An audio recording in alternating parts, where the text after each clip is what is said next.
there's a cafe that stands out.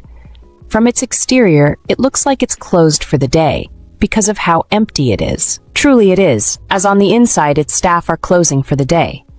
As they leave, they bid their boss goodbye, informing her of their intention to return the following day.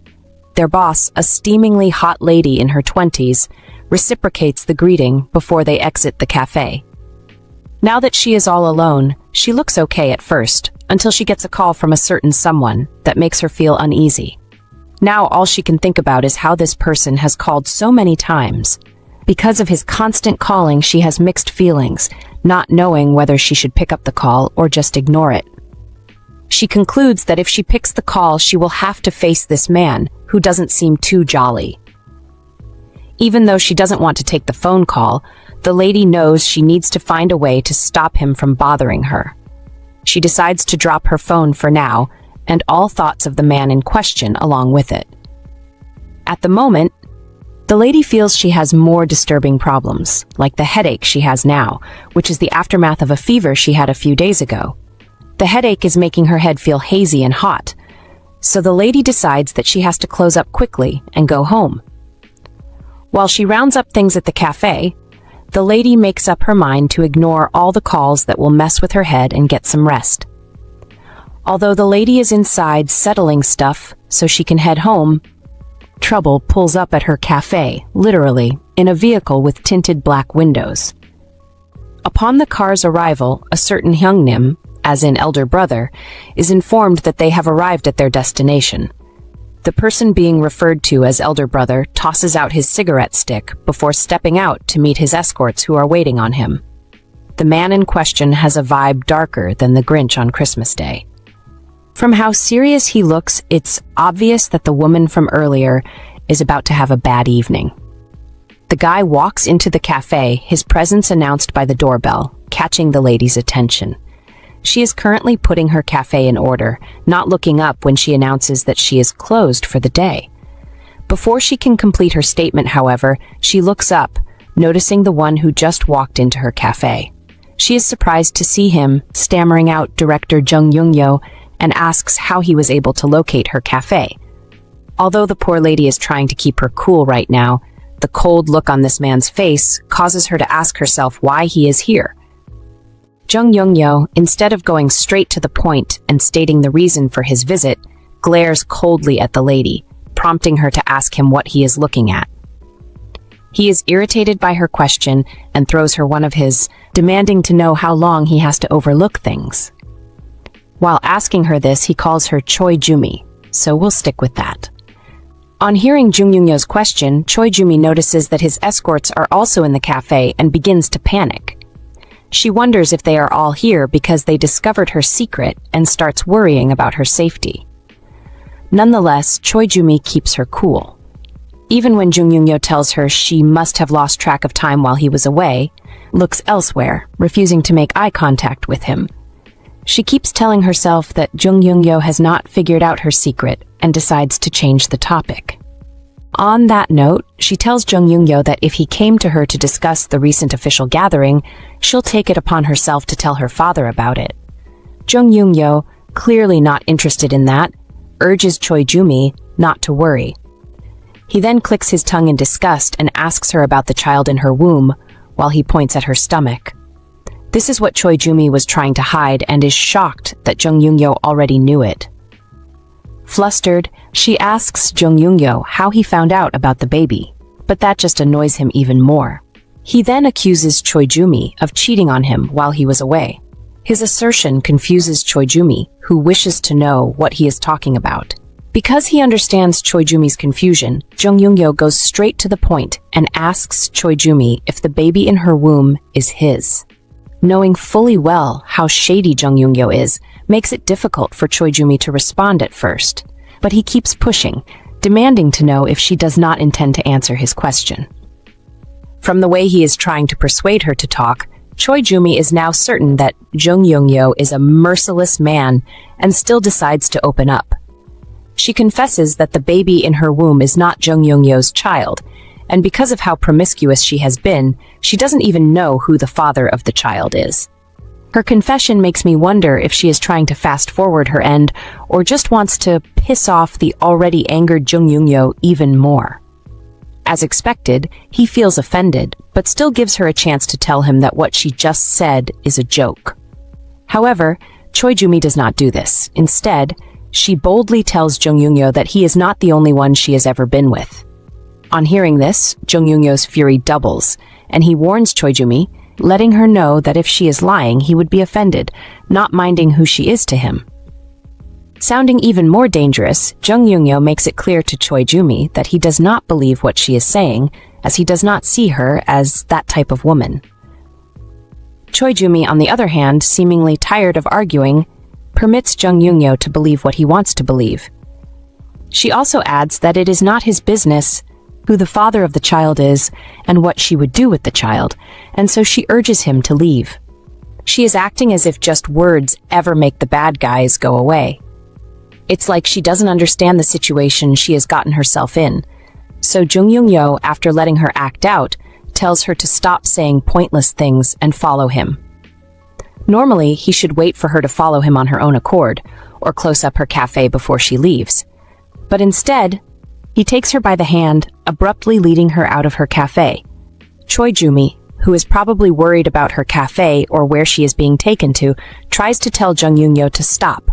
In the end, it's either his determination has plugged his ears or he just chooses to ignore Choi Jumi, as all her pleas are futile, and he leads her to his car. When they get to his car, she is shoved in and demands to know where they are going. From the way she is yelling, Jung Yoongyo can tell Choi Jumi is a bit frightened and assures her that she has nothing to worry about. Whether it's to make her feel even better or to assert his dominance even more, I'm not sure, but Jung Yoongyo adds that he does not trade with pregnant women. Before they leave, Jung Yoongyo decides to have a smoke, something Choi Jumi hates because of the smell of cigarettes. Because of the smoke, she suddenly starts coaching, catching Jung Yoongyo's attention in the process. Noticing that she now has his attention, Choi Jumi complains about how his smoking is a nuisance, and he puts out the cigarette. He then acts gentlemanly, handing over a handkerchief to Choi Jumi to help her deal with the leftover fumes. Even though she is still choking, Choi Jumi refuses Jung Yoongyo's kind gesture. Nevertheless, he does not allow this and compels her to take it. Finally, she takes the handkerchief, still coughing, while she holds onto her stomach. I wonder if the fumes affected the unborn child somehow. Our girl is still coughing, but her mind is on how she never thought of aborting the baby. Her thoughts are interrupted, however, when Jung Yoongyo steps into the car. Choi Jumi, desperate to get out of the position she is in now, tells Jung Yoongyo that he does not need to worry about the unborn child. This is because she does not intend to ask him to take responsibility for the child. Jung Yoongyo agrees, letting her know that he is aware she did not plan on including him in the baby's life.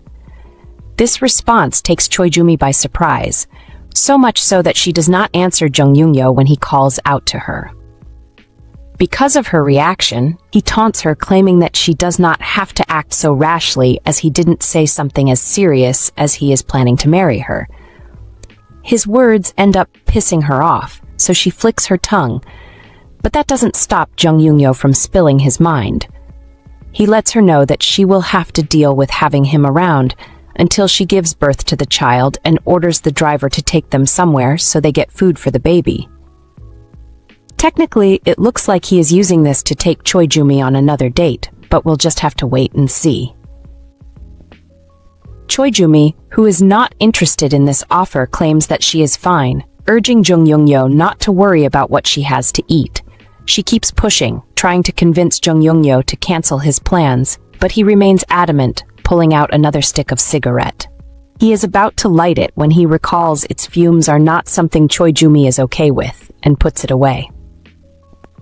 After putting away the cigarette, Jung Yoongyo does something rather unprecedented, asking Choi Jumi to close her eyes while he pats her head like she is a puppy. She does as he has asked, as she is tired of his games and just wants to get out of this position he is in as quickly as possible. Choi Jumi, while closing her eyes, asks herself how things got to this. She believes that the price she is paying for spending one night with Jung Yoongyo is just too cruel. Since she is holding her stomach while thinking about this, it might mean that Jung Yoongyo might actually be the father of the child, and she is not as wayward as she claims to be.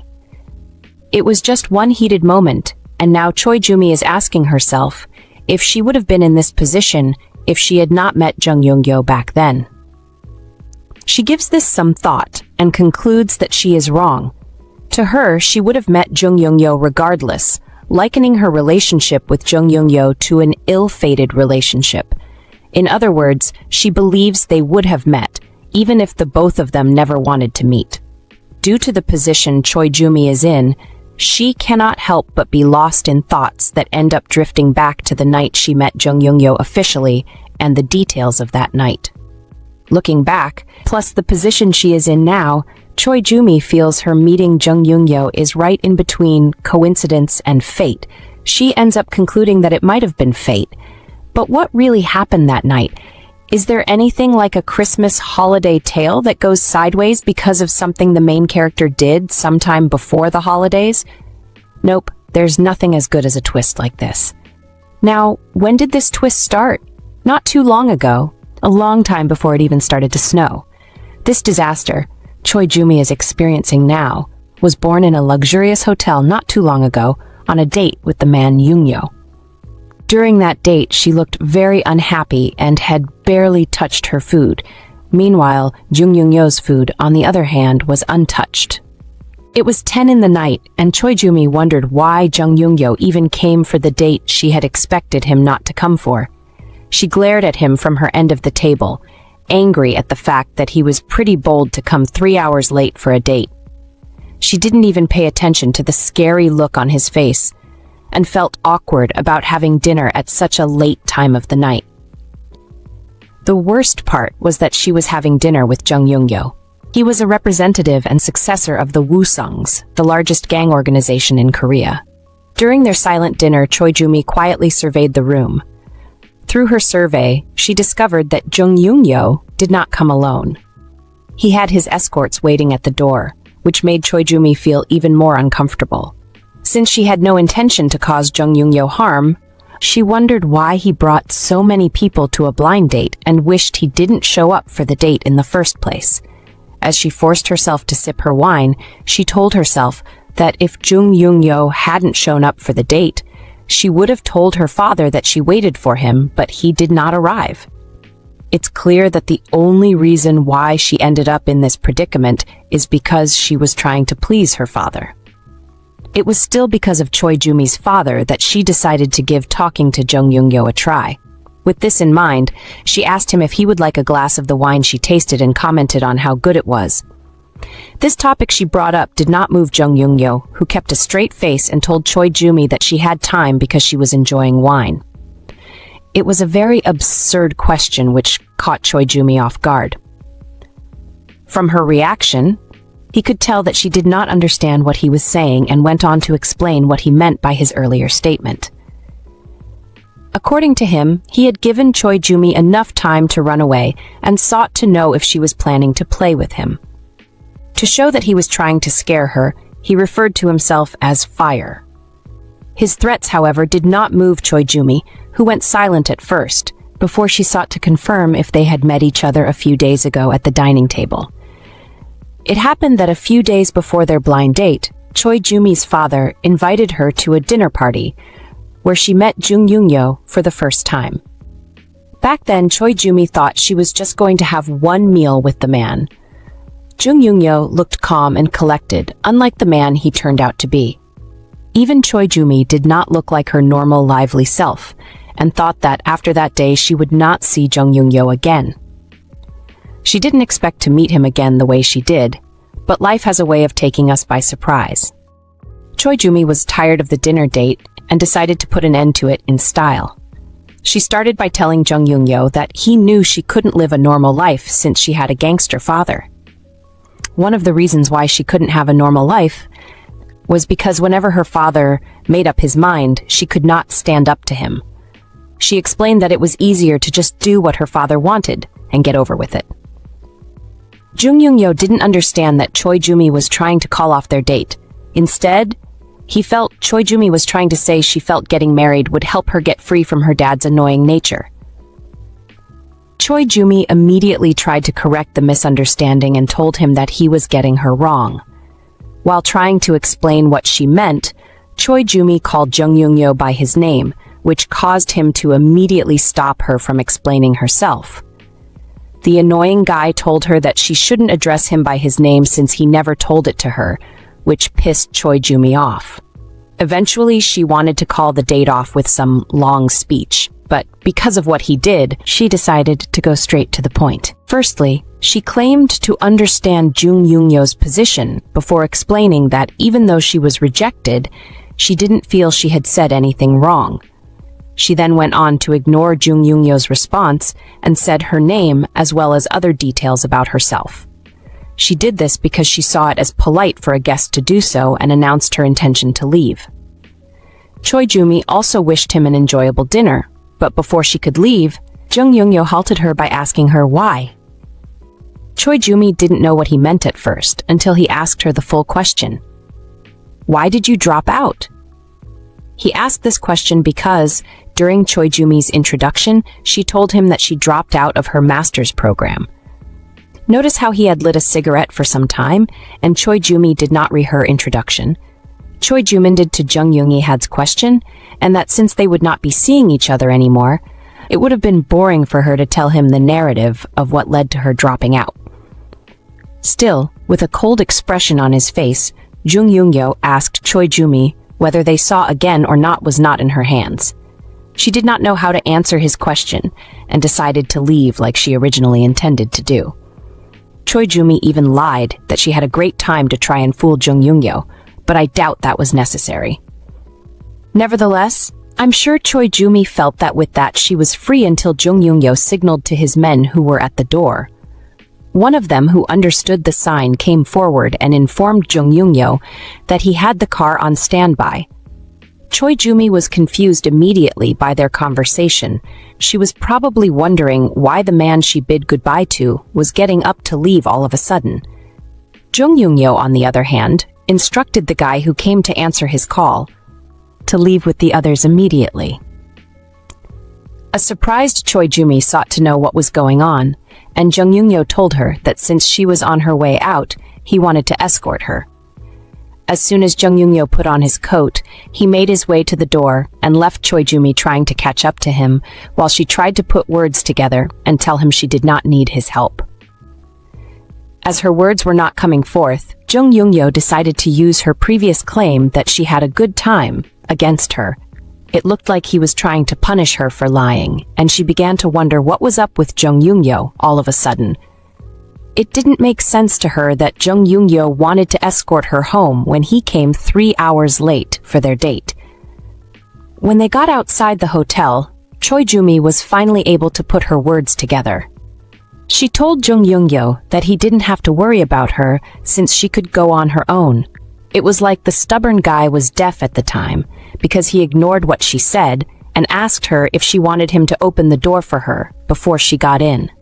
Without waiting for a response, nevertheless, Jung Yoongyo opened the door for Choi Jumi, an act that made her accept defeat and get into his car. Jung Yoongyo's stubbornness reminded me of what Choi Jumi said earlier about her dad and how he could not be convinced to change his mind from doing what he wanted to do. Maybe that was how all top gangsters were, which was why she decided to listen to him instead of arguing further. Anyway, the drive to Choi Jumi's residence at first had similarities to their weird date that ended a few minutes before they left.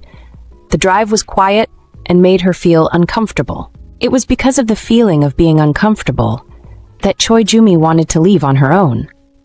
After a few minutes of silence, Jumi informs Jung Yoongyo that he could just drop her off near the K building. Then she glanced over at him, only to discover that he was so focused on driving. She started to think about how her father's orders put her in the position she was in. She also thought about how she did not want to go on a blind date with a gangster, even though it was to please him. After harboring this thought, Jung Yoongyo gave it a second thought and concluded that the position she was in was to be expected. She was the daughter of a gangster, so meeting up with another gangster is something she felt was not that odd. Choi Jumi even believed that she was going to get married to a gangster, which made her give up on real love and see it as a hopeless dream. At one point, while she soliloquized, Jung Yoongyo glanced over at her without saying a word. Nevertheless, Choi Jumi's silence became even louder the moment she picked up her phone and read a certain text message. Some Heesun person was informing her of news about a guy named Jung Yoongyo getting married soon. For this to happen at the time when she had given up on true love, to me, was a huge stab. The night after Choi Jumi's date with Jung Yoongyo, she resumed work at her cafe early. While she was at the cafe, however, she got a call from someone who reminded her that she told her to come home. Choi Jumi refused to do so once more and claimed she was busy, even though we know that as the boss, she can have days off whenever she wants. It was clear that she did not want to go home at the moment, but she promised the caller that she would visit during the week. The caller was unwilling to cast aside the topic of Choi Jumi coming home and went on to tell her the reason for the call. According to the caller, everyone around Choi Jumi was either getting married, engaged, or was sending out invitation cards. The caller then attacked Choi Jumi for making coffee during such a golden weekend. Nevertheless, this comment did not bug Choi Jumi, who simply agreed. She added that it was because of her devotion during times like this that she took the lead in the cafe business. The caller was Choi Jumi's mother, and she decided not to push the topic any further. In a bid to change the topic, Choi Jumi's mother told her that she woke up every morning in cold sweat, every time she thought about a certain thing. She confessed that she could not believe that her husband, Choi Jumi's father, would put Choi Jumi in the position she is in. She asked Choi Jumi if it wasn't enough that she already had a gangster husband and now is supposed to add a gangster son-in-law to the mix. The question only caused images of Jung Yoongyo to flash in Choi Jumi's mind, which reminded her of the previous night and what Jung Yoongyo said about their next meeting being her decision. Choi Jumi tries to concentrate on the call and not Jung Yoongyo, assuring her mother that she didn't have to worry since nothing happened after the date. Choi Jumi's mother, out of concern, declared that she made a mistake and should have stopped her husband when he offered to set Choi Jumi up with Jung Yoongyo. It was after the date that Choi Jumi's mother saw how large her mistake was and blamed her husband, Choi Jumi's father, for trying to drag his daughter deeper into the gangster world she was already in. During Choi Jumi's call with her mother, the cafe's doorbell rang and caught Choi Jumi's attention. Because of this, she had to postpone her talk with her mother and went on to attend to her customer. The customer, a guy who looked like some cool student, ordered a latte. Upon closer inspection, the customer looked a lot more geekish, but when Choi Jumi went on to prepare his order, he glared at her in a very strange way. It looked like he was on a mission, but he took his latte and went to have a seat once it was brought for him.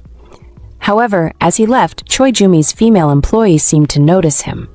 She even felt something was off about the guy and decided to air out her suspicions to Choi Jumi. Apparently, she had noticed that the guy came to the cafe too often, a point that didn't cause Choi Jumi to worry because she felt the guy was a regular at the cafe. Even so, Choi Jumi's employee did not see the man as any other normal customer. She explained to Choi Jumi that every time the man came, he sat in front of the order counter and stared at them. It almost sounded as if the only reason why he ordered there was so that he could stare at them. Choi Jumi's employee also added that the guy only stared at Choi Jumi, and this caused Choi Jumi to take another look at the guy. We all know he's going to pop up sometime later. Even Choi Jumi's employee suspects him, but Choi Jumi sees the guy as normal. She believed that what they were feeling may just have been on their mind and urged her employees not to speculate. As soon as Choi Jumi addressed this, she got a text message from that Heesun person from yesterday. Heesun wanted to know if Choi Jumi was going to attend Jung Hyung's engagement party, but the text message only made her look nervous. Because of the text message, Choi Jumi informed her female employee that she would be out by midnight and permitted her employee to leave when her shift ended. Later that day, some event center, known as the class, popped up. Inside the event center were a man and woman in wedding attire. With how happy the couple looked, it was obvious that Choi Jumi was at Jung Hyung's engagement party. As the event went on, someone complained about how annoying the engagement party was. It was the lady beside Choi Jumi who was complaining, and she kept on complaining about how the bride could, after being so ruthless and stealing someone else's man. Choi Jumi didn't say a word, and the angry-looking lady misunderstood this and assured Choi Jumi that she was there for her. Choi Jum, on the other hand, urged her friend to calm down and asked her when the man getting married was ever her man.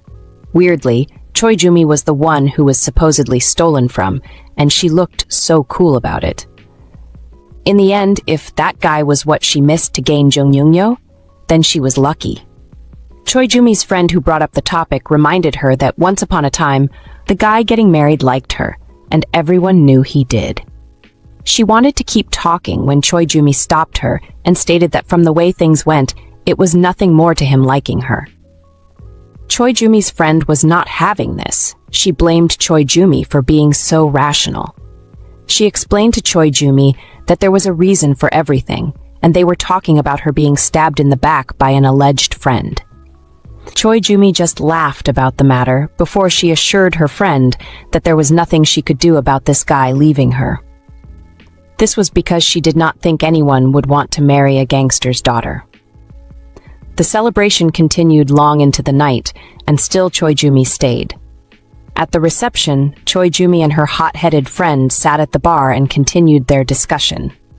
During this discussion, her friend informed her that she was shocked by her reaction to the engagement. She expected Choi Jumi to cause a ruckus when she came, but instead, she disappointed her by acting so soft. Choi Jumi explained to her friend that she was invited, which was why she had to attend the wedding. Say she didn't attend the wedding, she was aware that people would feel she was jealous, and she did not want that for herself. Although her friend did not fully agree with her opinion, she wanted to know how Choi Jumi was not angry when she looked at the new couple. Choi Jumi replied that she wanted to see this for herself. She explained that whenever she saw him happy with another woman besides her, she felt like she finally let go of him without any regrets. In other words, she was doing this for closure and finally felt relieved. Her friend eventually gave in and encouraged Choi Jumi to forget about Jung Hyung. She stated that there were many other men in the world, and she was ready to introduce her to someone if she wanted.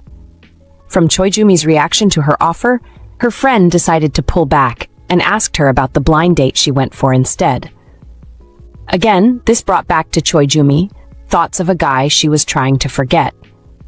Nevertheless, she kept her cool and told her friend that the blind date was okay, and she only went on the blind date because her father wanted her to. Choi Jumi's response partly annoyed her friend. She felt bad for Choi Jumi and decided that they should kill the topic of men and dates. She also playfully warned Choi Jumi not to think of going home that night, and she agreed to adhere to the warning. The pair then went back to enjoying the reception. Suddenly, when Choi Jumi asked for another martini in the crowd, she spotted the weird guy who came to her cafe earlier that day. Scary, right? He was in the same clothes and turned away the second he realized she had spotted him. Choi Jumi, feeling frightened, remembered what her employee said back at the cafe and got even more frightened.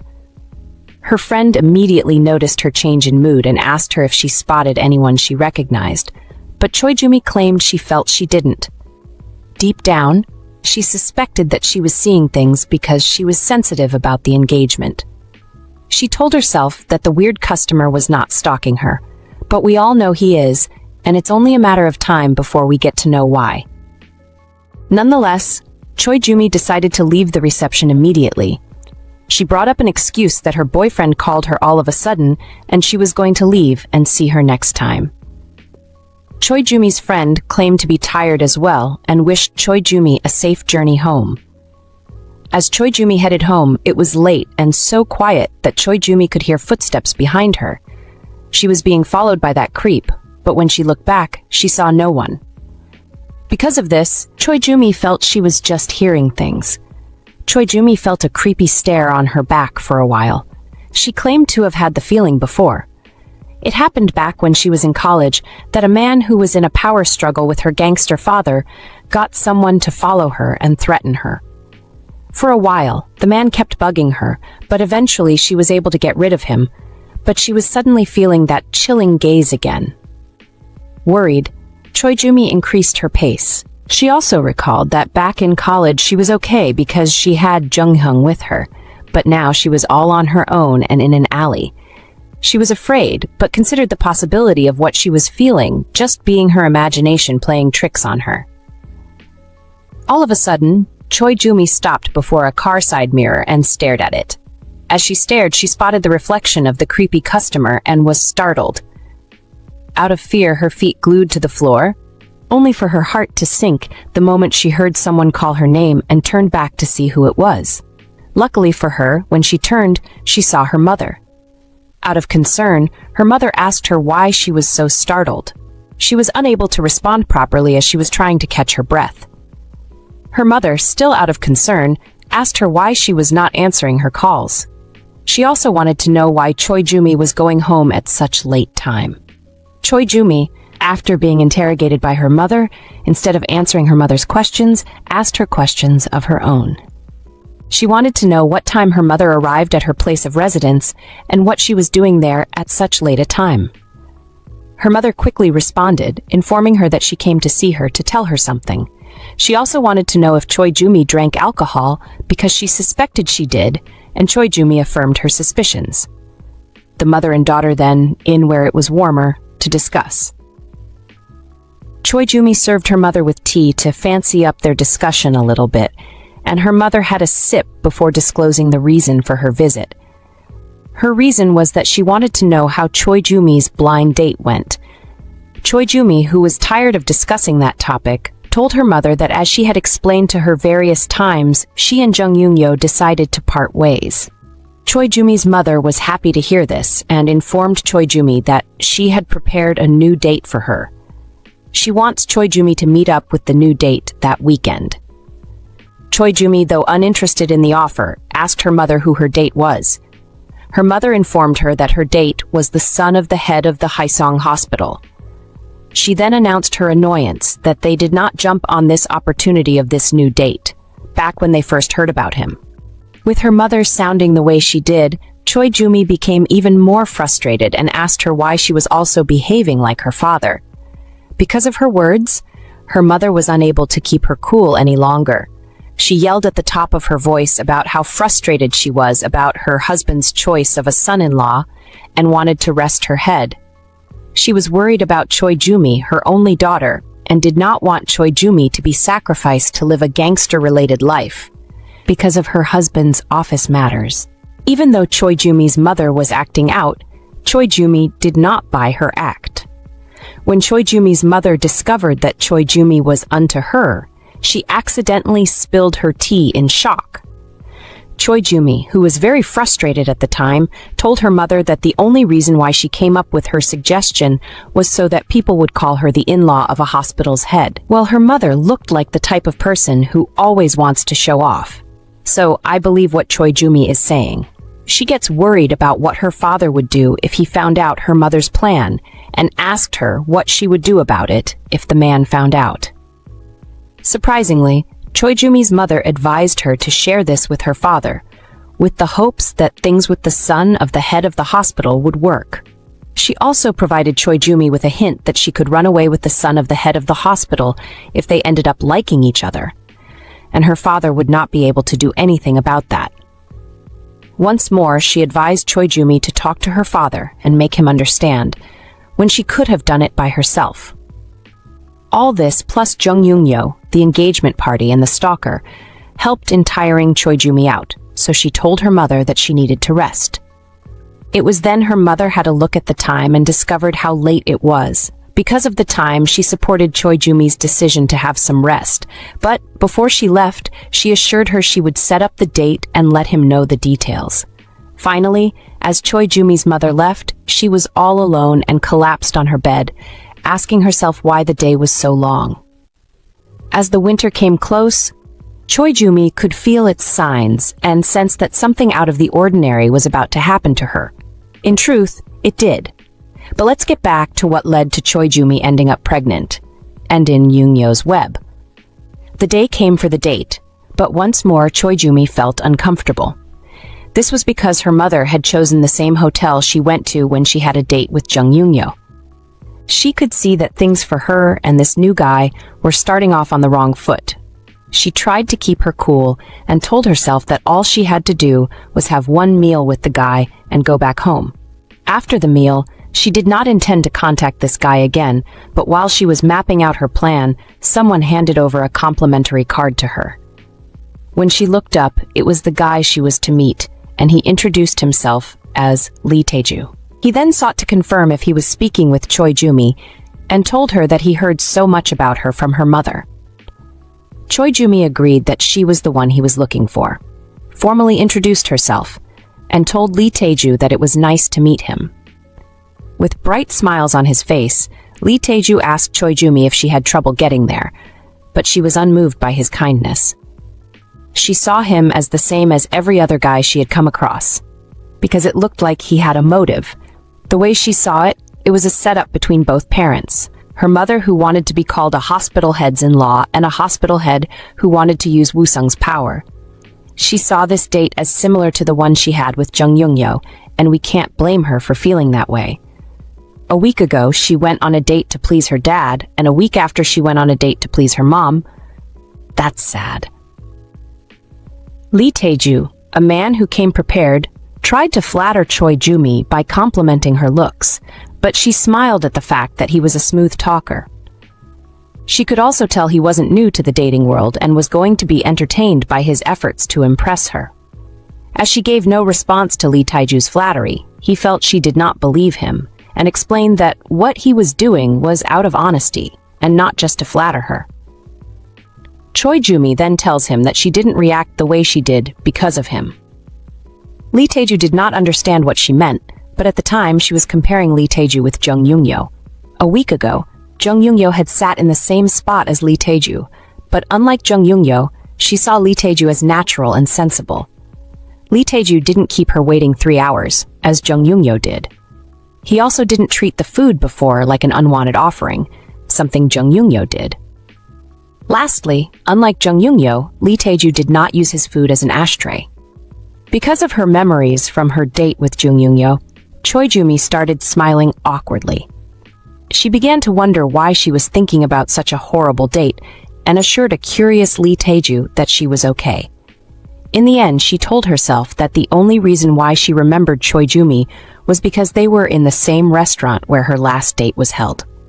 Because Choi Jumi clarified, Lee Taeju told her that he was glad he did not make her feel bad and asked if they could begin with their meal. With that, the date continued, lasting long into the night. As the date went on, Lee Taeju kept on talking about stuff that didn't really interest Choi Jumi, which made her wonder if she should just round up with her coffee and leave.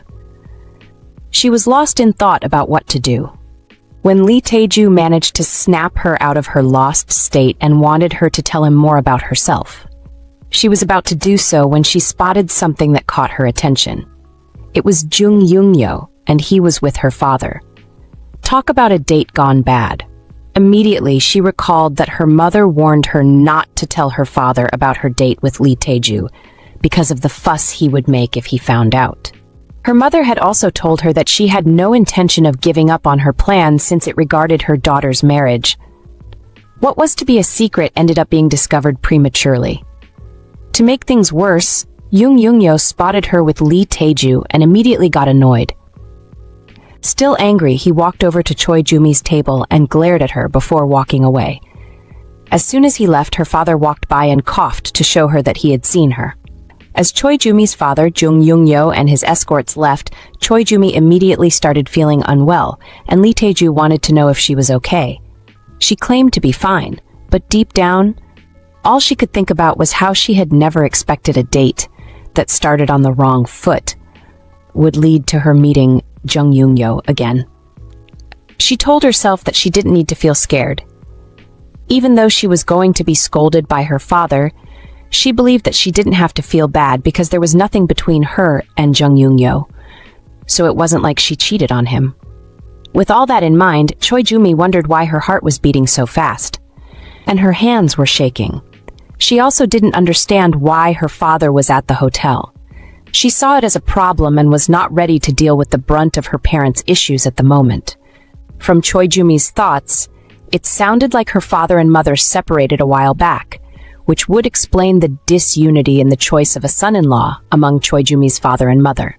Not too long after her father left, she saw a message from him demanding her presence.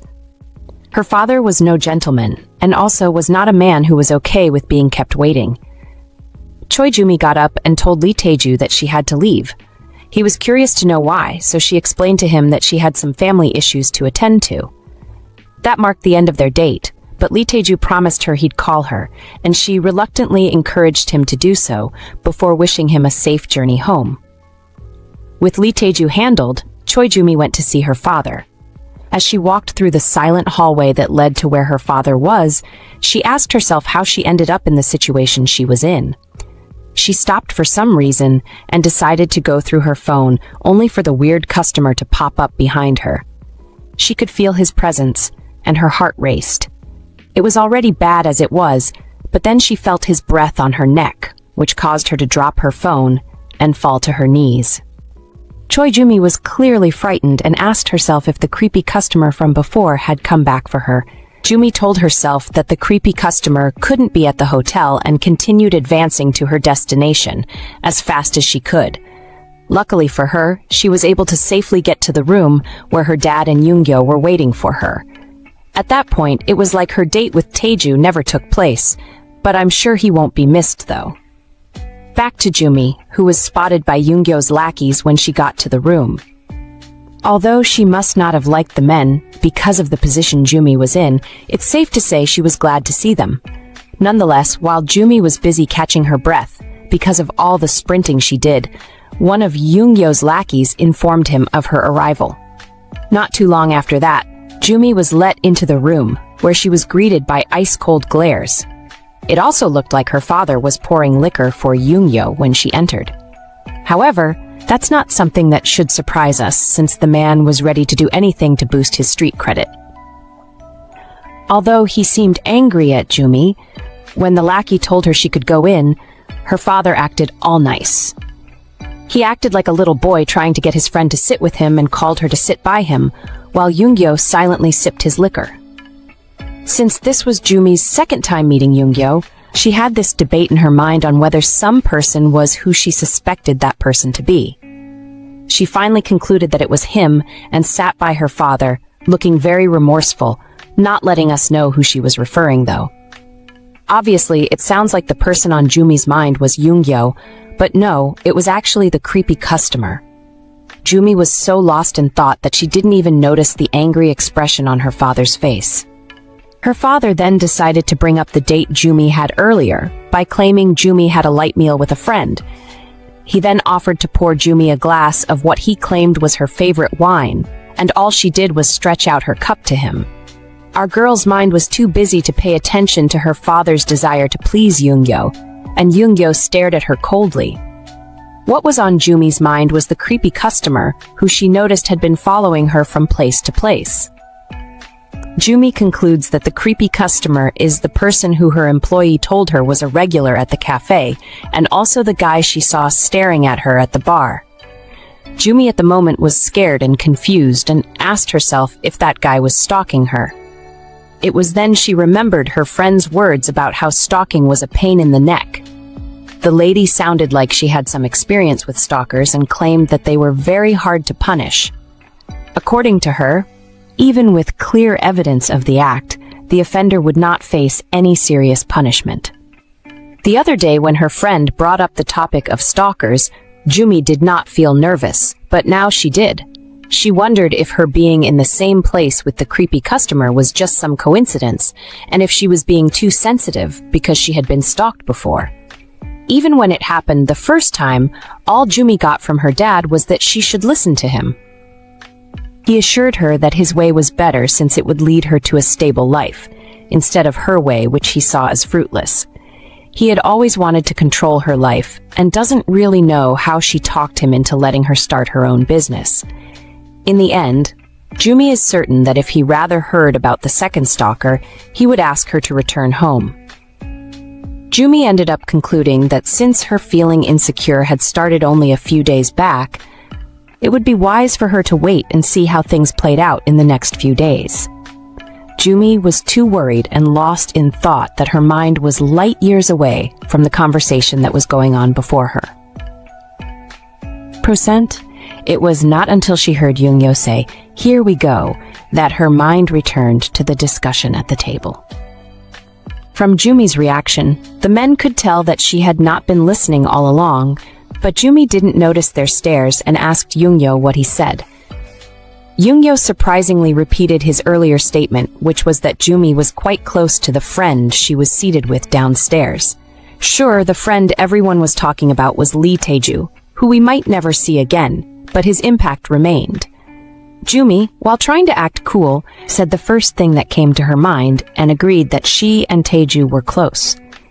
However, Jumi's response did not sit well with her father. He was literally boiling in rage beside her, like a bomb that was about to explode. When Jumi eventually spotted her father and the look on his face, she could tell that she was in more trouble and immediately rephrased.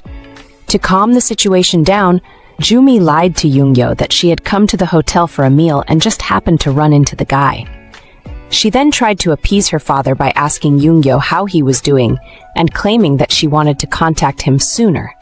Yoongyo smiled on hearing this, something that was very strange to begin with. As shocking as it was, all that was on Jumi's mind when she saw the smile was that Yoongyo had dimples. She also observed that even when Yoongyo didn't smile properly, his lips curled up slightly. For a man so cold, Jumi finds it strange that Yoongyo has dimples and concludes that the guy has it all.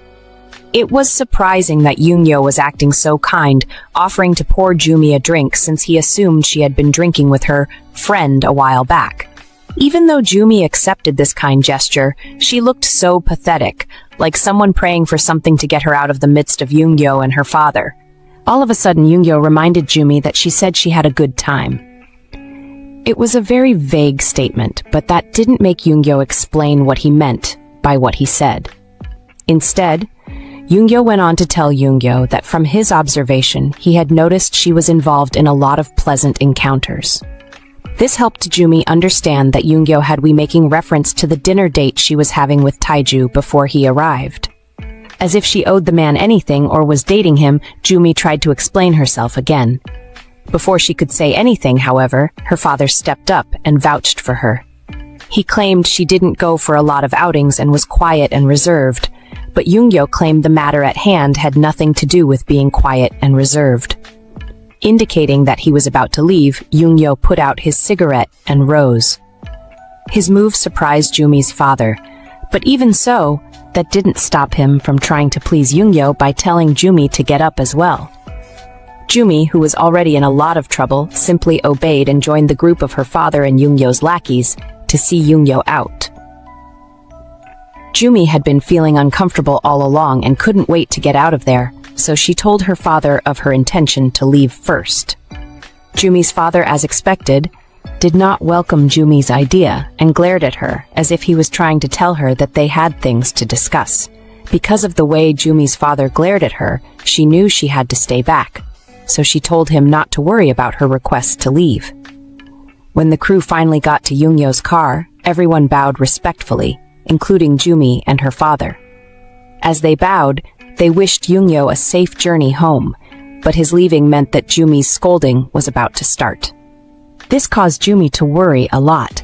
She had no intention of her father finding out what was up without her mom's permission and knew that she was in big trouble. Luckily for our girl, Yoongyo noticed how disturbed she looked and called out to her. Coldly, he offered to give her a ride home since he heard when she said she wanted to head home. This surprised everyone, including Jumi's father, but stuff like this is what the man wants, right? Surprisingly, Jumi hesitated, which made Yoongyo feel like she had rejected his offer. Feeling insulted, Yoongyo took back his offer. Immediately, he turned to his driver and was about to leave when Jumi rushed to his car. She was able to stop him from heading off, just in time, and begged him to drop her off where he dropped her last time. On hearing Jumi's plea, Yoongyo glared at her like he was about to say no, but in the end, he let her tag along. As his car sped through the less busy late-night streets of South Korea, he and Jumi sat inside silently. To ease the mood in the car, Jumi decided to humbly thank Yoongyo for giving her a ride. It should have been enough, but a proud Yoongyo asked Jumi if she wasn't supposed to thank him more politely. Immediately, Jumi told Yoongyo that she was grateful, but began to ask herself why this guy helped her in the first place. She wondered if this kindness was the effect of Yoongyo being drunk because he had few glasses of whiskey, but the guy looked too okay to be drunk.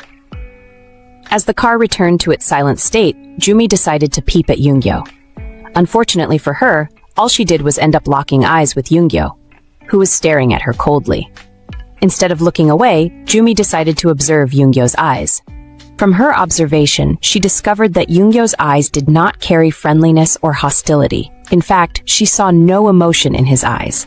This made Jumi even more curious to know why Yoongyo helped her out, so she decided to ask him herself. When Jumi finally asked Yoongyo why he helped her, he confessed that he didn't even know he was helping her. The way Yoongyo declares this is so cold, but not cold enough to fool Jumi. She can tell Yoongyo is lying, and he gave her a lift, because from the second she was caught, he knew she was going to get into trouble. Jumi was also aware that Yoongyo knew she was not having fun when she was with him and her father. Once again, summons up courage, and this time tells Yoongyo that he was lying when he said he didn't know he was helping her. Her response managed to create a smile on Yoongyo's face, which she noticed. Yoongyo's clear act of kindness then threw Jumi into some deep thinking again, and she told herself that it was better sometimes to dream than for your dream to come true. She just didn't want to believe that such a cold-hearted person could help her out, since he had no reason to help her in the first place. She recalled that Yoongyo had made her wait there hours before he showed up for their blind date a week ago, and was really rude when he came. Because of his rudeness, she was out in a tuff, and told herself that all that was enough reason for her not to forgive him so easily. When they finally arrived at Jumi's apartment complex, she asked for the driver to stop the car, which he did. Reaching home was the best thing that could happen to Jumi at that point, and all she could think about was how she needed to rest properly. With that in mind, she attempted to leave the car, but was stopped by Yoongyo when he said that something was up with her skirt. Jumi didn't understand what Yoongyo meant until she turned back and saw that her skirt was caught under Yoongyo's leg. The man could have raised his leg without calling Jumi's attention to it, but decided to create a scene and make Jumi feel uncomfortable. Jumi then began to caution herself for choosing to wear a skirt that night. After arranging her clothes, Jumi thanked Yoongyo for the ride, bid him good night, and then stepped out of his car. Once she was out of the car, Jumi entered into her apartment complex and heaved a sigh of relief. According to her, she felt like she was going to die from anxiety in the car, as being around Yoongyo made her nervous. Jumi also saw Yoongyo as a scary person, but her thoughts about Yoongyo faded the second she remembered her father. She was still going to have to deal with him sooner or later, and was not ready to face him, since she didn't know what to tell him. Because of overthinking and lack of concentration, Jumi accidentally dropped her phone, and it fell a few floors down. Indeed, Jumi was having a bad day, and this made her conclude that nothing about the day was going her way. While leaning on the railings, Jumi heard a sound that caught her attention. What followed was an image of the creepy customer, and it looked like he had followed Jumi into her apartment complex. Jumi could tell from the sound that was made that someone was on the stairs above her, and she began to panic. While trying to stay as still and silent as possible, Jumi shook, wondering what she was to do. To her, she could either watch and see what happened, call the police, or run away. She had not fully decided what action she was going to take when she looked down at her phone and its cracked screen again. Things were already bad for Jumi, but then her phone started to ring, while she was thinking of a way out of her situation. Jumi didn't know if it was wise for her to head home because she feared for her safety. She also didn't know if taking the call was a wise idea, until she thought about using the phone call to get out of the building.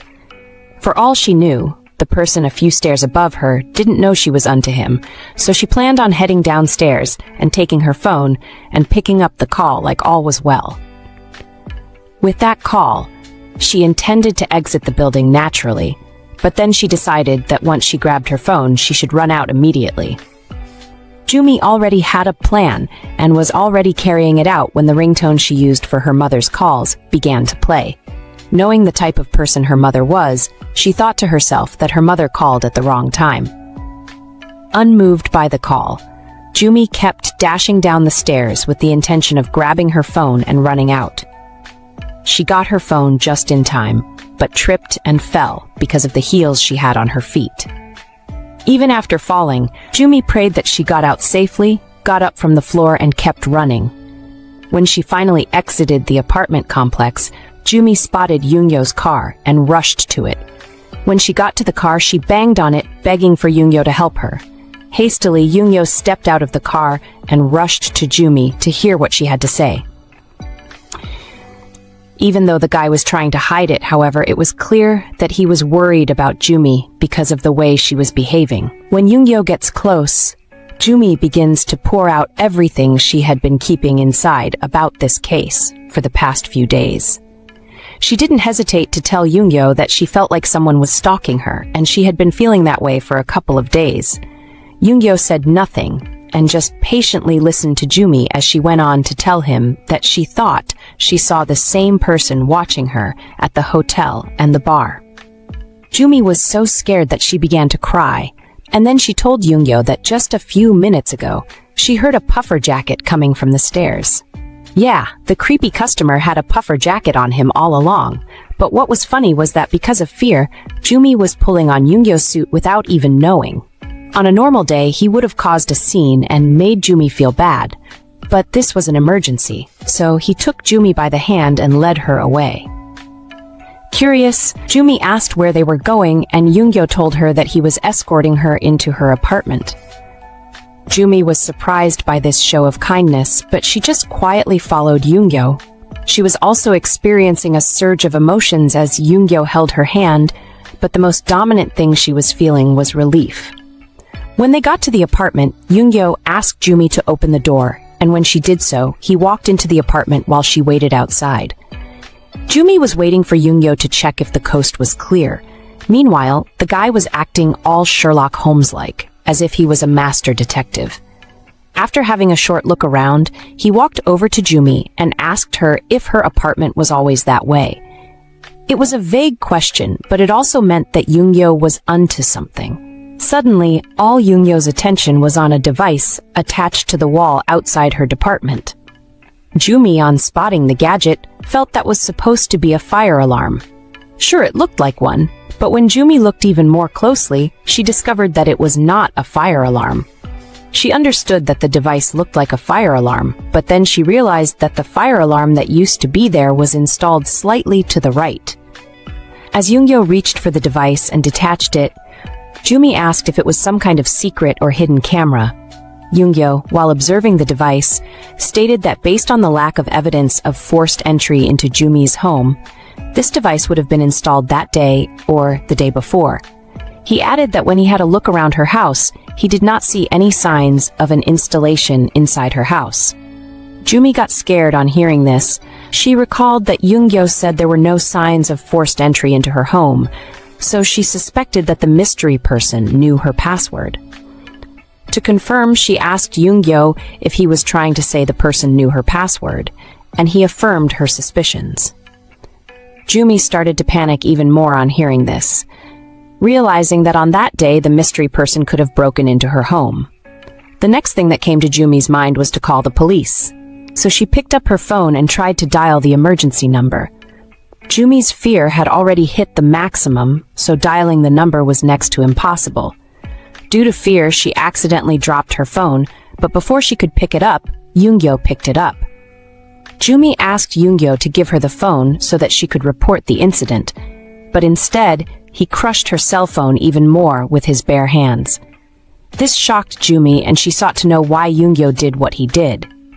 She then asked him if he was trying to act like a gangster right now, and he just flicked his tongue out of annoyance. Yoongyo also added that he hates being bothered, so Jumi pushed him, demanding that he leave. All of a sudden, she stopped trying to push Yoongyo out, as she recalled that she needed his help. She apologized for what she said and told Yoongyo that if something happened to her because of the stalker, he would be held accountable. She also held on to Yoongyo's hand and urged him to help her out by telling him that there was no guarantee that the stalker would not come back for her. Yoongyo, who was getting annoyed by how desperate Jumi seemed, asked her to slow down and demanded to know who was chasing her. Nevertheless, instead of answering the question, Jumi still asked Yoongyo to hand over her phone. Coldly, Yoongyo asked Jumi if she wasn't aware that her father would work faster than the police. But out of shock, she didn't really get what Yoongyo was saying. This annoyed Yoongyo, asked Jumi if asking twice was a habit she had. After all, this wasn't the first time she had done it. Although she didn't want to tell Yoongyo what was on her mind, Jumi knew that if she involved her father, things would get worse for her. Her father never approved of her leaving home, and this would just be a reason for him to ask her to return home. Jumi also believed that if Yoongyo knew that, he would take her to her parents' house immediately. Jumi hadn't said anything to Yoongyo, but then he smiled all of a sudden and tossed her phone away. Jumi panicked because of her already damaged phone and rushed to her phone. Out of anger, she looked back at Yoongyo like she wanted to beat him up, but he didn't even notice this. While she was busy being angry at Yoongyo, the man had already gotten to work. He was already on a call with a certain Gwangmi. Yoongyo told the Gwangmi guy that he was trying to find someone. He asked Gwangmi if he could find the man who just come out of the Yoonggil building, Jumi's place of residence. He also informed Gwangmi that from his observation, the guy was not an expert at what he was doing and was purposely stalking Jumi. He also stated that the man looked like he wanted to make a name for himself by starting his run with Jumi, and Gwangmi claimed to have seen the guy. Yoongyo asked Gwangmi where he saw the guy. It was then that Jumi remembered that she had something she had written down. It was some details about the creepy customer that she got from the cafe's CCTV, and wrote down with the hope that she would meet someone like the man Yoongyo was speaking with. Jumi rushed, got the list, and handed it over to Yoongyo. Before the call ended, Yoongyo asked Gwangmi to contact him once he found the man, and in the coldest tone ever, he told Gwangmi to make sure he brought the man back alive. Jumi just sat there shaken by Yoongyo's tone when he turned to her and noticed how frightened she looked. She was startled again, the second her eyes met his, but he calmed her down by reaching into his pocket and pulling out the note she gave him without saying a word. Jumi took the note and thanked Yoongyo, with her mind filled with his good deeds. Yes, he broke her phone, but he handed her the note she gave him. Like it was precious. There's also the fact that he stayed and had someone tracking down the stalker. I'm sure no one would have expected Yoongyo to be this kind, and at that point, Jumi was still unable to decipher the type of person Yoongyo was. Yoongyo had felt he was done with all his good deeds, so he decided to see himself out. Jumi, on the other hand, was not ready to let him go and held on to his arm, seeking to know if he was leaving. Although Yoongyo was silent, his facial expression screamed that he was disgusted. Jumi, on noticing this, claimed that the reason why she was asking was because Yoongyo just arrived and wanted to leave so soon. Jumi's words made Yoongyo feel even more uncomfortable, so he rebuked Jumi. Yoongyo warned Jumi to refrain from awkwardly flirting with him, but she told him that she was not trying to flirt with him. Instead, she was worried about the stalker and didn't know if he would come back or not. Yoongyo asked Jumi if she was trying to ask him to spend the entire night guarding her. Jumi couldn't even believe herself at that point, but she saw Yoongyo as a safer option than the stalker. She tried drying her tears to explain to Yoongyo that she wasn't necessarily asking him to guard her, but he just turned away from her and headed to her fridge. The guy was acting like he owned the house, so Jumi asked him what he was doing. To her surprise, Yoongyo came back with a bottle of wine. He then poured some of the wine into a cup and handed it over to her to drink. Like an obedient puppy, Jumi did as Yoongyo asked while he watched her. After Jumi was done gulping down the first glass, she requested for another, which surprised Yoongyo. Before receiving the next glass of wine, Jumi pleaded with Yoongyo not to tell her father that he had helped her out. She told Yoongyo that she was afraid her father would get overly worried about her if he found out about the whole stalker fiasco, but Yoongyo responded by flicking his young. He went on to pour her another glass, and the effects of her fear and the wine began to kick in. These effects led Jumi to ask Yoongyo to stay with her at least until she finished the cup of wine she was holding. Yoongyo tried to protest, but Jumi pleaded that the reason why she was asking him to do this was because she was scared. Yoongyo, being the busy man he was, told Jumi that she was bothering him, but Jumi pleaded with him to continue helping her a bit since he was already helping her. Yoongyo remained stubborn nonetheless and claimed she was wasting his time. Because of the way Yoongyo was acting, Jumi decided to play the "you owe me" card and reminded Yoongyo that he had been helping her all along. She also pointed out to Yoongyo that he had asked her not to call the police. Since due to his advice she did not call the police, she saw it fit that he took responsibility for keeping her safe. Her persistence only ended up annoying Yoongyo the more, and he told her that he had had other things to do. Since the card she played did not work, Jumi decided to open up and tell Yoongyo that the real reason why she was so scared was because something like this had happened before. Yoongyo immediately went soft when he heard this and asked Jumi if she was really okay with having him around since he looked so scary. Jumi told Yoongyo that although he was scary and also a bad person, he was a familiar face and he made her feel a little better. Also, Yoongyo was someone that her father knew well. Good reasons if you ask me, but this only made Yoongyo see Jumi as careless. He warned her that carelessness is the most dangerous thing and gave her the go-ahead to drink on, while he watched over her. Later that night, the few glasses of wine ended up being 4 bottles of wine, and still, Jumi wanted more. After her fourth, Jumi began to talk gibberish, which was a sign that she was drunk. In her drunk state, she challenged Yoongyo, who just watched her in disdain. After seeing enough, he decided to help her up, but ended up getting shouted at. The effects of the wine made it impossible for Jumi to recognize Yoongyo, and she felt he was hurting her. Meanwhile, he was trying to help her up. Yoongyo got so angry because of Jumi's behavior that he threatened to throw her out of her own home. The threat did not stop drunk Jumi at all. Instead, she dated him to throw her out. She was not herself at all, and the wines only reminded her of the engagement ceremony of her ex-boyfriend that she attended a week or so ago. The wine had helped Jumi wash away all her boldness, leaving only the pain that the engagement ceremony caused her to feel. The poor girl wished she didn't go for the ceremony. Sure, she had no regrets, but that didn't mean she was not hurting. The once-upon-a-time love of her life got to end up with someone else, and finally, she began to wonder if she lived life correctly.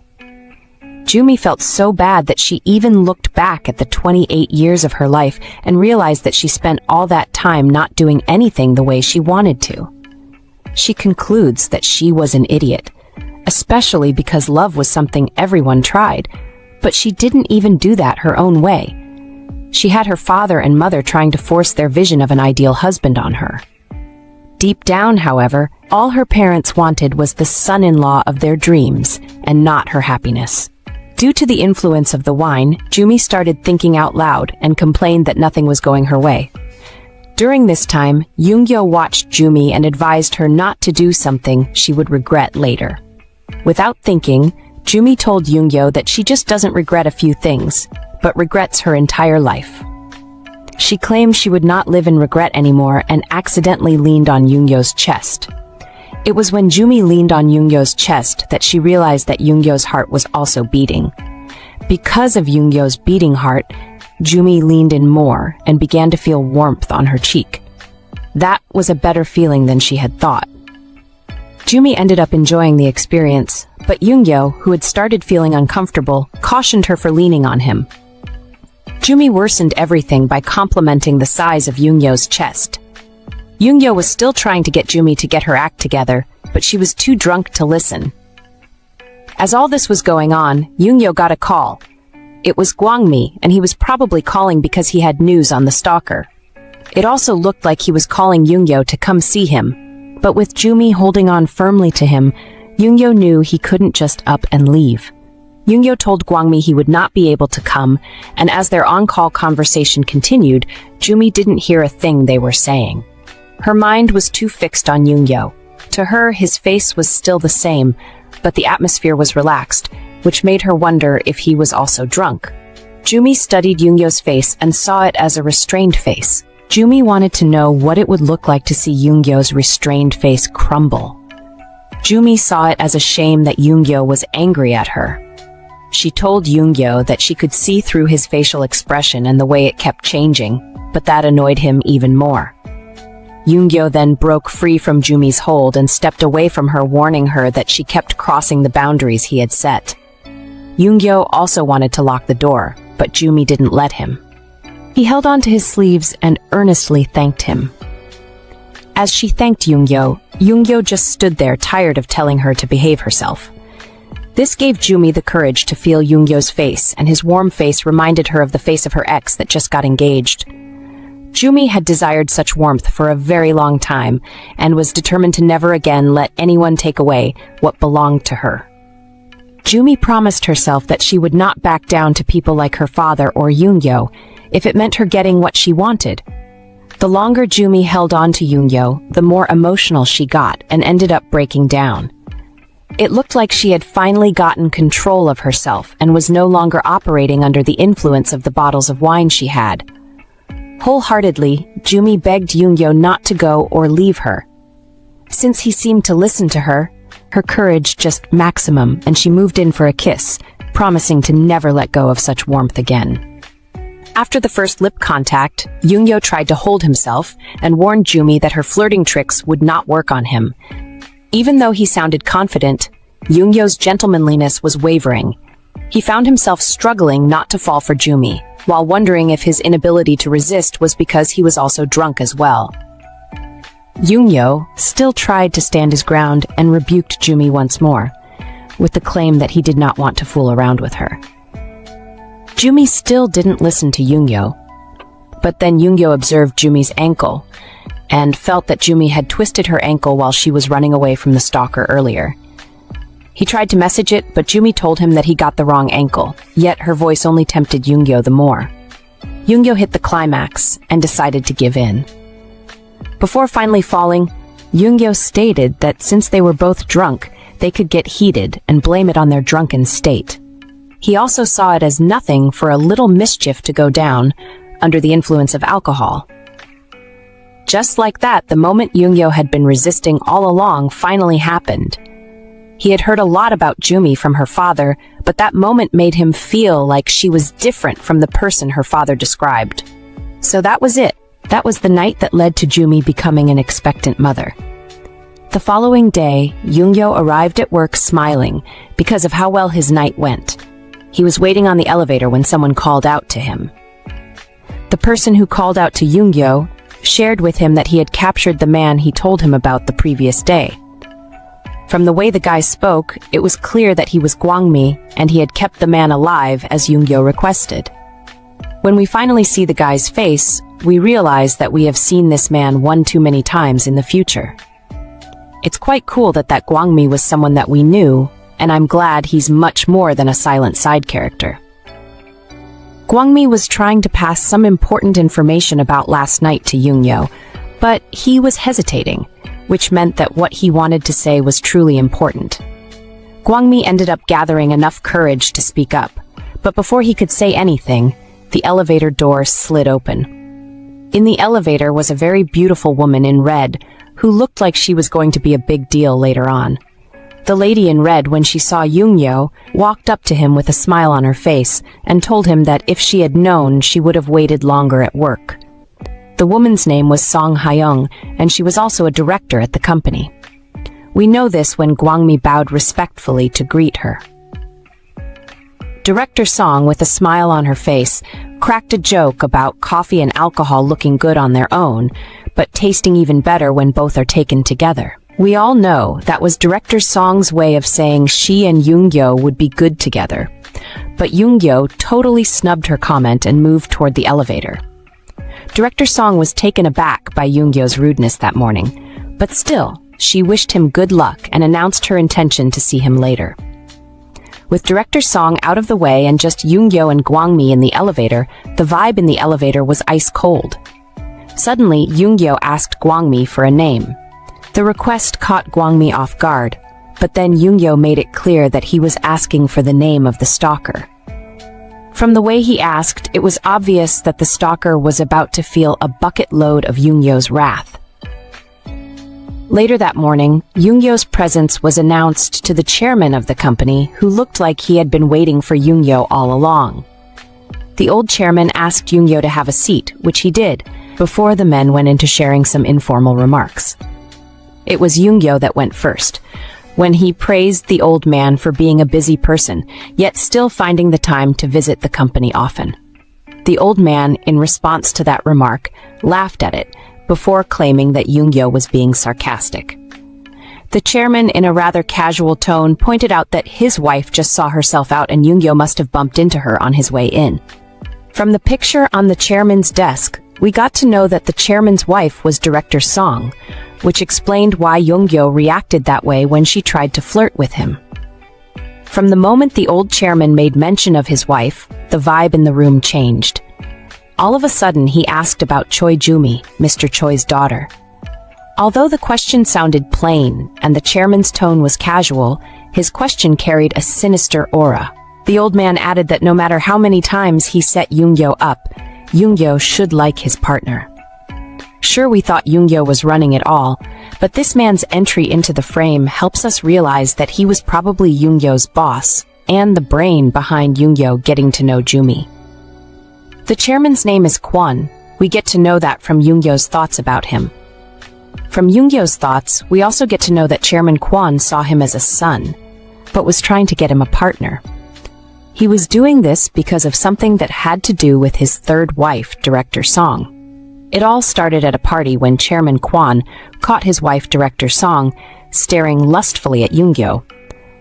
He didn't like it one bit and decided to tell Yoongyo that he had to get married. The chairman also felt he was being too careless and tried sweet-talking Yoongyo into getting a woman for himself. That day, Chairman Kwon told Yoongyo that he had already set up someone for him, Jumi, the daughter of Executive Director Choi, whom he saw a few days back. Chairman Kwon also saw Jumi's father as a man who had done great things and still showed promise. With the excuse that Yoongyo could work hand-in-hand with Jumi's father for the greater good of the company, he asked Yoongyo to play along. Yoongyo didn't want to do it. He already knew the arranged relationship was because the chairman feared that one day Yoongyo would come after his wife. But still, Yoongyo went along with the old man's plan. Back to the day after Yoongyo spent a night with Jumi. Yoongyo was suddenly convinced that love, an emotion he thought he would never feel, was possible for him to feel after all.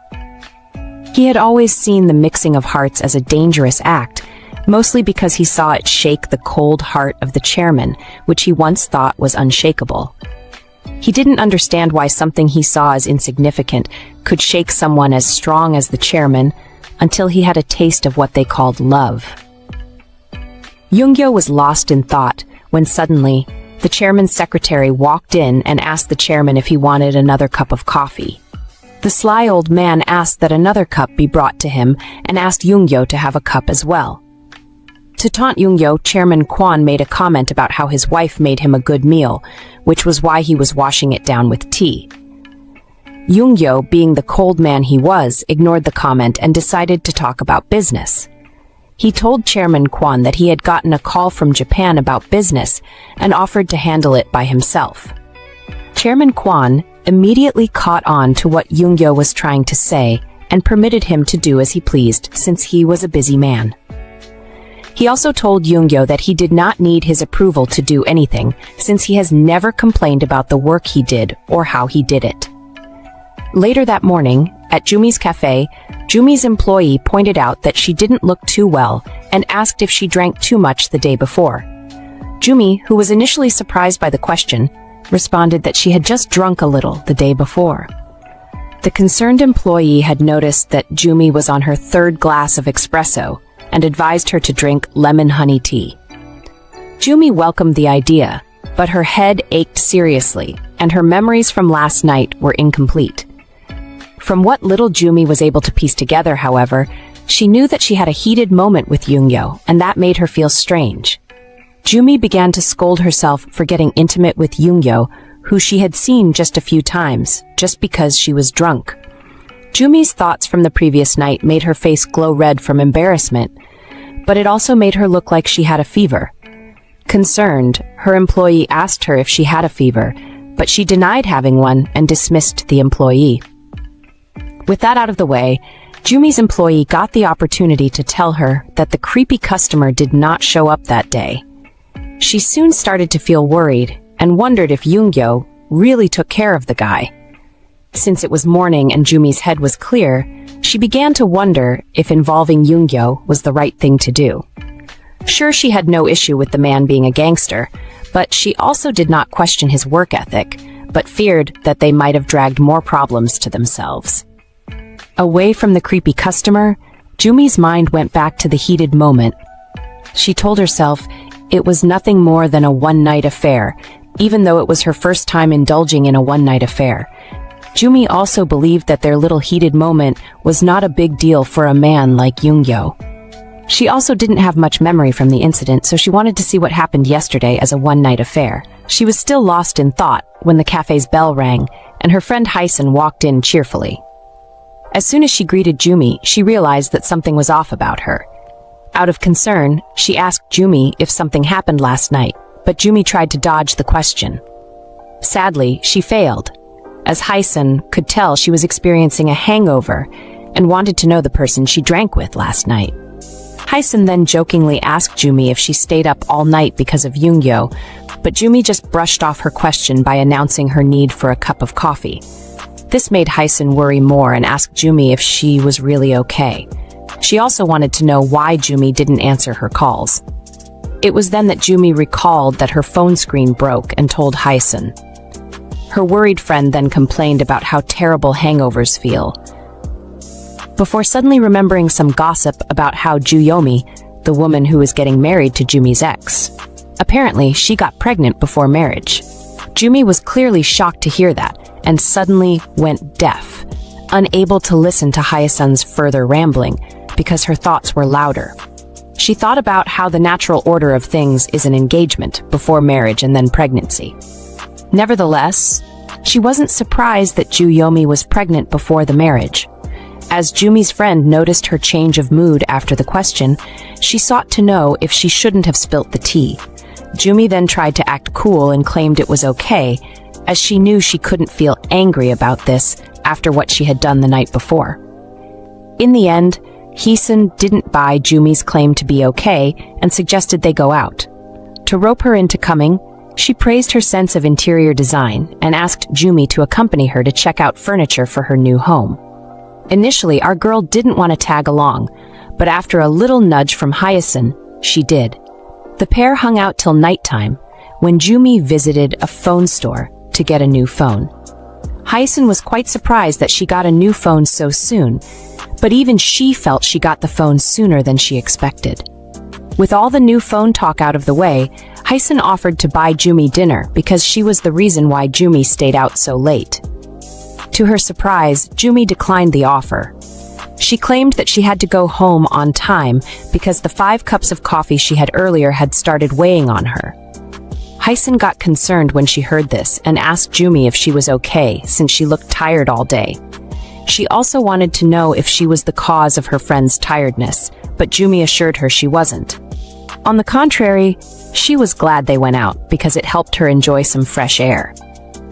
She then asked Hyson if her boyfriend was going to pick her up. With a cheeky smile on her face, Hyson confirmed he was on his way, after which she thanked Jumi and went her way. Jumi just stood there watching Hyson as she walked into the night. She could see that Hysun looked happy and felt it was because Hysun was about to get married. Initially, Jumi wanted to head home, but suddenly didn't feel like going home again. She didn't know what to do, but then dialed Yoongyo's number. Even though Jumi didn't feel comfortable around the guy, he had helped her the day before, and she saw it wise to repay him by buying him dinner. She recalled that the previous night she was so scared, but when Yoongyo came into the picture, she felt like he was the only place she could hide. However, she couldn't bring herself to call him, as what went down after she drank the night before couldn't get out of her head. She was really ashamed because of what she did and felt like apologizing to Yoongyo. She even considered moving just to get away from him and scolded herself for causing so much trouble. As Jumi thought about all this, she dragged herself home. When she finally was a few meters away from her place, she spotted a shady-looking vehicle parked in a corner. The vehicle alone made Jumi feel uncomfortable, only for the driver to come out and greet her with a bow. She got even more frightened and was shocked at the same time. Just to be sure, she asked the man if her father sent him. The man replied that he was sent by Yoongyo, so Jumi began to wonder why he would do such a thing. At first, she felt Yoongyo had sent the man to protect her because of what happened last night, but before drawing any conclusions, she asked the man why he was sent to her. To her surprise, the man just walked to the car's boot and opened it for her to see. There was someone in it. She didn't recognize the person at first, but after a bit, she realized it was the stalker. Immediately, he saw Jumi. The stalker begged her to spare him, but she still hadn't recovered from the astonishment she was experiencing. Yoongyo's man, without wasting any time, went on to drop facts for Jumi to prove that he had indeed captured the stalker. She didn't understand why he was telling her all this and decided to ask him what his reasons were. The man simply told her that he was only following Yoongyo's orders to ask her to confirm if they had gotten the right guy. Jumi indeed wanted to deal with the stalker, but the position he was in at the time made her pity him. Yoongyo's man, however, did not understand her silence and took it that Jumi was trying to tell him to handle things himself. When she heard this, Jumi decided to ask the man if he wanted to end the stalker. The man claimed he didn't know because he was going to follow whatever orders Yoongyo would give him. Before leaving, he casually bid Jumi goodbye and drove off. All that had happened made Jumi's head hurt, so she decided to give Yoongyo a call. She hadn't expected that a reason like this would be why she'd call him for the first time after that night, but we don't always get what we want now, do we? When Yoongyo finally picked up, he asked Jumi to be brief with whatever she was about to say. Then she asked if he wanted to end the stalker's life. Yoongyo casually replied that he would do as he pleased since she left the decision to him. On hearing this, she argued that Yoongyo was taking things too far. She confessed her regret for involving him and told him that if she knew he was going to react this way, she would have endured the stalking. She added that things went down the way they did because she asked for it and was about telling him to stand down when he decided to speak up. Yoongyo started by asking Jumi if she would dare tell him to his face that everything was her fault. When she tried to explain that he was misunderstanding her, Yoongyo replied that it was better to settle things the easy way instead of taking the long way. He then mocked Jumi for not wanting to get involved with dangerous things and feeling guilty because someone might die because of her. Then with a colder tone, he told Jumi to think about how selfish she was before he hung up. His words made Jumi realize that she was truly a hypocrite. She could also see that she always acted out of hypocrisy, which made her a coward. With that in mind, she dragged herself home and collapsed at the door the second she walked in.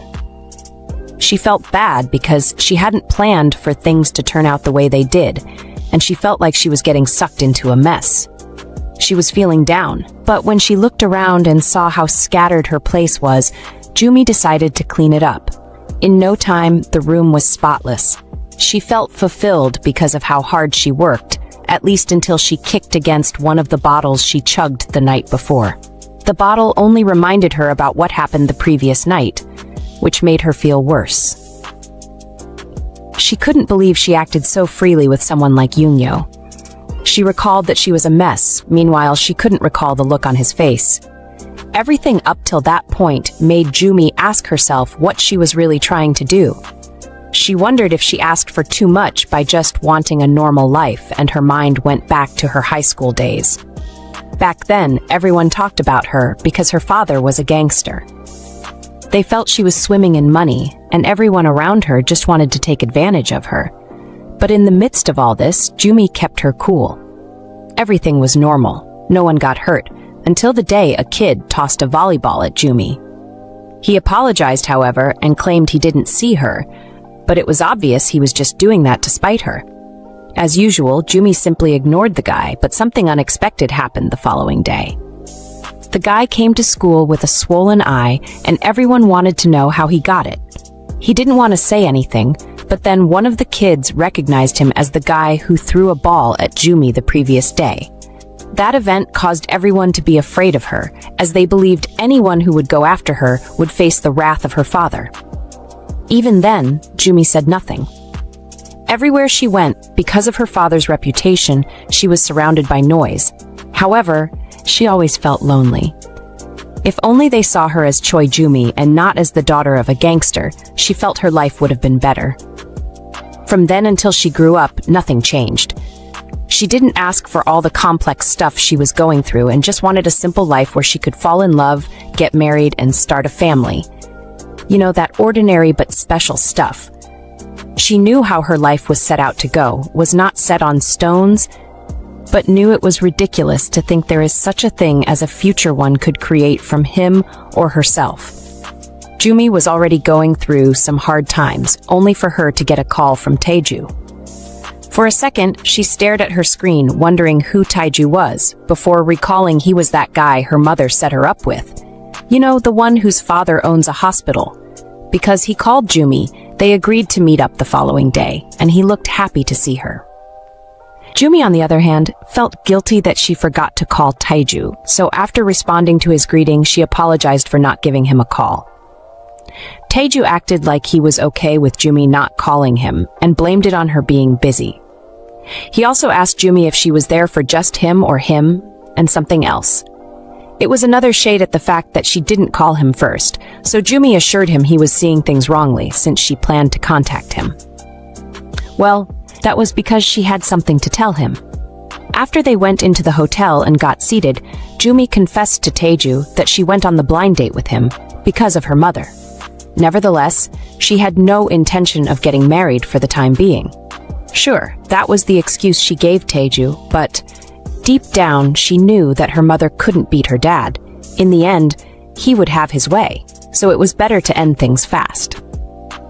Even though she already knew that, she didn't plan on meekly accepting to marry Yoongyo, like her dad wanted.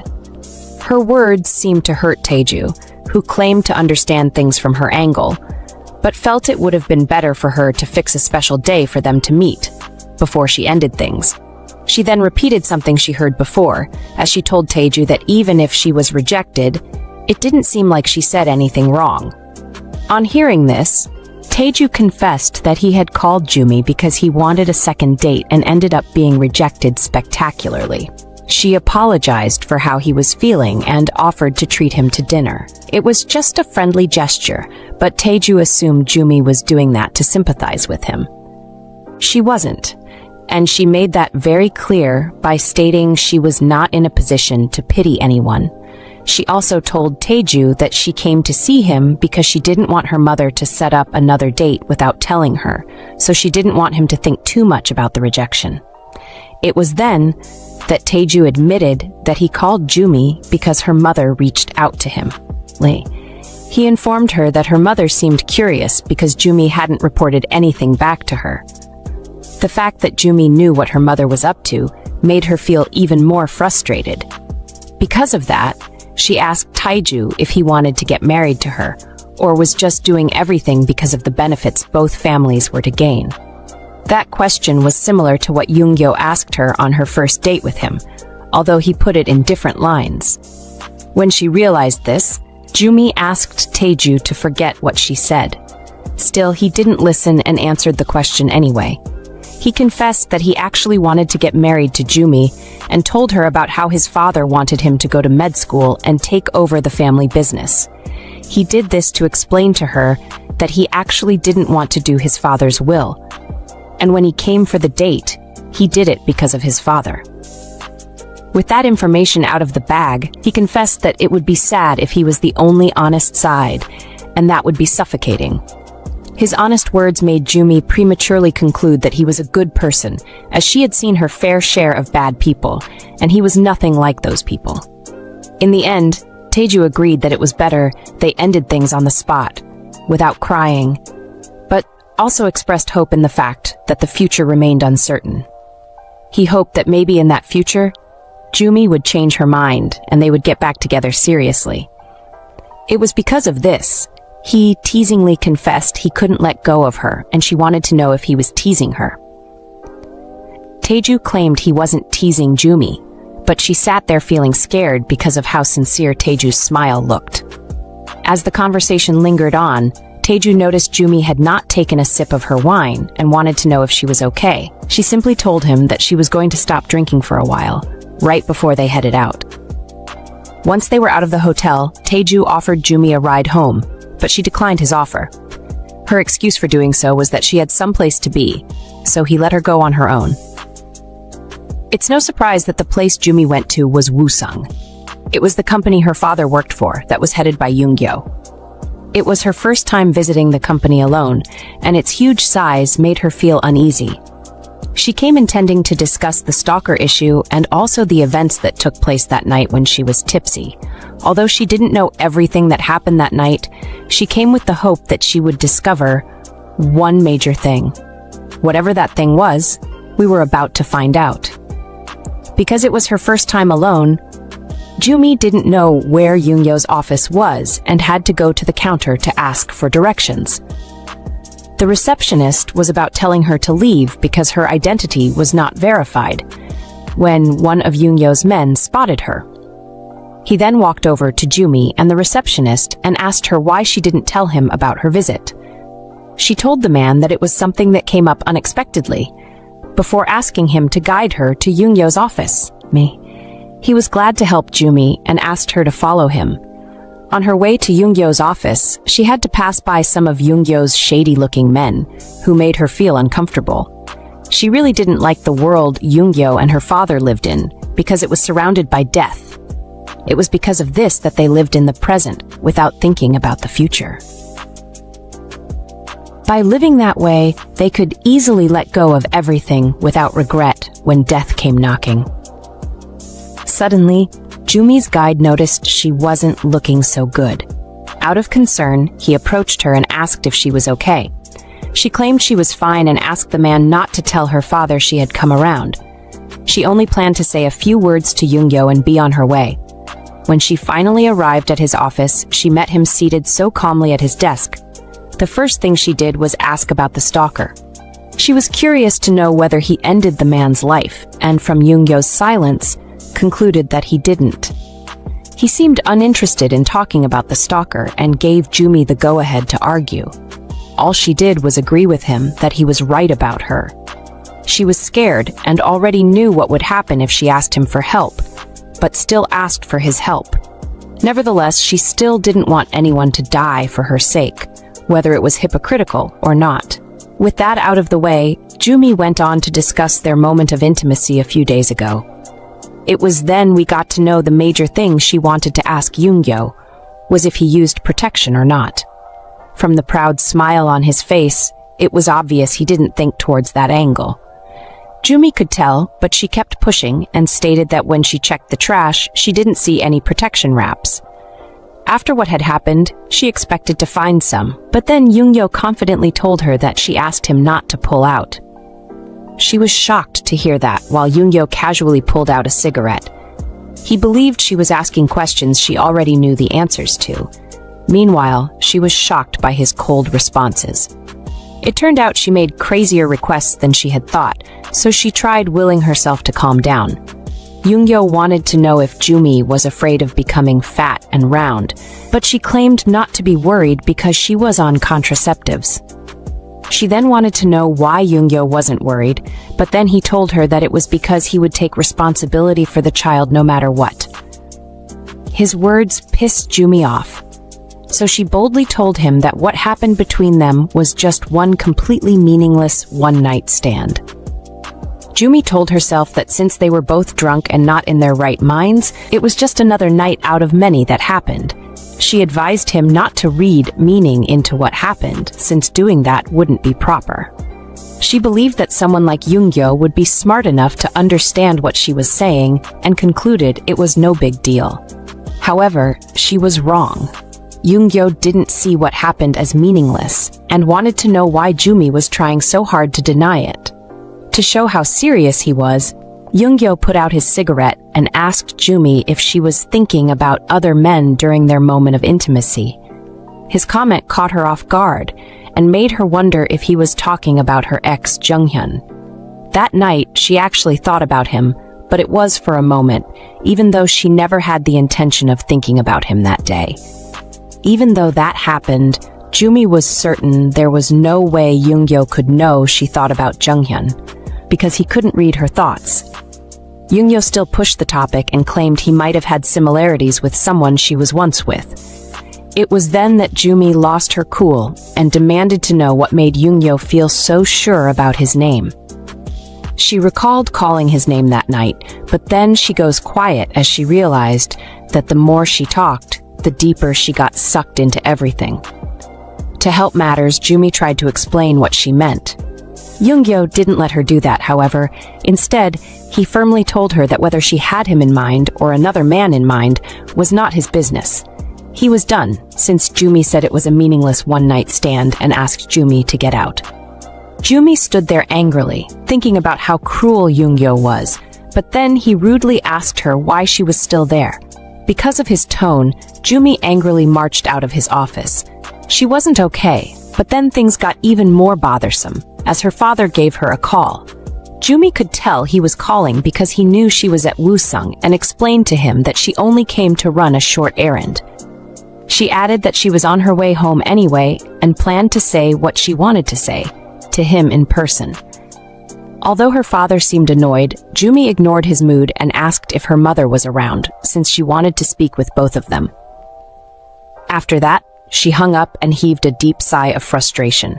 She was truly tired, especially because things kept going in the direction she was not okay with. With all that was happening, Jumi knew better than anyone that it was best to just give up. This was because she could tell nothing would change, even if she tried. It was with that resolve that she went on the blind dates without saying a word, as in the end, she was going to settle down with a man her parents would choose. Her parents were proud of her and saw her as a good woman. They had planned her life from the onset. The planning was so deep that her mother painted her future like it was her own. Her mother even told her that one day she would place her in the position of a wife of a good family. In Jumi's mother's vision, what she wanted was not even important, which actually made her feel bad. Jumi was still lost in thoughts when one of her father's men approached her and offered her a ride home. Normally, she would have declined the offer, but she was too tired to go home on her own and accepted the offer. Jumi and her escort then headed to the elevator, where they waited for its doors to slide open. Unfortunately for her, while she was waiting, Yoongyo came from behind her and pointed out that she was going home late that day. Fate was playing games with Jumi, because when Yoongyo arrived, the elevator doors finally opened. He walked in first, and instead of waiting for him so she'd get on the next time, she walked in boldly. As she did so, she kept telling herself not to react, because if she reacted she would lose to Yoongyo. It would have been easier if she said nothing, however, but Jumi decided to take a shot at Yoongyo. She did so by pointing out that she had to come to a place she didn't want to be because of someone. Yoongyo could tell the shit was directed at him, so he asked Jumi if she was always so rude. She claimed she wasn't always that way, but lately had unintentionally become rude. Just in case, Jumi informed Yoongyo that he didn't need to escort her, since she already had someone to accompany her. When the elevator doors opened, she headed out first, certain that she didn't want to meet Yoongyo again. She didn't want anything to do with him, since every time she saw him, something went wrong. She didn't know why she felt so pathetic at the time. Then she had a bad feeling and looked toward Yoongyo. The thought of facing that arrogant man made her heart burn with intense emotions. The intensity was growing so powerfully that it left Jumi feeling terrified. She was experiencing a gut feeling, and those were hardly ever wrong.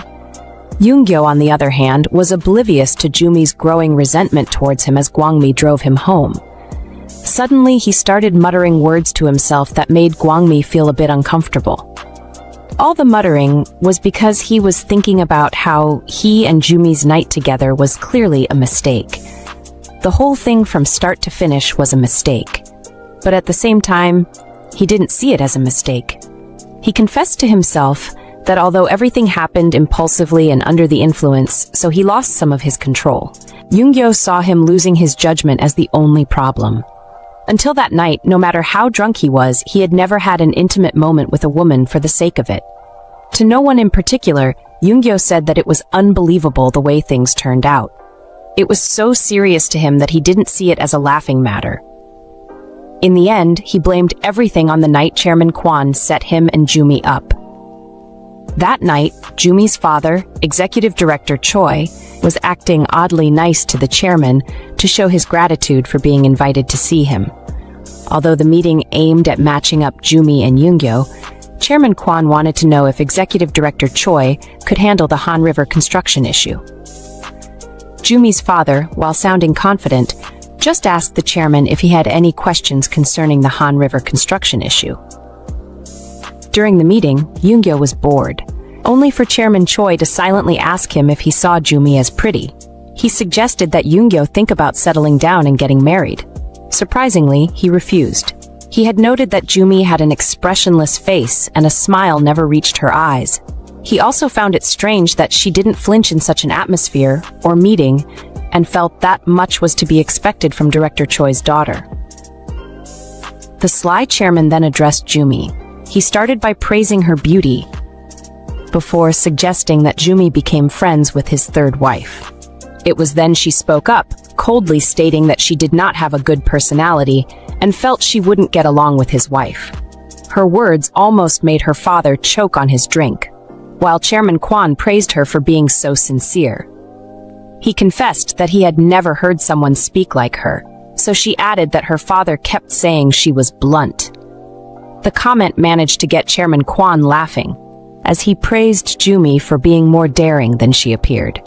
Her father wasn't happy, however, and warned her to stop talking that way. The chairman then told him it was okay, since young people should have that kind of resolve. Even Yoongyo took note of Jumi's attitude.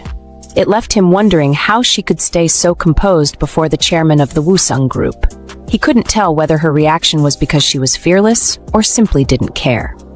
While thinking on this, he stares at Jumi, and when their eyes met, they maintained eye contact for some seconds before she looked away. He concluded that maybe Jumi was fearless and also didn't care. Also, her strangely calm aura stayed in his mind. On the day Yoongyo was to meet Jumi for their first date, you know, the day he kept her waiting for 4 hours, Gwangmi called him to tell him she was still waiting at the meeting place. He called when Jumi had waited for just 2 hours. Because of how persistent she remained, Yoongyo decided to handle things himself. He then let her wait for another 2 hours before showing up. When he came and she was still there, he couldn't tell whether she was stupid or clever. He just stood from a distance and watched Jumi.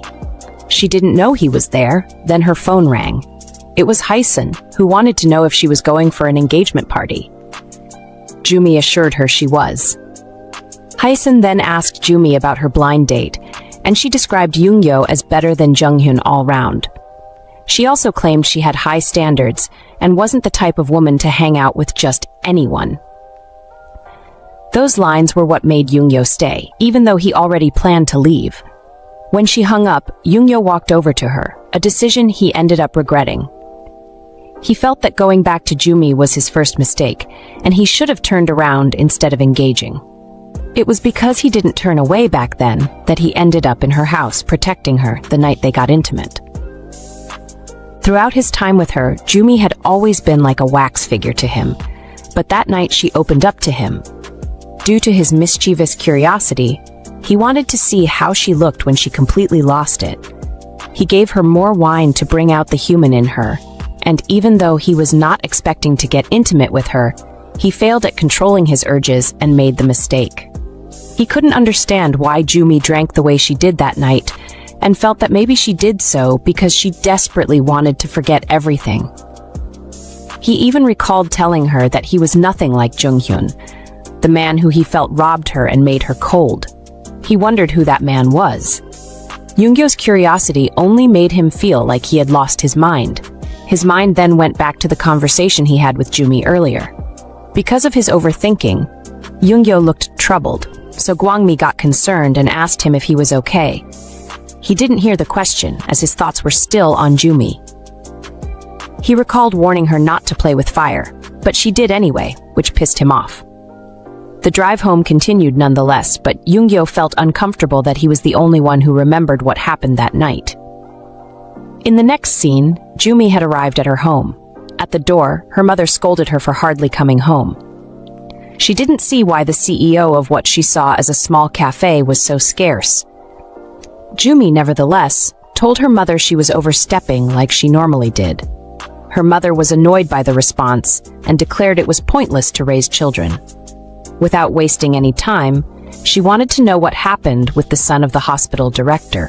Jumi replied to her mother with some questions of her own. First, she wanted to know if children existed for their parents. She then wanted to know if it was what parents wanted that mattered, before asking her mother why she kept talking the way she did. After provoking Jumi, her mother accused her of arguing with someone and coming home to blow off steam. The next thing her mother did was observe her face and ask her if she had been getting massages lately, since her face was so rough. While the mother and daughter discussed, Jumi's father came into the room from the shower. As soon as he arrived, he stated that Jumi was acting like coming home would make her lose her freedom. When Jumi welcomed him, he ignored her and added that he knew from the start that when Jumi left her parents behind, she would go live with someone and start a small shop. Jumi boldly defended her business, stating that what mattered was that it was her cafe and not a small shop. Executive Director Choi decided to let the argument slide because he wanted to know why Jumi went to the company earlier. She told her father that since she went on a date with Yoongyo that was arranged by him, it wasn't strange for her to go meet him again. Her father didn't see that as strange. Even so, what he saw as strange was how she initially didn't have an interest in Yoongyo, and then suddenly she wanted to meet him. To him, that proved that Jumi had a heart, which he originally felt she didn't have. Jumi could see that her father was unto her, but dodged his suspicions and suggested that if he didn't like how things were going, she should end the relationship. Her father was annoyed by those words, but that wasn't all Jumi had to say. She went on to declare that she would no longer see either Yoongyo or the hospital director's son. The news caused Jumi's mother to spot out her tea in shock, but that didn't stop her from going on. She made it clear that they could no longer threaten her with her store. It was what she used to survive, and that was at stake, so she wanted them to respect her. Hearing that Jumi saw the shop as what sustained her, had her father laughing at first. After which he rudely mocked her by demanding to know when she expected to get her money's worth from the coffee shop. To him, she was joking, and if she got married, they would get their money's worth. Jumi's agree's father added that they had given Jumi jewelry, paid for her education, fed her, clothed her, and even gave her a cafe. With all they had done, he expected some gratitude from his daughter. All the harshness made Jumi's mother feel uncomfortable, so she pleaded with her husband, begging him to calm down. She also spoke on Jumi's behalf and claimed Jumi already knew all the good they had done for her. Throughout all this time, Jumi felt uncomfortable. A reaction like this was the reason why she didn't want to go see her parents in the first place. Luckily for Jumi, her mother's attempt to calm her father worked. So in a calmer tone, he continued what he was saying about Jumi getting married. It turned out her father was okay with Yoongyo because he was a heartless, calculated man who hated being under anyone's thumb. He was also cold-blooded, a man with qualities that Jumi knew her father liked. From the way she saw things, Yoongyo did not have any humanity but was good at his job and made a lot of money. Jumi's mind was still on Yoongyo when her father interrupted her thoughts by reminding her of some hotel opening ceremony he already told the host they were attending. At that moment, everything about the meeting annoyed Jumi and left her wondering why her parents had her if they were just going to hand her over to someone else. She felt it was better they had a son instead of her and got up to leave. On her way out, Jumi announced she was going home and wouldn't visit her parents for a while. She also wanted them to know she declined the invitation to the hotel opening ceremony and didn't want to have anything to do with Taeju, the hospital director's son. Although her mother was not okay with the idea, she let her go her way. On her way out, Jumi realized that in truth, all she had belonged to her father. Even the man who volunteered to drive her around was her father's subordinate. Upon the argument with her father, Jumi still accepted the man's offer to drive her home. In the car heading to her house, Jumi thought deeply about how she was told to follow in her father's footsteps because everything she enjoyed was because of him. Also, she was ashamed to admit that she was afraid to stand on her own 2 feet without her parents' help. As she left, she planned to stay away until she was able to keep her head high around her parents. The days after the argument with her parents were peaceful for Jumi, and business was also going great. However, on a certain weekday when the cafe didn't have many customers, Jumi was about to close for the day. She planned to do that after having a glass of lemonade, and while she waited for it to be made, she thought about how Yoongyo was on a trip to Japan. To her, his absence meant things would be peaceful for a while, but then trouble walked into her cafe in the form of a fancily dressed director Song Ha-young, Chairman Kwon's third wife. Since Jumi had never met her before, or seen her before, she simply asked to take her order. Director Song just glared at her, scanning her thoroughly, to the point that she started feeling uncomfortable. After scanning Jumi, the director placed her order and went to take a seat. Although the woman hadn't said anything to her, Jumi felt like the director was staring into her soul from her seat. There was tension in the room, and Jumi's male employee wanted to know if Jumi knew the woman since she kept staring at Jumi. She claimed not to know the woman, and when Jumi's female employee went to see if Director Song wanted anything else, she claimed she didn't. That aside, Jumi found it strange that a woman with such an expensive designer bag and shoes came for a cup of coffee. It didn't make sense to her because she didn't look like the type of person to come just to have a cup of coffee.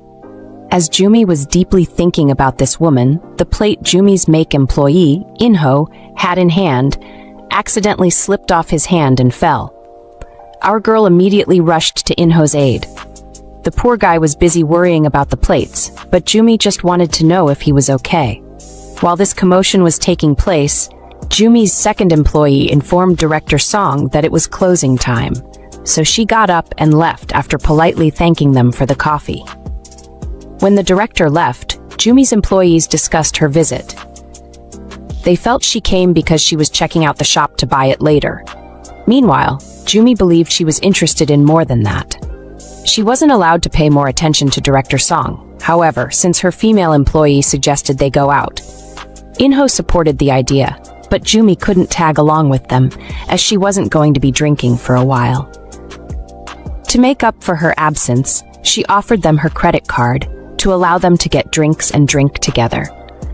Furthermore, she stated that alcohol was only good when you drink it with someone. Her employees were taken aback and concerned by her wish to stay away from alcohol, so they asked her if she was okay. She also didn't look too okay, so they wanted to know if she had anemia. Jumi claimed that she was fine, but just a little dizzy. She then instructed them to close the shop for the day. When they were done setting the store for the next day, Jumi's employees headed out, leaving her alone at the shop. The closing hours stress caught up to Jumi, so she decided to have a little rest before going home. She sat there feeling tense with her bones aching. Those symptoms made her consider the chances of her having body aches. Well, that was until she felt nauseous and started thinking about her might with Yoongyo. To make sure it wasn't what she was thinking, Jumi decided to take some pregnancy tests. From the look on her face, it was clear what the test showed before she even revealed it. The pregnancy test came out positive, a result Jumi prayed not to get. It was her third pregnancy test with the same result. Yet she tried to tell herself the devices were faulty. For a more authentic result, she planned to go to the hospital to confirm. Although she didn't want to believe she was pregnant, Jumi was ready to do away with the child if tests at the hospital confirmed she was pregnant. This was because she didn't see a child born out of one night of lust as a child that would be welcomed by society. Upon everything Jumi was going through at the moment, her father had to add to her issues by ordering her not to be late for the hotel's grand opening.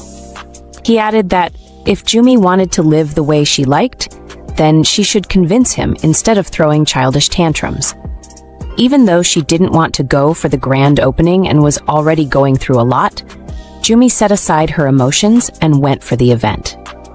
Upon entering the hotel, her father's subordinate rushed to welcome her. He told her he had been waiting for her since her father told him she was coming. It didn't take the man too long to notice that Jumi didn't look okay and wanted to know if something was going on with her. Jumi claimed the only problem she had was that she couldn't sleep the night before. These sleepless nights were because Jumi went to the hospital for some tests, where her pregnancy was confirmed. The doctor also told Jumi that birth controls were not 100% effective, something she already knew. After she visited the doctor, Jumi surfed the net for cases of pregnancy even after taking contraceptives. She was relieved to discover that there were many cases like hers, even though that comfort lasted for a few seconds. After that, Jumi spent the rest of the night watching videos of how early pregnancy can cause nausea and dizziness. Back to her conversation with her father's subordinate. The man told her she would be using a private room per the special request of her father. One of the perks of the special request was that Jumi's luggage would be taken to her room for her, but she just asked for her key and promised to handle everything herself. The man then asked her if she wasn't going to attend the opening ceremony that was about to start, and she told him she wasn't going.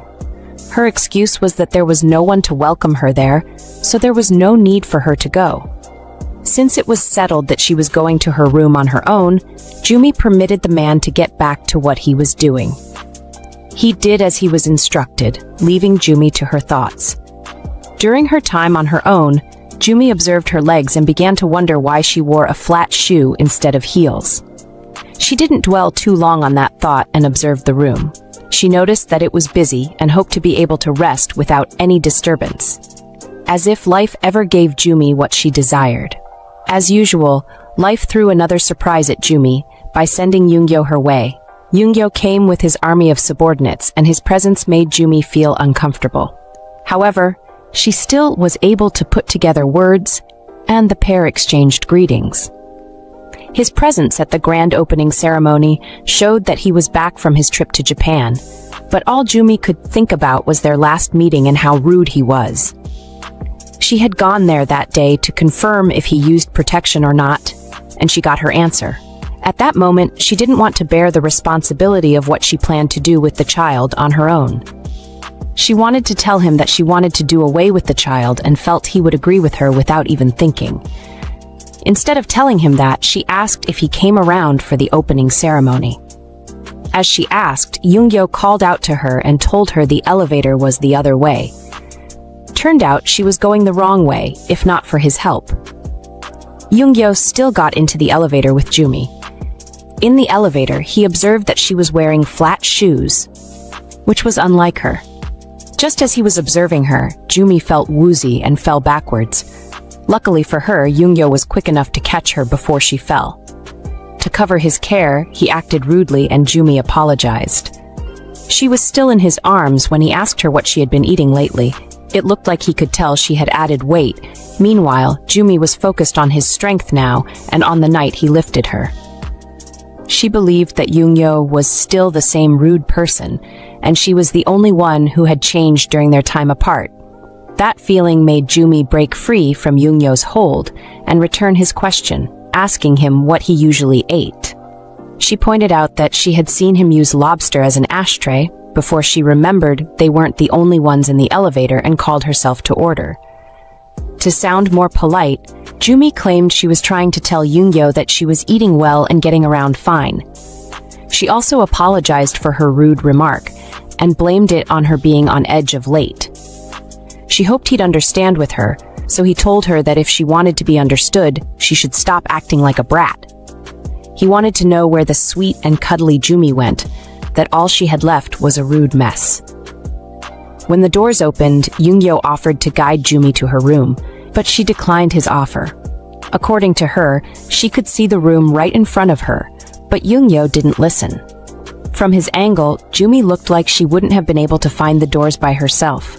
She didn't understand his strange worry, but just let him help her out. In the end, Yoongyo showed Jumi to her room and instructed her to get some rest, after which he and his subordinates went on their way. Jumi noticed that Yoongyo looked like he was doing okay, unlike her, and that made her despise him a little more. In her room, Jumi was finally about to get some rest when her father called. He called to inform her that the press conference for the hotel's grand opening was about to start, and wanted to know where she was and what she was doing. She informed him of her intentions to rest a little since she was tired, but her father wasn't cool with the response. He felt that if Jumi wanted to relax, she should have stayed at her coffee shop. He made it clear that he was not asking her to come down, but ordering her to do so, and even though her father never let her catch her breath, Jumi had to listen to him. At the press conference, one of the staff urged all the guests to have their seats as they were about to start. The guests did as they were told, but then Jumi recognized someone on stage. It was director Song, the woman who visited her cafe some nights ago and acted like she wanted to buy their land. Jumi knew there was no way the wife of the chairman would stop by her cafe for no reason and wondered what her intentions were. Thinking too much about the matter only made Jumi to start feeling dizzy and nauseous again. To prevent making a mess at the press conference, she bolted off, intending to get to the bathroom, but she bumped into a guest in the process. She may have ignored the guest and kept heading towards the toilets, but he looked a lot like Yoongyo. After vomiting for a bit, Jumi had some relief. She could see that nothing about her life had changed, except for this child that, even though unnoticed, had come into the picture. As she dragged herself back to her room, Jumi felt as though her whole life was upside down. Nevertheless, she again thought about doing away with the child to help her fix things and return her life to its usual state, before the drowsiness and depression. She was still thinking about taking the child out of the picture when she collapsed and Yoongyo caught her. She was in his arms when he observed her and noticed tears rolling down her cheeks. Out of curiosity, he asked Gwangmi what was wrong with Jumi, but he didn't know what response to give. Yoongyo ended up taking Jumi away. When she woke up, she realized she wasn't in her room. The last thing she remembered was that she was in the bathroom. She began to wonder if she fainted or not, recalling that someone caught her. Suddenly, there was a knock at the door. For some reason, Jumi saw it wise to get the door. To her surprise, the person she met at the door was director Song Hyung. Director Song was annoyed to see her and asked about the owner of the room.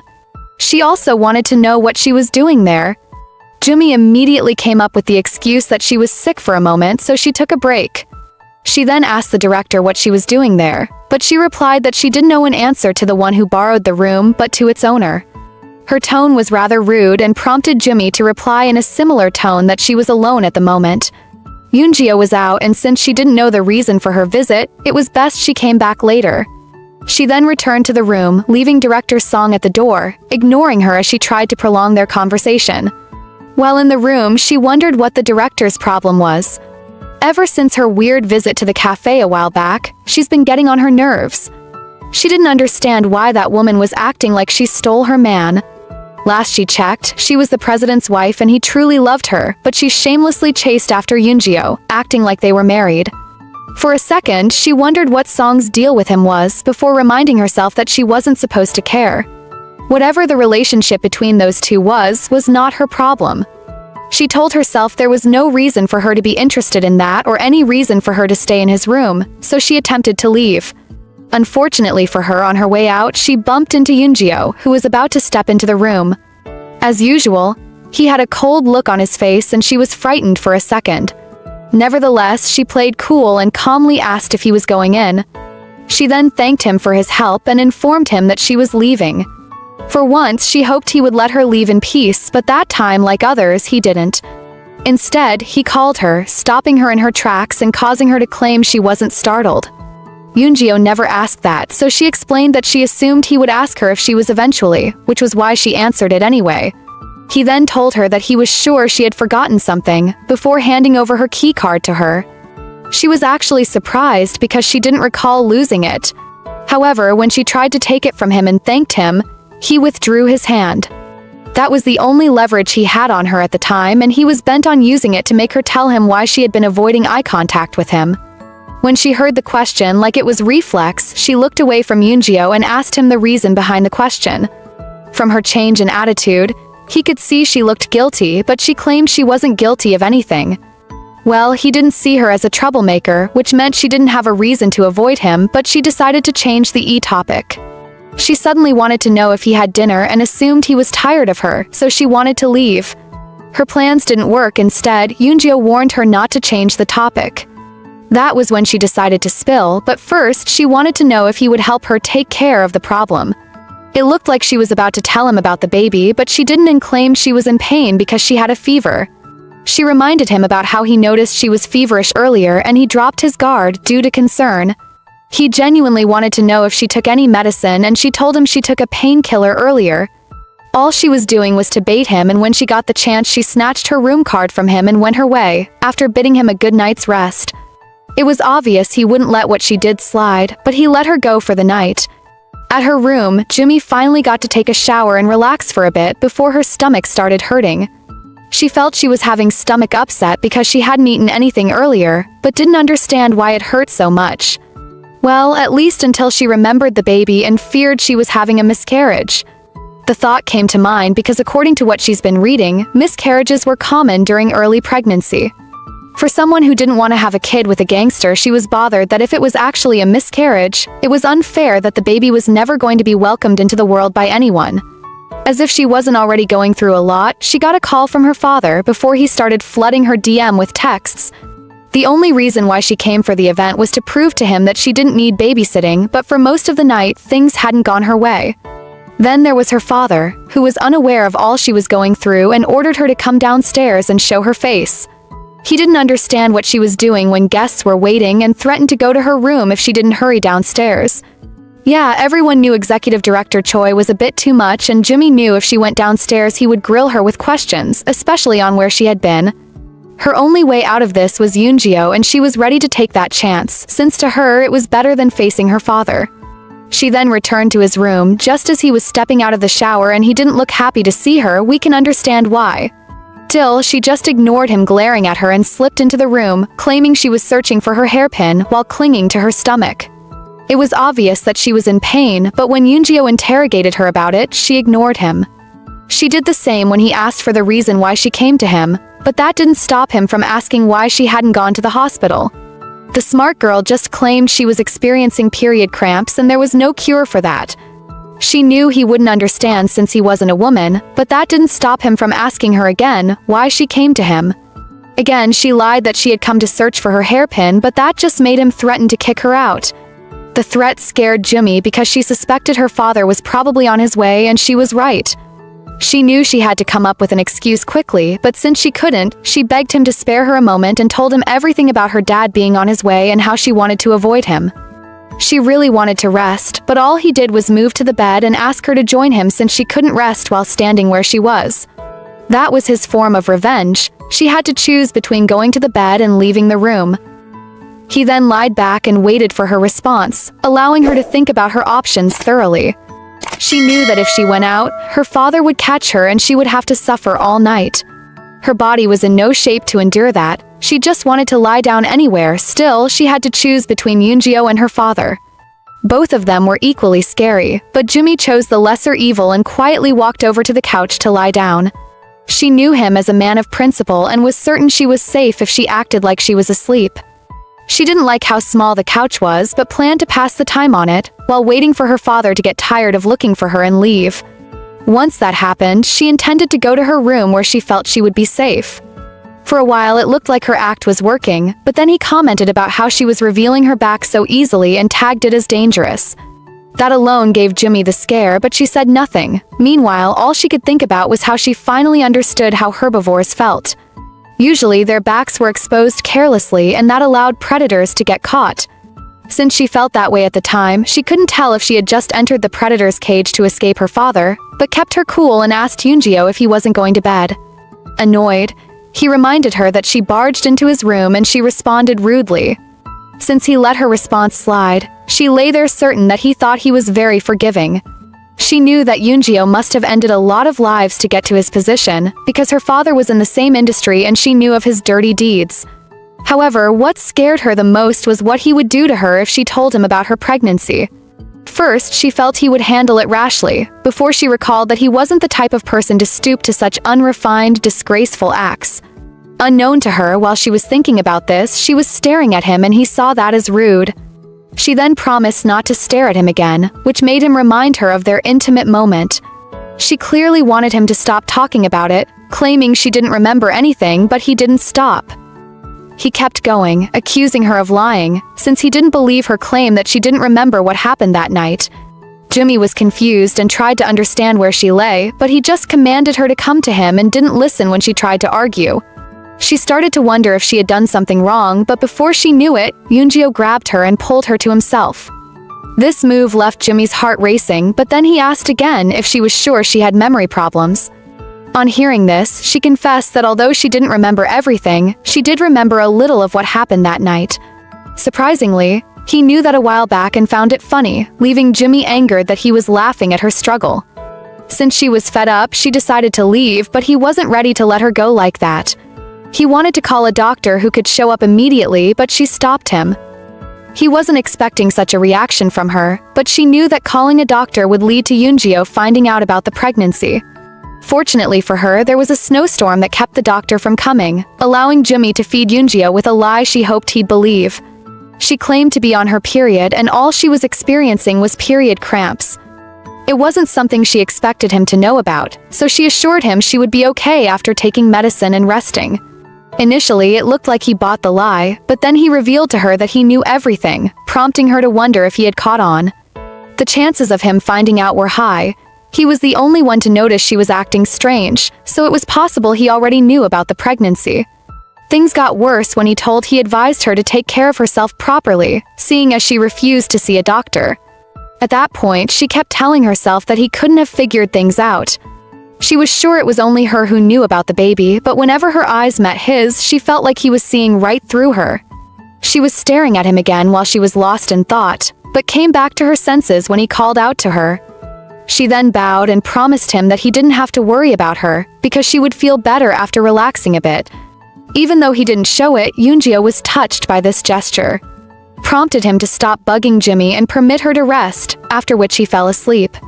Shocking, right? At the time, even she didn't understand how he could fall asleep so fast. She had never seen him asleep before, even though they had a moment some time back. She had never seen him so peaceful. It was actually her first time seeing a man up close, sleeping soundly, until he scolded her for staring at him again. He reminded her that he told her it was rude, and she retorted that she would be more comfortable if she went to her room. Normally, he would have let her go, but she didn't want to take responsibility for her getting scolded by her father. That allowed Jumi to rely on him further and slip into the sheets. She was already indebted to him and something he already knew, which was why he decided to talk with her a little more. He always wanted to know why she followed her father's orders when she didn't really like the man. A conversation she would have escaped if she just went to bed. The question made Jumi feel uncomfortable, adding to the fact that she felt Yoongyo didn't care about her answer. She assumed he would forget about their conversation by morning and decided to talk with him for a bit. With that in mind, she replied that when it came to her father, everything would go right for her if she sacrificed and did what he said. Simple, right? But since she spoke about sacrifice, he asked her what she meant. Apparently, she couldn't disobey her parents because everything they had rested on her shoulders. With the amount of weight she was bearing, she felt it was better for her to stay quiet and do as her father wished, instead of going against him and getting oppressed all her life. Also, if she pretended to be obedient, he would give her some space, a truth only she knew. That wasn't something Yoonggyo was cool with. He told Jumi that what she was experiencing was not sacrifice, it was her knowing the problem and choosing to keep it to herself. He defined what she was doing as avoidance and explained that there was no use running away when you would end up in the same spot. He had given her a lot to think about. Deep down, she agreed she was running away. From the onset, she saw her idea as the best course of action, so she pretended not to know what she was facing, even though she did. Jumi got so comfortable that she wanted to tell Yoonggyo that it wouldn't be much better if she ran away. She didn't, however, because it looked like another excuse. She also felt like she had revealed too much and ended the discussion by starting a new one. She wanted to know if he slept next to other girls the way he did with her. He found this new subject amusing and laughed a little before instructing Jumi to go to bed, since she was ill. She should have listened. Instead, she wanted to argue that he was the one who started the second conversation. However, as she tried to argue, she accidentally sneezed in a way that made it look like she was about to call him babe. She then tried to correct it, but he didn't buy her claims and somehow it made her blush. She felt like he was teasing her, so she decided to submit and apologize for asking personal questions, as she also hated it when someone did the same to her. Luckily for her, it looked like he had forgotten she called him babe, since he became more focused on her apology. He then added that he hated annoying things and being nagged at, but she didn't understand why he claimed to hate those things so much when he did them to her often. Once more, instead of keeping quiet, she spoke too much and brought up their little intimate moment again. Nevertheless, when he asked her if she was ready to be covered in the consequences of that topic, she decided to shut up and let it slide. She finally went quiet, but her thoughts remained loud, thinking about how she had spent another night with him. He was the most dangerous person she knew, yet she always kept showing him her back defenselessly, to the point that he warned her about how dangerous it was. She was too calm around him, making her believe it wasn't her, but some hormones that were released when a person was pregnant. To her, it was the reason why she felt comfortable under the sheets on a snowy night, lying next to a man like him. She even noticed that his scent mixed well with nights like that one and finally fell asleep. By morning, Jumi was leaving the hotel when she saw a text from her dad. As she predicted, he went to her room the previous night. She wasn't there and he demanded to know why. He then decided it wasn't something to discuss via text, but because he had something important to handle, he ordered her to be home before breakfast. With the morning's problems, she began to wonder why she slept so soundly next to Yoonggyo the previous night. She slept so soundly that she didn't notice when he left the bed. She was alone in the room when she woke up, but her mind suddenly went to the fact that she forgot Director Song stopped by Yoonggyo's room the previous night. She suspected that the woman had something she wanted to say to him and suddenly felt bad because she didn't understand her relationship with Yoonggyo. On getting to the hotel's diner, she spotted our boy, Director Song, and some other men enjoying wine while discussing the company. Normally, one would expect her to keep walking, but instead, she walked over to them and chipped into their conversation. Her insight, nonetheless, announced her presence, and from the way the director was talking, she noticed she was different from how she was last night. Turns out she was invited for breakfast and thanked Yoonggyo for inviting her. To her surprise, he thanked her for the first night they spent together, leaving her in disbelief. It was like a crazy nightmare coming to pass, causing her to stare at him in disbelief. Soon she realized that all that happened in her head when Director Song called her. Since Jumi was just standing there, she asked her if she was okay. She informed her about the wine they have as an appetizer. Meanwhile, Jumi was feeling embarrassed. She didn't understand why she was remembering that night all of a sudden and beat herself up again for it. As she sat there, wallowing in shame and self-pity, Song noticed she hadn't touched her wine and inferred that she didn't like it. She knew she couldn't have stuff like that because of the baby or the promise she made to herself to stay away from wine for a bit, but claimed she didn't want it because it was too early to take before a meal. Her response made the director acknowledge her as bold and probably presumptuous. Since she didn't know if that was a compliment or not, she decided to take it both ways, and that made Yoonggyo laugh. The ladies were surprised by his reaction, especially the director, who hadn't seen him smile like that in a while. Suddenly, the vibe in the room changed. Aside from that, there was the persistent gaze director Song was giving Yoonggyo that Jumi pretended not to notice. It was the look her ex's fiancé gave him, back when she was still with him. Still, she couldn't believe the same thing was happening before her. The woman in question was married to the chairman of Woosung and their wedding was grand, so she couldn't have feelings for Yoonggyo. Before she could dwell on that thought a little more, the man of the hour complimented their breakfast. He saw it as interesting and the older lady saw it as a joke and laughed. She was still laughing when she asked Jumi about her meeting with Yoonggyo earlier on. She had heard they met and joked about him not being funny, but she managed to annoy Jumi when she referred to him as our director Jung. Out of anger, she claimed their meeting was fun and he was the most fun guy she had ever met. She also praised him for being so gentle, shocking director Song, who asked how she knew him well on their first meeting. The men at the table were starting to feel uncomfortable as the mini-argument continued, only for Jumi to worsen things. She literally referred to him as her match that she didn't find through matchmaking, and Song didn't like that. Normally, no one would have challenged her like this, but Jumi wasn't like everyone else. She was fed up with people worshipping this woman because she was the chairman's wife. She had never seen a woman who was so arrogant while leeching off a man, until she met her. She then reminded her about her coming to Yoonggyo's room the previous night and revealed to her that she didn't pass her message to him. She could no longer keep her thoughts to herself and joked about their closeness. It wasn't something director Song found funny, but Jumi maintained her smile when she claimed she believed she didn't visit for any ulterior reasons. Furthermore, she apologized for her suggestion and the table went silent. She began to feel ridiculous, knowing fully well that doubting a woman who was quite rude. However, all the arguing made Yoonggyo laugh long and hard. When he was done, he got up to leave, claiming he didn't have time for a fancy breakfast. He expected Jumi to get up with him, but she didn't, and that confused him. He initially felt she would prove stubborn, but she didn't. She just got up and thanked director Song for the invite. Neither of them paid attention to how offended she was. After all, they were the only two people who didn't care about how she felt. Upon getting outside, Yoonggyo's car arrived, but Jumi refused to get in. When he asked why, she claimed she wanted to go in a separate car, but he argued that her father wouldn't be okay with that. He also pointed out that there weren't any more cars available, and if she didn't get in, she would have to walk back to Seoul. She knew he could let her walk, so when he told her to get in, she immediately obeyed, as quickly as possible. She knew that the journey back to Seoul would take over an hour because of the previous night's snowstorm, and she was stuck with him for that long. Suddenly, she remembered her appointment with the obstetrician tomorrow and wondered if her baby was okay. Immediately, she became sad, as she wasn't planning on keeping the baby, so she felt she wasn't supposed to be worried about it.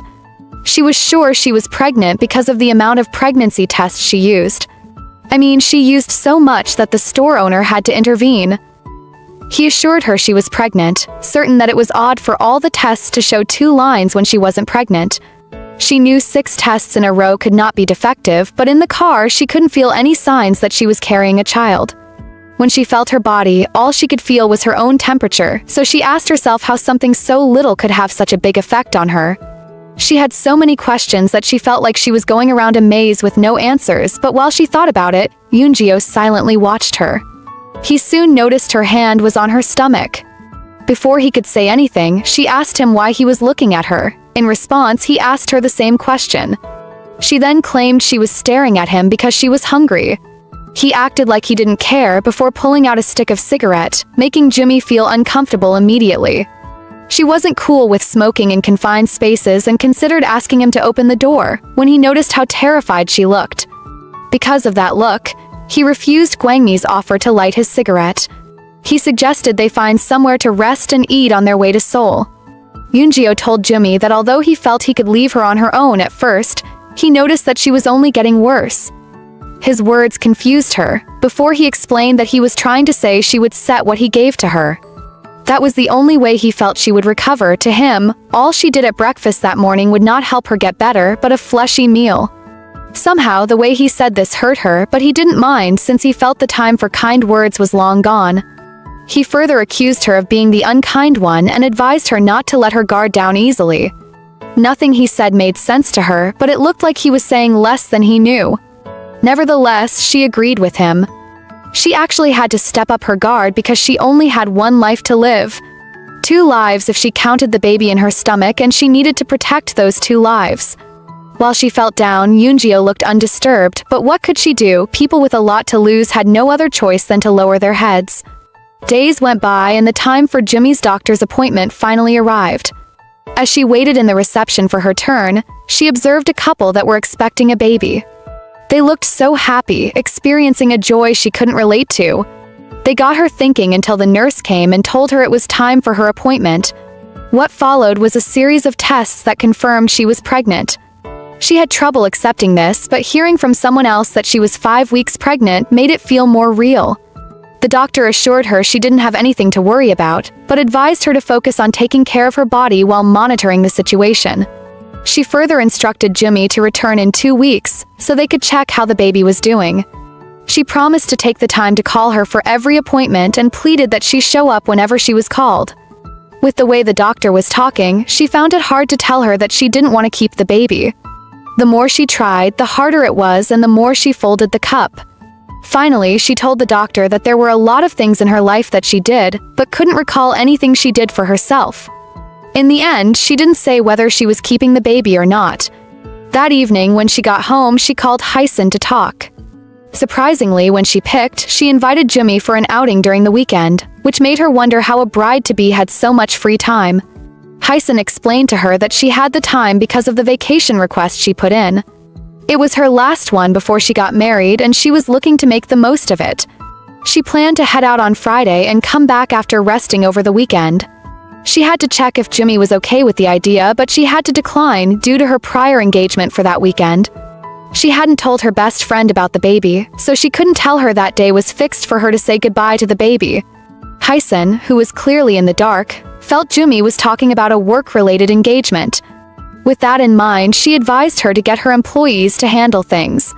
She replied that she hired more people because she was busy, but that didn't affect Hyson's plans. It was her last chance to chill before getting married, and she was going to take it, even if she had to go alone.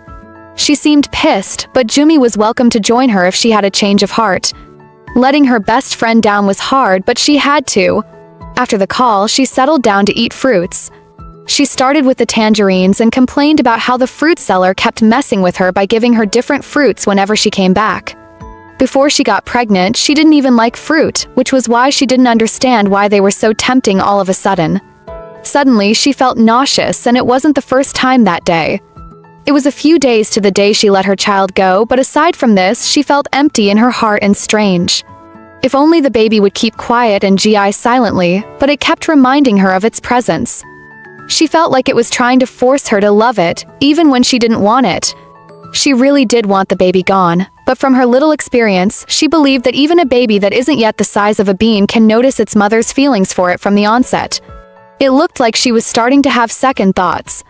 On the day slated for her appointment, Yoongyo, who was unaware Jumi carried his child and was confused about what to do with it, was thinking about his discussion with director Song. She had offered him an opportunity for him to join her and grow the Woosung hotel. Earlier on, they agreed he would work with her until the hotel was finished, but she suggested their partnership continued. Apparently, she believed they were compatible as partners, but he outrightly refused the offer. When she asked why, explaining that it was a great opportunity for him too, he simply stated that he hated being bothered. His thoughts drifted away from that, to the fact that he was on the chairman's bad side because of her. He truly hated annoying people, but not only was director Song annoying, but she always talked about love. That also annoyed him, but with all that was on his mind, he found it funny that he couldn't stop thinking about Choi Jumi. He noticed that even though her father was trying to use his power on her, he was lenient with her to some extent. For some reason, he kept worrying about her and liked her lack of interest in anything relating to power and the dryness in her eyes when she looked at him.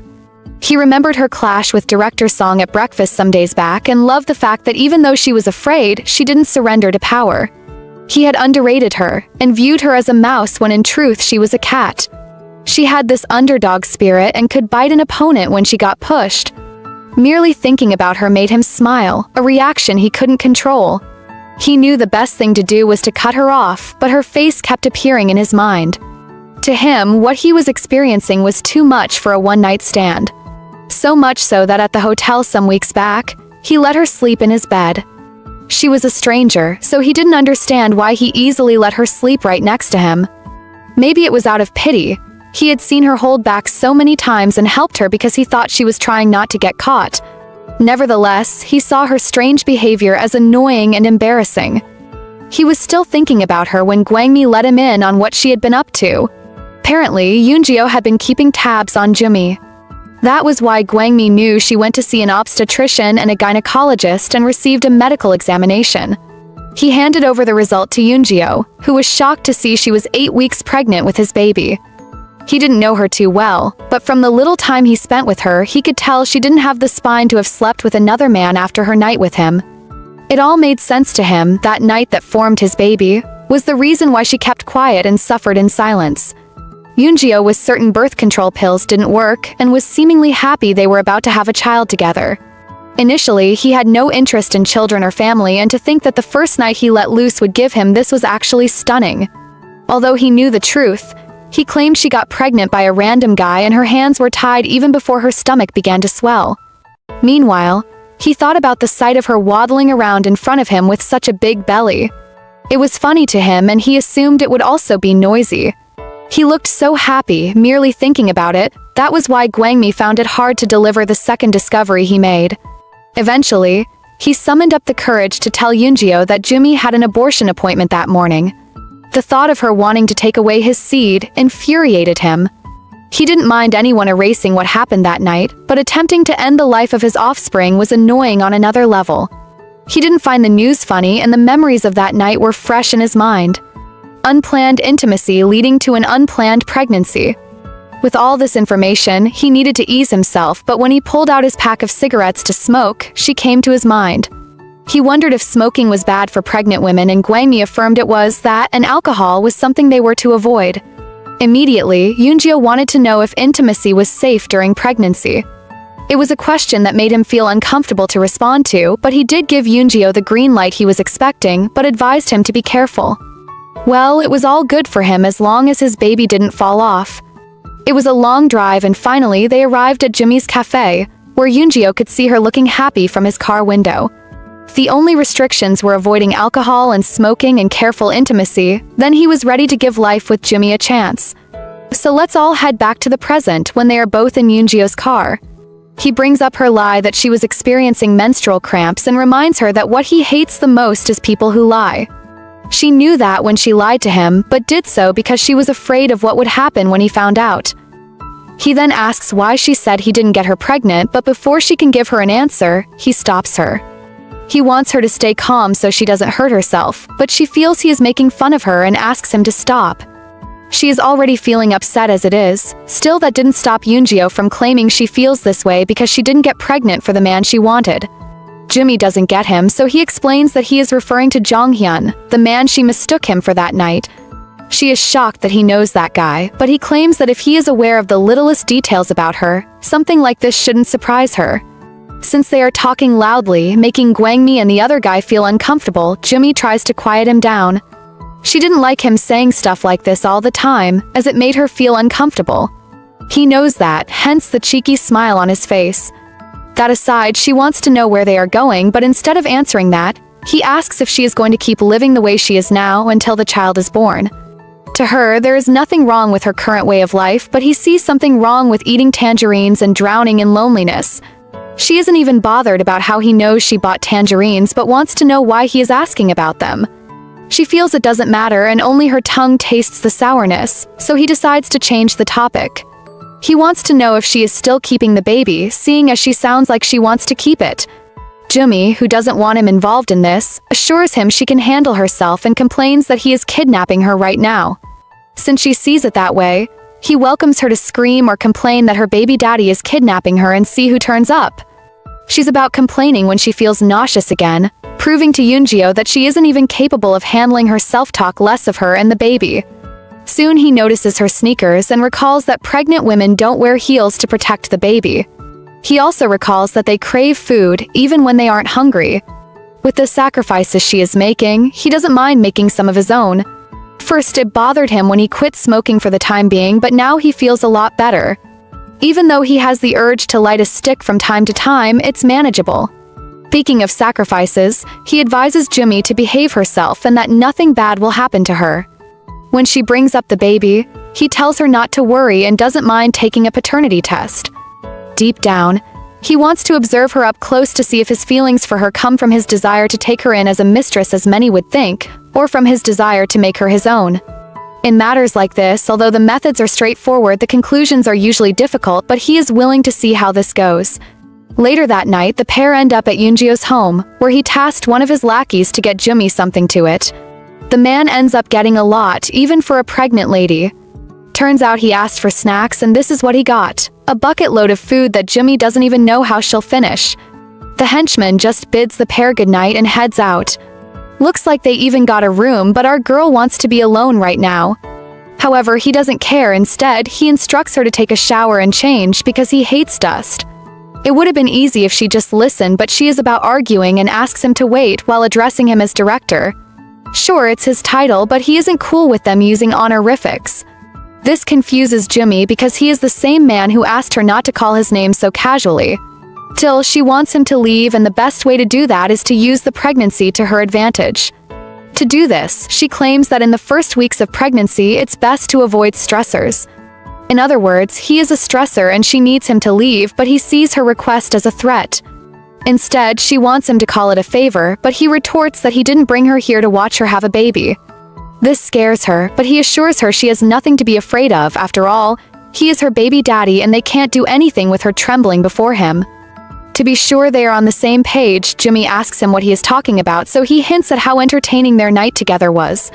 Annoyed, she asks him if it's his hobby to keep repeating things, but he responds that he has to do so because she keeps talking nonsense. It's their usual back and forth, until Yoongyo asks if Jumi plans to run back to the hospital once he lets her go. His question is followed by a change in the atmosphere that allows her to understand that he knows the abortion was scheduled for today. In a split second, her thoughts go back to earlier in the day when she saw Hysun's text. She still wanted Jumi to accompany her on her last vacation trip, and she called to tell her she had changed her mind. She could no longer deny the vague premonition she had from the moment she felt the little life fluttering in her. She was going for the trip because she didn't plan on canceling her appointment. It was a wise choice made because she couldn't bring herself to hate her unborn child. Back to when Yoongyo asked her if she wanted to run to the hospital. She tells him that although she thought of doing away with the baby initially, she no longer wants that. He likes the sound of that and instructs her to stay quiet until the child is born. He didn't want her making a fuss, but what actually bothers him is how humans are creatures that change opinions easily. Because of this, he isn't sure he can trust Jumi, but she reminds him that a while back he told her that he didn't care what happened to her. Upon that, he doesn't know much about her. She is about to add to her lengthy speech on how he needs to leave her be, but he gets a call that disrupts their conversation. She feels hurt that things are this way and might always be this way. After all, on the first day she brought him to her apartment, he acted the exact same way, like he didn't care. She didn't understand why he was acting cold suddenly, but it was only a matter of time before her belly started showing and her mother found out about the baby. She fears that if her parents find out about the baby, they will reopen the topic of her ending the child. She doesn't want that, leaving her in the hands of Yoongyo, the one person who is ready to protect her pregnancy. She starts to think more about her choices, certain that for the child's sake, she is at the right place. If she leaves, she will be subjected to eating a tangerine or two every night, as he said. Then there's the issue of the continued resentment of her family and the pointless conflicts she would suffer.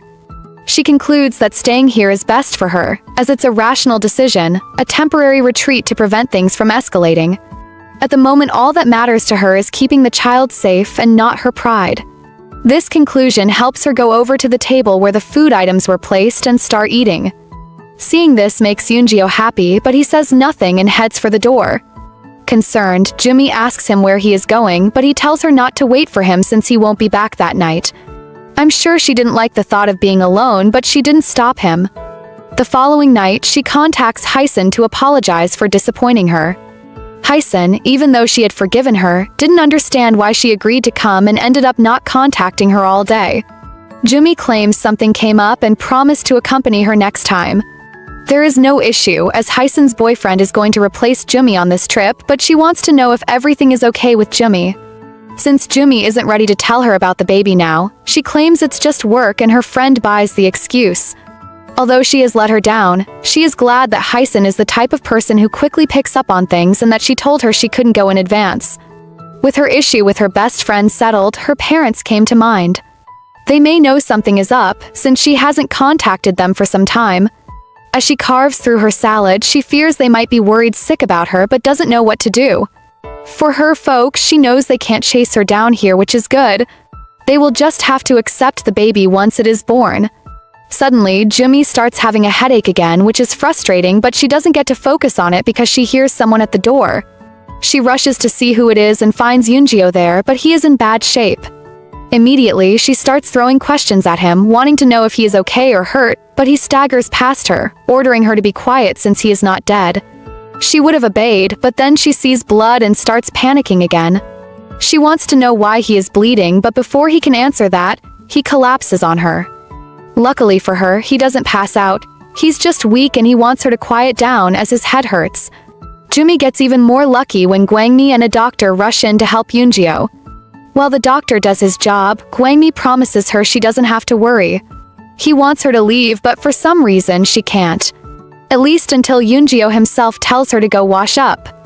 Given the man's condition, she should have quietly obeyed, but instead she argues that she doesn't need to wash up, since she was home all day. On hearing this, he instructs her to go anywhere else, but she refuses, claiming she is okay where she is. Finally, she gets on his nerves with her inability to listen to him and he wants to get up to ask her to leave, but no one supports that. They are all feeling different things right now, with Gwangmi infuriated and blaming himself for what happened to Yoongyo. He believes that if he handled the problem, his boss wouldn't have gotten involved, but it's all good with Yoongyo. He is more focused on the person that put him in this spot. He knows who it is but needs enough evidence to prove it. Gwangmi agrees with him, adding that if the backlash of this incident led to director Song's death, things would get complicated. Right now, Jumi is lost, but the men continue their discussion like she isn't there. It looks like they suspect the director of having a hand in this, but he intends to ignore revenge until the time to carry out the bigger plan comes. Plan Gwangmi agreed with. Eventually, the doctor is done patching Yoongyo up and decides to give him a rundown on the necessary details. He informs him that he was lucky the bullet missed his vital organs, but the wound was deep and he needed to rest for a while. He feels there is no need for him to worry much, so Yoongyo the others to stop making a fuss and go. They do, leaving him with Jumi, who is still panicking. She panics to the point that she is crying, and when he asks why, she lies that she is just experiencing the effects of lack of sleep. He finds it funny that he is the injured one and she is the one crying, assuring her that her tears will not lead to an intimate moment like last time. She claims she doesn't have that in mind, but he replies that from the way she stared at him intently, he felt that was what she wanted. He's clearly joking, but Jumi doesn't find it funny, so he decides to stop. The next thing he does is pull out a pack of cigarettes and tell her to leave if she doesn't like the smell. She attempts to do so, permitting him to call her if he needs anything, an offer he doesn't even understand. However, before she leaves, she asks her when she is going to give birth. She informs him that the planned date is autumn, although she can't recall the exact date. She lacks that knowledge because she initially planned to get rid of the baby, prompting him to ask her why she changed her mind. Apparently, Jumi is certain she didn't change her mind, she just became sure she wanted to keep the baby all along. Her life before the child had a very simple narrative. She was betrayed by a friend, abandoned by a loved one, the people whose engagement party she attended. Along with that disappointment was the fact that she lives like a puppet devoid of purpose. She saw that if she abandoned the child, she had nothing left for herself in the end. Like everyone else, she longed for something in her life to emerge from her dedication and care. That's why she wants this child to nurture it with her own hands. This is why she kept the baby, but she doesn't say all this to Yoongyo. Instead, before she leaves, she offers to dry clean his soiled clothes. But he stopped her and asked her to lie down. Somehow she has killed his urge to smoke, but she wants to know if she can get another bed. Jumi's question slightly annoys Yoongyo, who didn't see the need for another bed when he had one as spacious as this. Added to that, this wasn't her first time sleeping at his place, so he didn't get why she was making a fuss about it. He again instructed her to lie down, pointing out that she was making his head hurt. Upon all his talk, she just stood there and Yoongyo didn't want to repeat himself, so he offered to rub her back. When she finally joins him in the bed, she covers herself, a move he doesn't understand. He doesn't see why she is behaving this way when this wasn't their first time sharing a bed. It's their third time, but it did lead to their second intimate moment. Chapter 29. After it all, they both end up in the bathroom and she looks upset. That makes him worry a little. She then explains that if anything happens to their baby after what happened last night, he will take responsibility and not shift the blame to anyone else. He gives her his word that she doesn't have to worry, but she feels it's easy for him to say. She feels embarrassed, and that's normal to him because according to him everything is embarrassing when you do it the first time. Jumi then warns him not to make promises to her that he wouldn't be around to keep, but he laughs about it, acknowledging that she is different when she is sober. He adds that she shouldn't drink when she is around other guys, probably because of what wine does to her. It's a warning he is giving her, but it sounds like a threat. Nevertheless, he is tired of the constant back and forth and urges her to keep quiet and take her bath, but she doesn't. She gets curious and wants to know why she shouldn't drink around other guys. He then explains that her mind gets sloppy when she drinks, but she argues that she isn't that type of person. She is telling this to him of all people when they are here because of her sloppy drinking. He wants to know if suddenly she has forgotten how they came to be and feels they are meant to be together. As usual, Jumi didn't let it slide, she argues back, seeking to know if Yoongyo also sleeps with women when he gets drunk. He doesn't answer that question, but advises her not to eat just anything when she gets hungry, as doing so will make her fall sick. His coldness and nonchalance make her conclude he is strange, a fact he agrees with. After he knows all actions without the motive are the most frightening ones. Days after their extremely warm night together, Yoongyo is at home when Gwangmi reports to him that Director Song's crew have made their move as he predicted. Yet, he hadn't decided whether he was to expose her or tear her crew apart. He knew she was the mastermind behind his incident some days back. He could end her swiftly, but to ensure he had his peace he had to shake Chairman Kwon. It's an annoying situation, and to help him think better, Gwangmi offers him a cigarette. However, before he takes the stick, he remembers that Jumi hates cigarettes and refuses them. Nevertheless, he claims he's refusing because his taste in cigarettes dwindles. His refusal surprises Gwangmi. Meanwhile, he is annoyed that a fetus is affecting his everyday life so much. Thinking of the baby, he asks Gwangmi to buy peaches and send them to his home, but he wants to throw in some strawberries as well. This slightly annoys Yoongyo, prompting him to ask Gwangmi if he thinks he knows Jumi more than he does. Poor guy immediately backs off, raising his hands in surrender, while declaring that he just happened to notice her love for strawberries. Still, he doesn't see why he is raising his hands like a guilty man. He isn't accusing him of anything and just wants him to get something sweet for Jumi. With that out of the way, there's one final thing he needs to know, and that's if Yoongyo plans to attend the upcoming dinner party or not. From what Gwangmi heard, the chairman himself invited him to join him for his birthday party. He knew he had to attend the party, and that's all Gwangmi needs to hear. The scene shifts to Jumi's cafe, where she is checking out the invitation she got to an exhibition. It's an invite from Yumi, and she doesn't understand why she invited her to this event. She doesn't know whether to go for it or not when one of her staff notices her looking down and asks if she is okay. He has noticed that she has been a bit off for some days and wants to know if there is something wrong going on, especially because of the scary men who came in the other day. Her body also looks different, but he can't say that to her casually since she is his boss. Before she can say anything, he asks her not to worry, especially because he is the only one who knows she is pregnant. She's definitely surprised that he knows, but wants him to make sure it stays between her and him for now. He agrees that will be for the best when suddenly Director Song arrives.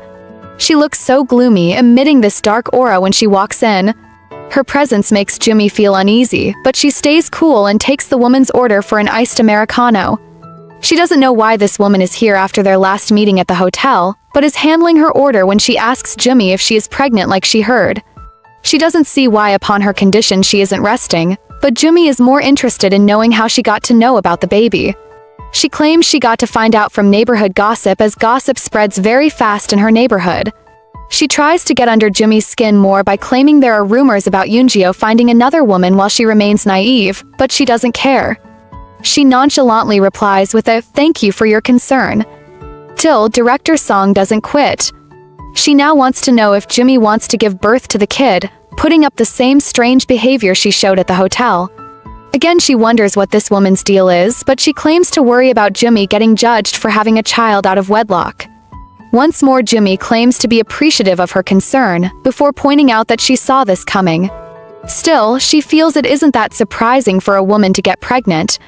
With the way she showed no care about all of Director Song's comments, the director finally sets aside all the show of concern and in a serious tone, asks if the baby really belongs to Yoonggyo. She claims it didn't matter, but she finds the whole situation odd.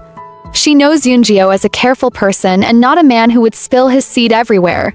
Her words make Jumi feel she is implying that he accidentally made her pregnant. It's a mistake she has made coming at our girl like this, but before she can respond, Director Song cuts her off. She suddenly wants to know if Jumi is free enough to come shopping with her for the chairman's birthday present. Since she is busy today, she hopes Jumi will be free soon and bids her goodbye. Once more, she has left the impression that she is a strange woman, but it's obvious she doesn't mind.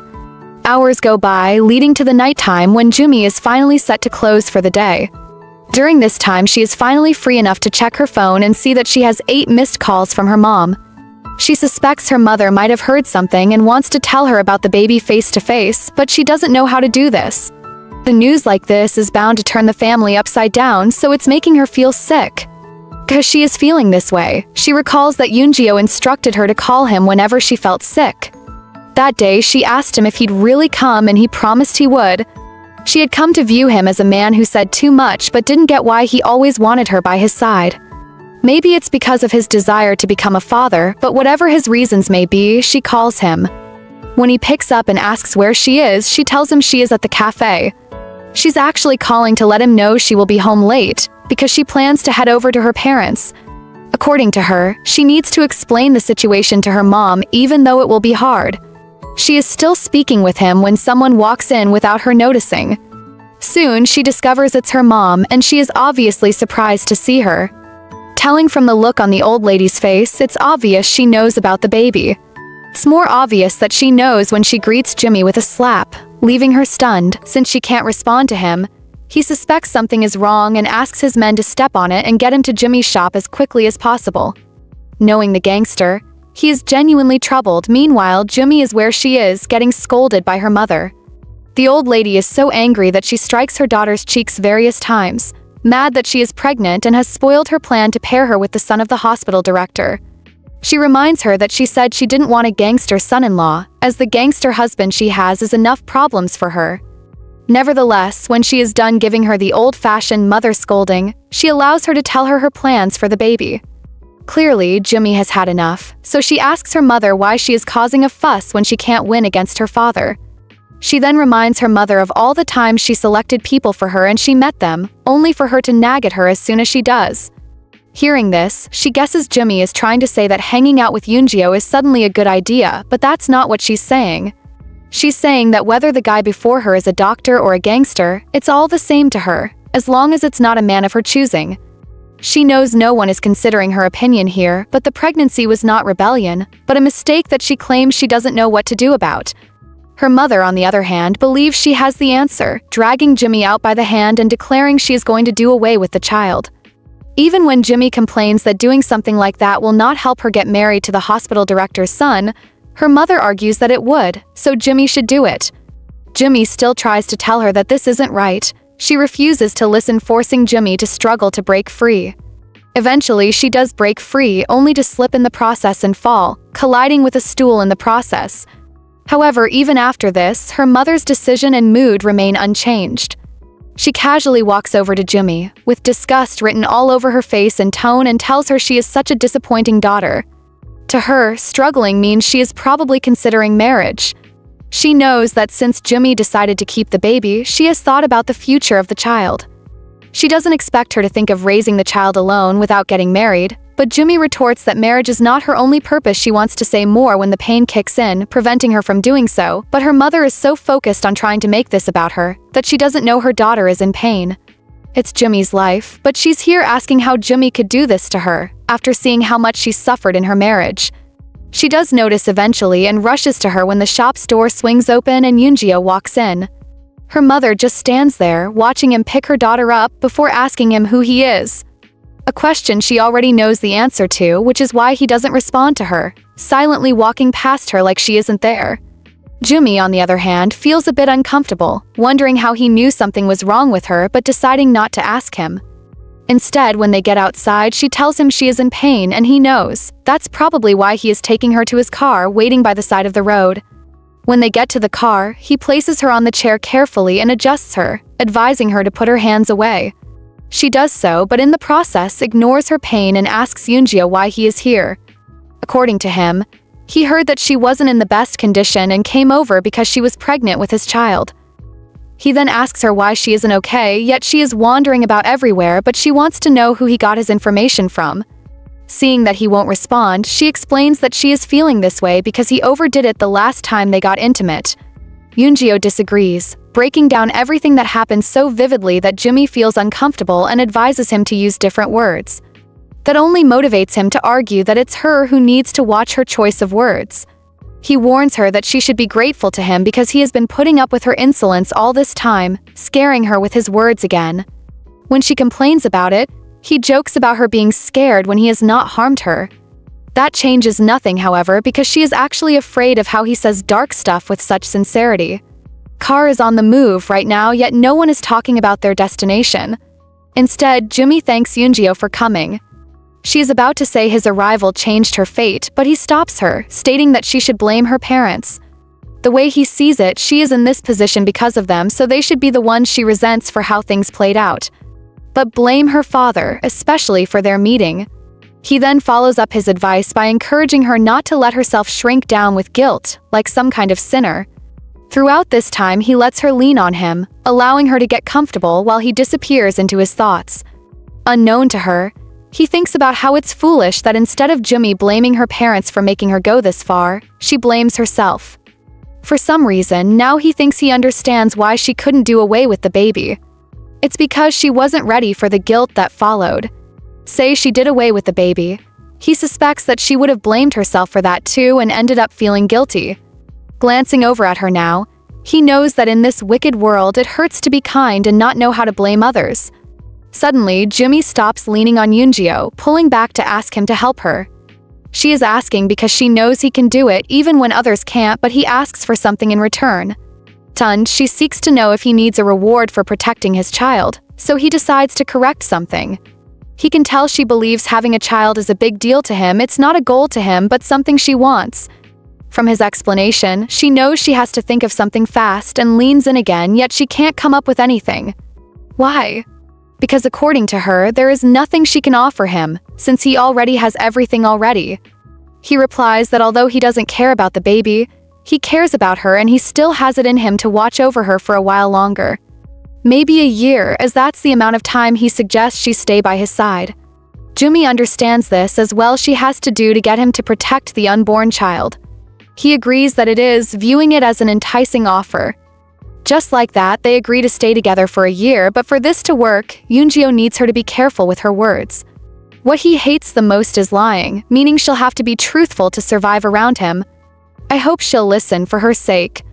Anyway, it turns out they were heading to a hospital, since that's where their journey ends. There she does an ultrasound scan, and from the result, the doctor concludes everything is okay. Nevertheless, he prescribes rest and regular checkups, advising that they are crucial in the early stages of pregnancy. He further advises Jumi to avoid stress, promising her that once she is in a stable period, she'll be fine. It's not surprising that she is gladdened by the news, but shocking that Yoonggyo looks annoyed by it. As they get up to leave, the doctor addresses him as her husband, advising him to take care of his wife and future mother of his child. Jumi isn't comfortable with the declaration, but she stays silent and is about to leave with Yoonggyo when the doctor adds that he hopes the baby looks like either parent, declaring that the child is lucky to have good-looking parents. She thanks the doc for the kind comment and resumes leaving when the doctor says he'll tell his people that the couple are heading to the VIP room. There she will get 1-4, after which she can go. In no time, Jumi is in the room waiting for another doctor to place the 4. When she is done, she asks Jumi if she is feeling unwell, but she claims she is alright. Since that's the case, the doctor asks her employees to call her when she has any problems. With that, the doctor leaves, giving Jumi room to notice that Yoonggyo seems busy. She wonders if the stabbing incident has been handled well, before recalling her back and forth with her mom. Although they argued, she actually agrees with her mother that she has no plan for what to do in the future. Currently, her relationship with Yoonggyo is heading nowhere. They are not in love, they don't plan on getting married, and still they keep getting intimate. Even so, she has to stay calm and hold on until her pregnancy can't be hidden anymore. This is a lot for her to handle nonetheless. She'll think about that later. For now, she has a visitor, the hospital director's son, Taeju. But honestly, he is surprised to see it's her. He explains that he barged in because he knocked at first and felt she didn't hear him. He confesses he was surprised when he heard her name in the VIP ward, and she greets him politely, claiming it's been a while. Taeju admits that he expected her to call him at least once after their last meeting, as he believed she'd contact him if something was wrong like now. Curious and concerned, he asks her what went wrong, but never expects her to guiltfully respond that she was pregnant. That's why the response hits her hard. Till his reaction is funny, yet she got that reaction every time she told someone she was pregnant.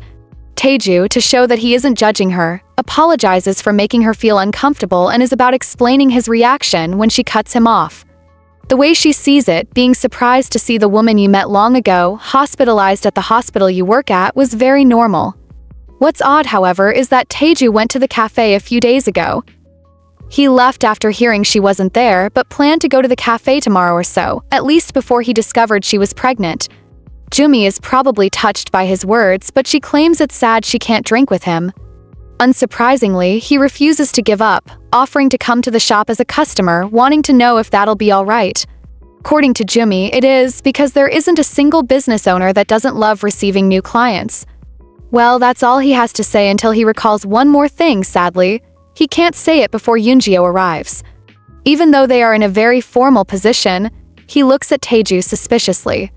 Jumi isn't scared, however, but that's because she knows this guy, Taeju doesn't, so he's plenty scared. He stays cool, however, sticking around long enough to get interrogated by Yoonggyo. The man wants to know why the doctor is here after he directs that no doctors should be let in.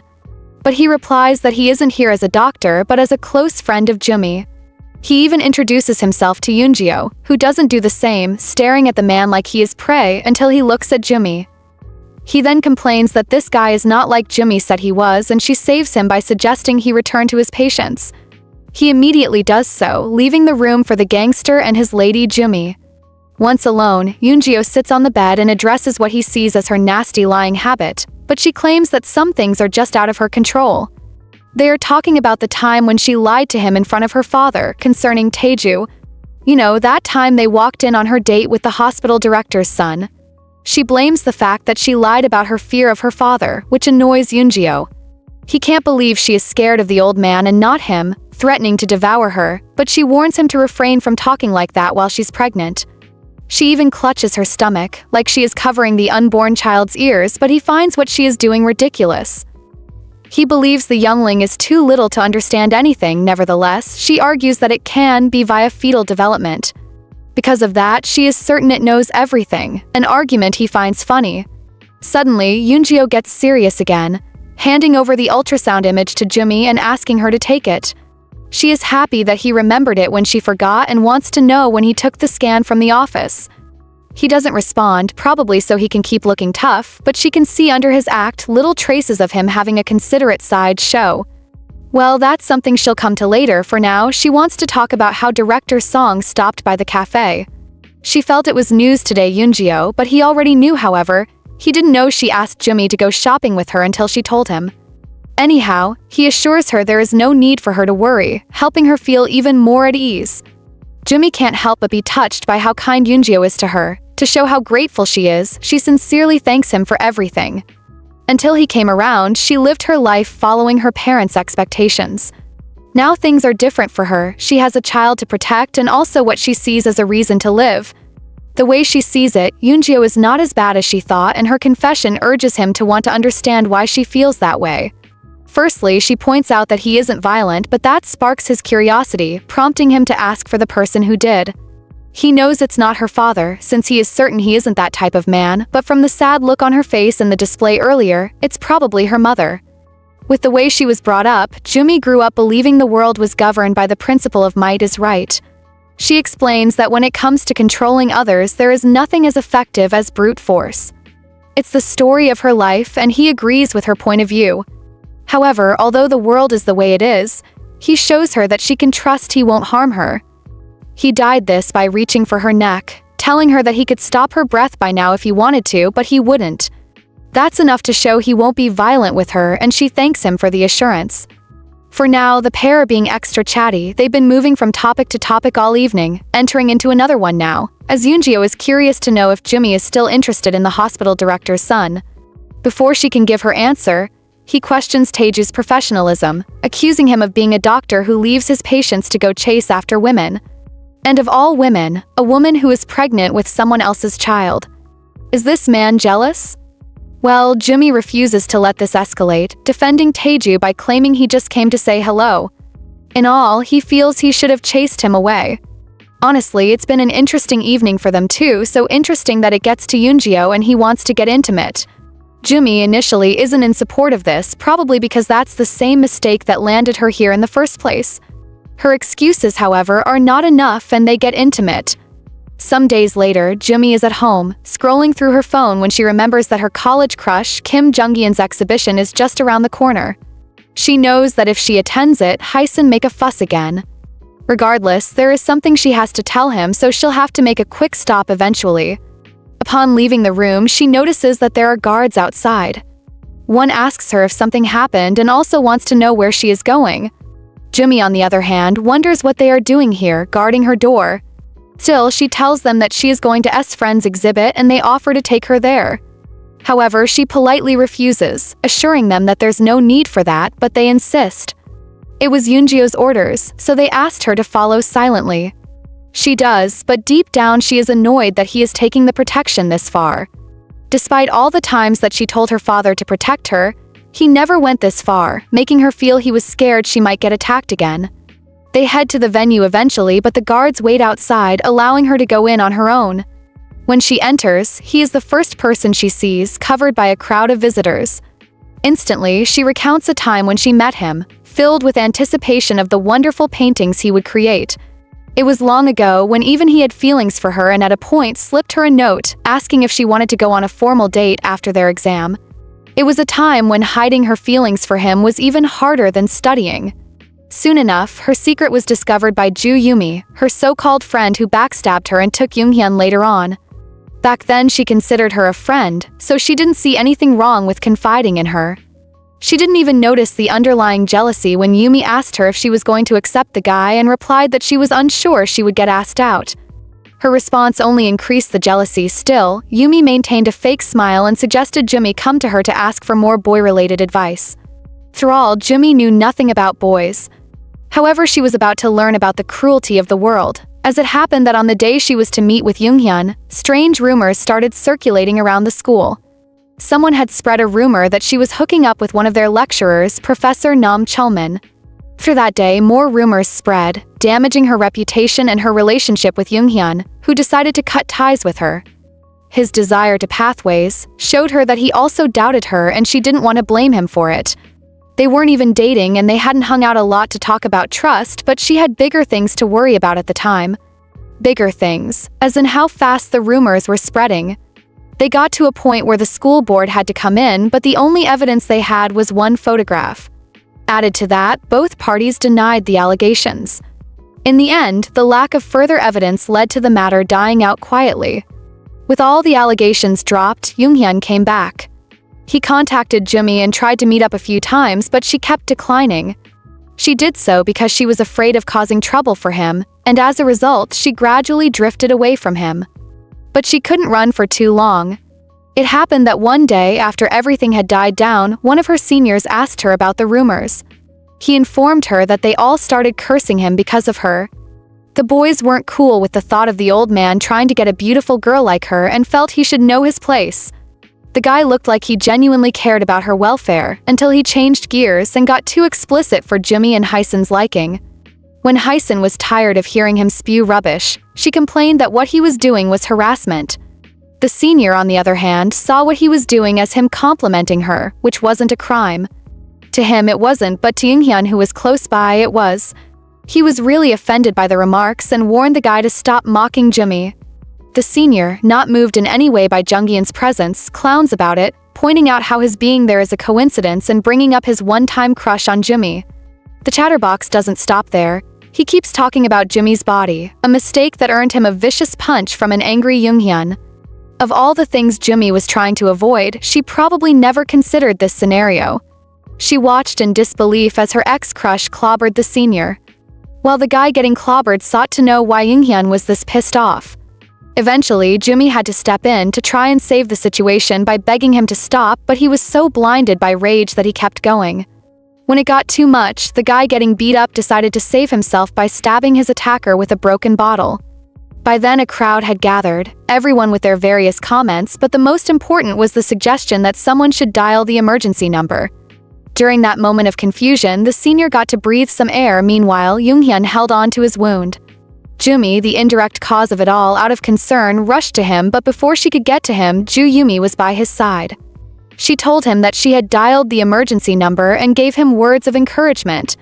Jumi, on the other hand, stood silently, watching Ju Yumi when help arrived and the crowd went from talking about Yoonghyun to discussing about her. The exact thing she was avoiding finally caught up to her, but all she could do was listen to them accuse her of flirting around. In people's eyes, she looked like a natural-born seductress, stirring up the entire school. Whether what they were saying was true or not didn't matter to her regardless. Jumi is busy reminiscing on her college days when Ju Yumi shows up. She proudly thanks Jumi for coming, and Jumi responds by thanking her for the invite. Already, it's clear that there's still a lot of bad blood between the ladies. Sure, we expect a clash between the ladies, but Ju Yumi starts things off sooner than we expected. She mocks Jumi for coming, accusing her of taking the opportunity that appeared from Jungyeon's invite and coming here. She tries to make it look like Jumi still has feelings for the guy, but she brushes her comments away by declaring that there's no reason for her not to come. She makes it clear that what happened between them ended a long time ago. Even so, there is something she must do to close the chapter permanently. Her response has clearly injured a little of Ju Yumi's pride. Still, she fires back, asserting that the unnecessary pride is just like her. However, luckily for us, Yoonghyun walks over to the ladies, saving us from what may have become the world's longest back and forth. He thanks Jumi for coming, informing her that she is about to head out, but suggests they grab coffee instead. An opportunity like this is what she is looking for, so she doesn't decline, accompanying them to the cafe where she is clearly third-wheeling. Once they settle down, Yoonghyun asks Jumi what she'd like to drink, since he wants to order for her. His lady, Ju Yumi, on the other hand, is still desperate to be the center of attraction and sneakily reminds Jumi that she is pregnant by holding her belly and stating that she can't have caffeine. She informs her man that she wants juice and turns to Jumi to mockingly ask her what she wants. She urges her not to be shy since the bill is on them, but Jumi isn't having it. She refuses to give in to this woman's ego, replying coldly that there is no need to fuss over a cheap cup of tea. She leaves Ju Yumi feeling insulted, yet she doesn't stop there, going on to drop the bomb that she is pregnant by requesting juice instead of coffee the same way Ju Yumi did. Couple are stunned by the news, but Ju Yumi refuses to let the spotlight rest on Jumi. She asks her if she is still mad at her, but honestly, it's the other way around. Yet, believing it isn't, she reminds her that Yoonghyun had invited her to clear up their misunderstanding. Nonetheless, Jumi assures them there is nothing to misunderstand. Some things are bound to happen when men and women meet. Her other reason is that it's been a while since their little mix-up and now she has even met someone. While being in her relationship, it would be embarrassing to get caught up in the remnants of college drama. Seems Ju Yumi is unhappy to hear Jumi is now dating and not interested in her man in any way, but she openly claims she is gladdened by the news. According to her, she was worried Jumi was still hurt by their misunderstanding a while back and was unable to find a good guy for herself. Hearing that gets her thinking about what Yoonggyo told her not too long ago. He had told her that she wasn't making any sacrifice, instead she was practicing avoidance. Avoidance in the sense that she was acknowledging her problem and choosing to carry it alone. Right now, she refuses to do that, mostly because of her inner voice that came in the form of Yoonggyo's advice, even though she doesn't know why it's coming now of all times. Jumi decides to dwell on the reminder, lost in thoughts as the couple stares at her waiting for her to say something. They notice she is carried away but don't know what's on her mind. On Jumi's end, she is thinking about how she can now see where she went wrong. She has been using the excuse of helping Yoonghyun to run away from her problems all along. Aside from that, she has also come to the harsh realization that if she doesn't escape the shadow of that day, she will never be able to escape the looming storm clouds. Determined and ready to move on, Jumi starts airing her thoughts. She first addresses Choi Jumi, declaring that she thought they were friends, but she should have known better after she stabbed her in the back the first time. However, she isn't angry, she is actually happy that things went down the way they did, because if they didn't, she wouldn't have met her new guy. Jumi doesn't stop there. She states that after giving it some thought, it all makes sense now that he should have told everyone that it was Choi Jumi who spread those ridiculous rumors. Yoonghyun is taken aback by this news, meanwhile Choi Jumi is rather shaken by it. Knowing the truth, she tries to deny her involvement, but from her reaction, it's clear that Jumi is right. She knew this all along, but bottled it up to protect Yoonghyun. Now that she thinks about it, it's laughable. Why did she love him so much that she was okay with taking all the pain herself? She might never get an answer for that, but Choi Jumi wants an answer to something else. She wants to know what Jumi can do now, even if what she is saying is true. Given this opportunity, she decides to educate the ignorant woman, letting her know that she isn't doing this for the past, but for the present. She wants to shake off the days she was foolishly used by Choi Jumi. It happened that a few days after the rumor was spread, Jumi confronted her with the hope that she wasn't the person who spread the rumors. What she got for her faith in Choi Jumi was a rude response and an accusation that she was trying to make herself feel less guilty for what she did to Yoonghyun. Still, Jumi begged for the truth, yet that didn't stop Choi Jumi from keeping up with the rudeness. She rudely asked why it mattered and informed her that she and Yoonghyun were getting along fine without her. She admits she had a crush on Yoonghyun for a long time and was upset that he only had eyes on Jumi. It was fine when she didn't know he had eyes on her, but she knew that her finding out would drive her crazy for him. She experienced Choi Jumi's true colors that night, as she threatened Jumi that if she involved her father in her problems at the moment, she was going to involve Yoonghyun and he was the one who was going to get hurt. In simple terms, if she couldn't have him, no one could. She cunningly talked Jumi out of telling on her, by claiming that if she did, her love interest would get hurt and it would be her fault. She made Jumi believe that he's unhappy when he is around her. After all, no one would be happy around a gangster's daughter, right? Well, that doesn't matter anymore. What matters now is that she has gotten this off her chest, thus giving her child a fresh start. Back then she did what she did to protect the one she loved, so she has done her part. She claims she only did this because she has found someone she loves and is ready to move on. Yet all she has done is put Choi Jumi's marriage in a tight spot, leaving her to try to convince Yoonghyun that Jumi is lying. She tries up to the point that she starts swearing and Jumi refuses to take that. She is pregnant and certain her child can hear the swearing, which is why she refrains from swearing back and wants Choi Jumi to do the same. The angry lady is about to say more when Jumi's phone goes off, prompting her to pause the conversation and take the call. It's Yoonjio and he wants to know where she is. She informs him that she stepped out to see a friend for a bit. She wants to know if he will be home today because she wants to see him. She also briefs him about how her day has been, what she has eaten, and the fact that he doesn't have to worry about her driving home because she went with Kwangmyeong. They agree they'll see later at home, giving her enough reason to get up to leave. Before leaving, however, she claims she'd like to stay a bit more and chat, but she has to go. She also tells the couple that she will be unable to come for their wedding due to prenatal preparations. With that and a smile on her face, she congratulates them and leaves, thinking that today is the last day she pushes everyone away because of her own insecurities. This is also her way of saying goodbye to her past. Elsewhere, Yoonjio gets informed that someone wants to see him, yet all he thinks about is that Jumi wants to see him. He is currently at work. Meanwhile, a triumphant Jumi heads to the bookstore to get childcare books to help her out with her job before and during motherhood. During her search, she asks the storekeeper for help with necessary books, when she spots a book on easy-to-read childbirth for dads. She pictures Yoonjio engrossed in the literature and can't help but laugh. She knows it's absurd to imagine him reading a book like that. He might as well tear it up and use it for a fire. When she is done shopping, she heads out and Kwangmyeong spots hers. According to him, places like bookshops are crowded places, making them dangerous. He offers to accompany her when next she visits the bookstore, but she politely declines. To Jumi, there is no big deal with her going to buy a few books. She is pregnant, not disabled, so she sees no need for special treatment.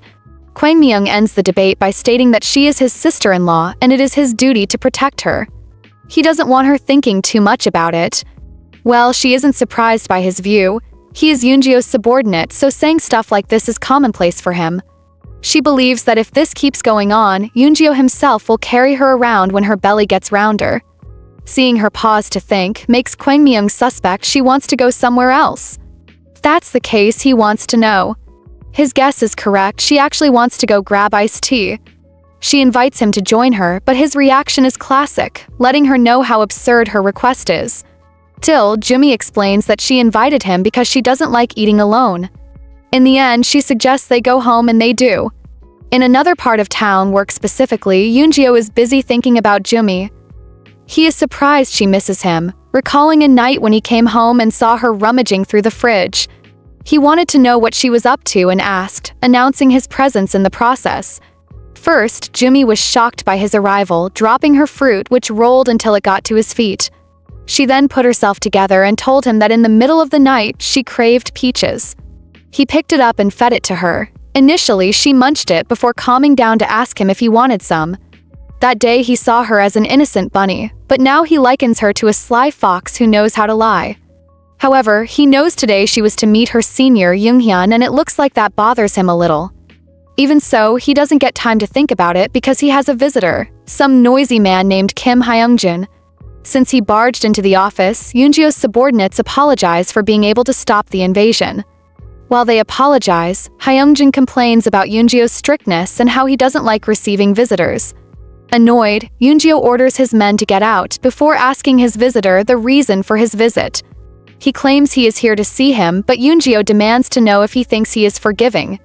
Hyungjun assures him that he knows he is not. That's because he has seen many wind up dead just for saying the wrong words to him.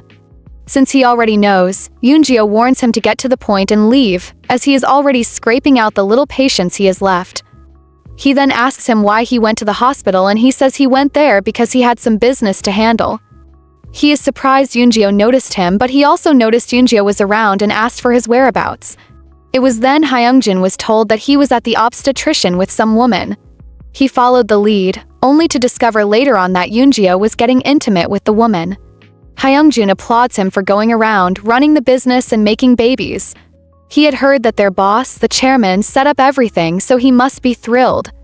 I thought this guy knows he isn't supposed to talk nonsense before Yoongyo. Well, he has to remind him, warning him to watch his tongue. If he didn't, he'd pull it out for him. He heeds the warning, recalling that he threatened someone similarly and he doesn't want to end up like that guy. He takes back his comments, but Yoongyo is tired of his company and asks him again why he is here. In a more serious tone, Hyungjun tells him that he knows he suspects that he was the one who set up the hit on him. Upon hearing this, Yoongyo declares that he hasn't said anything, but that's okay as he wants him to take this as a preemptive explanation. He is doing this to save his skin because he knows Yoongyo and how he gets rid of anything he finds suspicious. He explains that he knows that if he gets involved in any move against him and it goes south, it'll end badly for him. But he notices that Yoongyo doesn't seem to believe his slightly pledged loyalty and continues, declaring that he should know him well enough to know he won't pull off such a cheap stunt. He knows the chairman had brought up his name one time, but assures him that it was only to keep him on his toes. Hyungjun ends by asking Yoongyo if he thinks he'd really want to stab him in the back and take over the company. Even he can see that's a ridiculous way to think, and Yoongyo silently agrees with him. He knows that Hyungjun has a little right to inherit the company, but that's all it is, a little right. In all, he is not qualified nor powerful enough to assume the role. From his side of the fence, he can see why the chairman mentioned this guy. He has the requirements but isn't cut out for the spot. In other words, he is the perfect scapegoat/cover for the crime. Altogether, if his attacker was someone trying to take him down by pretending to be Hyungjun, it must be someone who knows the office but knows nothing about its internal. He mocks the person's underhand tactics and similar mistakes, concluding that he has enough reason to suspect Song took a shot at him. She is a thorn he has neglected and she has finally pricked his throat. He is definitely going to handle her, but for now, he will do nothing, letting the day run by and heading home when it gets dark.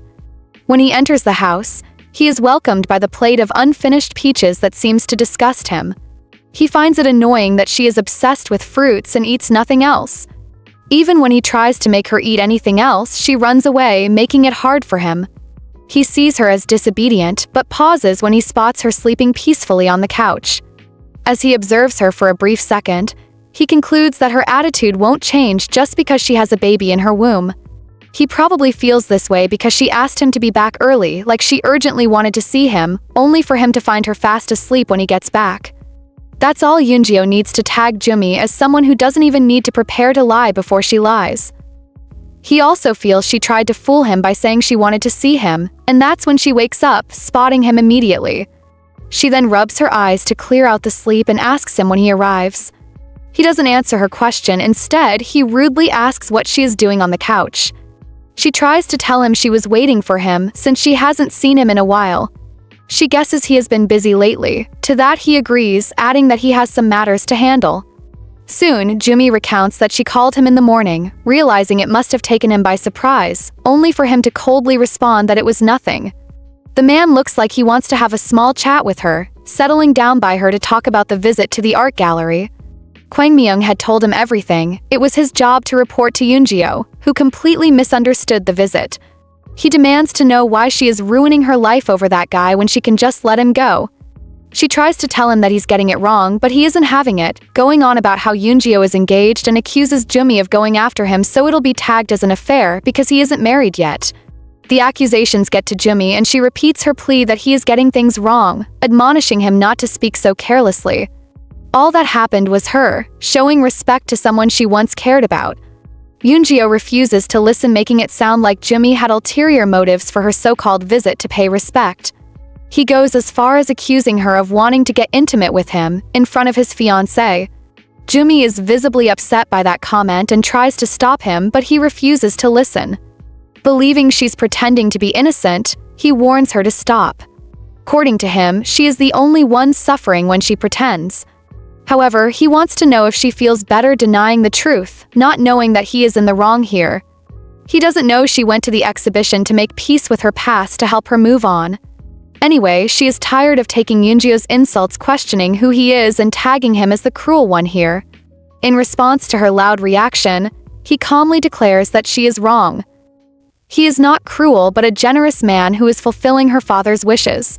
She doesn't quite get what he means, pushing him to make it clear that the person who will benefit from the pregnancy most is her father. Jumi fires back a reminder to him that he didn't actively want the child. In the end, she just goes numb, touched by every word he uttered. All she can give as a final response is to call him cruel. She doesn't know that Yoongyo knows he is being petty right now. He didn't want it to get this far, only for him to let a little jealousy get into his alpha male mind. Deep down, he isn't angry at her but at Yoonghyun, her former crush. He recounts that when Kwang Myung told him where Jumi was and how she didn't look happy talking to Yoonghyun, he was pissed. Why? Well, because of the thought of him being around the times when he wasn't. Then there's the idea of Jumi going to see him while carrying his child. Lastly, the fact that he believes she faked a smile and lied to him that she wanted to see him, even though she didn't mean it.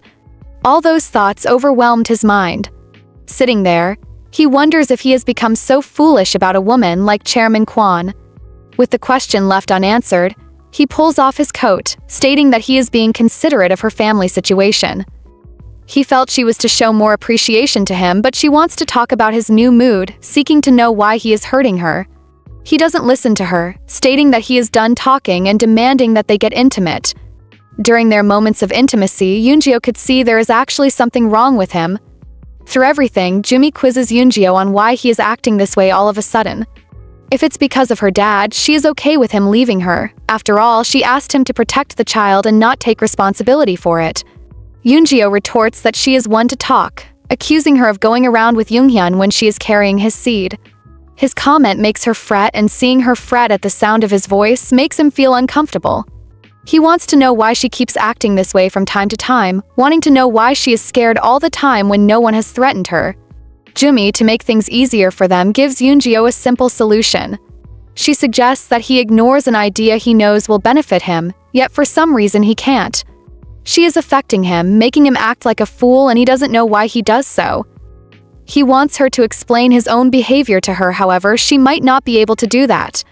Nevertheless, that doesn't stop him from pouring out his thoughts, revealing that when he's around her he feels like a dog in heat. This shouldn't be happening, especially since he is not a teenager anymore, but it is. Suddenly, his desire to get intimate arises again. They handle that desire and get back to their little discussion, which he resumes by asking her why she can't give him an explanation. That'll save the situation, right? Wrong. Jumi is certain it'll be pointless. Although they are in love, they are too scared to speak their feelings out. That's because both of them are aware that pretending not to know they are in love with each other is the best thing for them. In future, things get warmer for the pair and their bond becomes stronger. It's all because of his Jungian-inspired reaction. Gets to her so much that she is at work, playing back everything that happened that night. She didn't know why he used such a serious expression, but she gets to think about something else when she gets a text from her father. He demands that she return home by the end of the month, trusting that she won't disobey his instructions, but she most likely will. She might, because firstly, she wonders how her father can take this decision so quickly. Secondly, it looks like he planned everything all along. Regardless, she beats herself up for not considering her father and how he won't give her any escape routes. How long is she going to keep up with the strange relationship? Especially as they are bound like a child to the parent. Deep thinking takes her thoughts to the night when she was fast asleep until the discussion woke her up. It was a discussion between Gwangmi and Yoongyo. Gwangmi informed him that he had gotten all the best supplements for pregnant women stocked up, surprised that so much was needed for one child. He guessed the child would be Yoongyo's successor, but the man just spun his whiskey and claimed he wasn't sure. His second-in-command didn't see that coming and wanted some kind of explanation. Although he didn't owe him any, he opened up to him. They lived in a world and partook in a business where the majority would not be okay with seeing his kid. A man as powerful as he was bound to have enemies. Some are the old-timers he feels with every day, but back then, he didn't see his life taking fatherly avenue. Nevertheless, Gwangmi wasn't okay with it and begged him to refrain from saying stuff like that before he paused. While Yoongyo declared that he was just airing out his view, Gwangmi smiled, getting him curious immediately. He wanted to know the reason behind his smile and he replied that it was because he had misunderstood things. He knew Yoongyo usually said the opposite of what he meant when he liked something. He had also noticed that lately he was so happy and that made him happy as well. They didn't know Jumi was eavesdropping and kept discussing freely. Turns out Gwangmi knew him so well that he knew that if something wasn't worth his time he won't waste words on it no matter what. Like Yoongyo, however, he stops him halfway, warning that he is being too chatty. He immediately adjusted, ending the conversation by stating that he and the others knew he brought Jumi to their turf to protect her from Director Song. He agreed, pointing out that since she was pregnant, she indeed needed more protection. It was on that night that Jumi knew Song was really her enemy. Initially, she knew her as the woman from the hotel, Chairman Kwan's third wife. Jumi then recalls the day Yoongyo came back home injured, and how she could tell something Song-related was going on.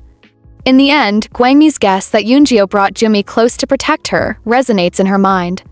She didn't know what he meant, but knew that she couldn't just stay in the dark. She needed to go to him for answers. With that in mind, she finishes up, picks her coat and is about to head out when her employee gets concerned and asks what's wrong. Jumi claims she isn't feeling well and leaves the rest of what they have to do to him. With everything taken care of, she heads out. Only to be stopped immediately, she steps out by the one person she didn't want to see, Director Song. She came with her men and asked Jumi if she is about leaving. Jumi, while maintaining her cool, affirms that she is leaving. Song sees this as perfect timing and asks her if she has a moment.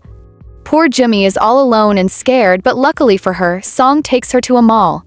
Because of the chairman's upcoming birthday party, she needed Jumi to help her pick a toe for him.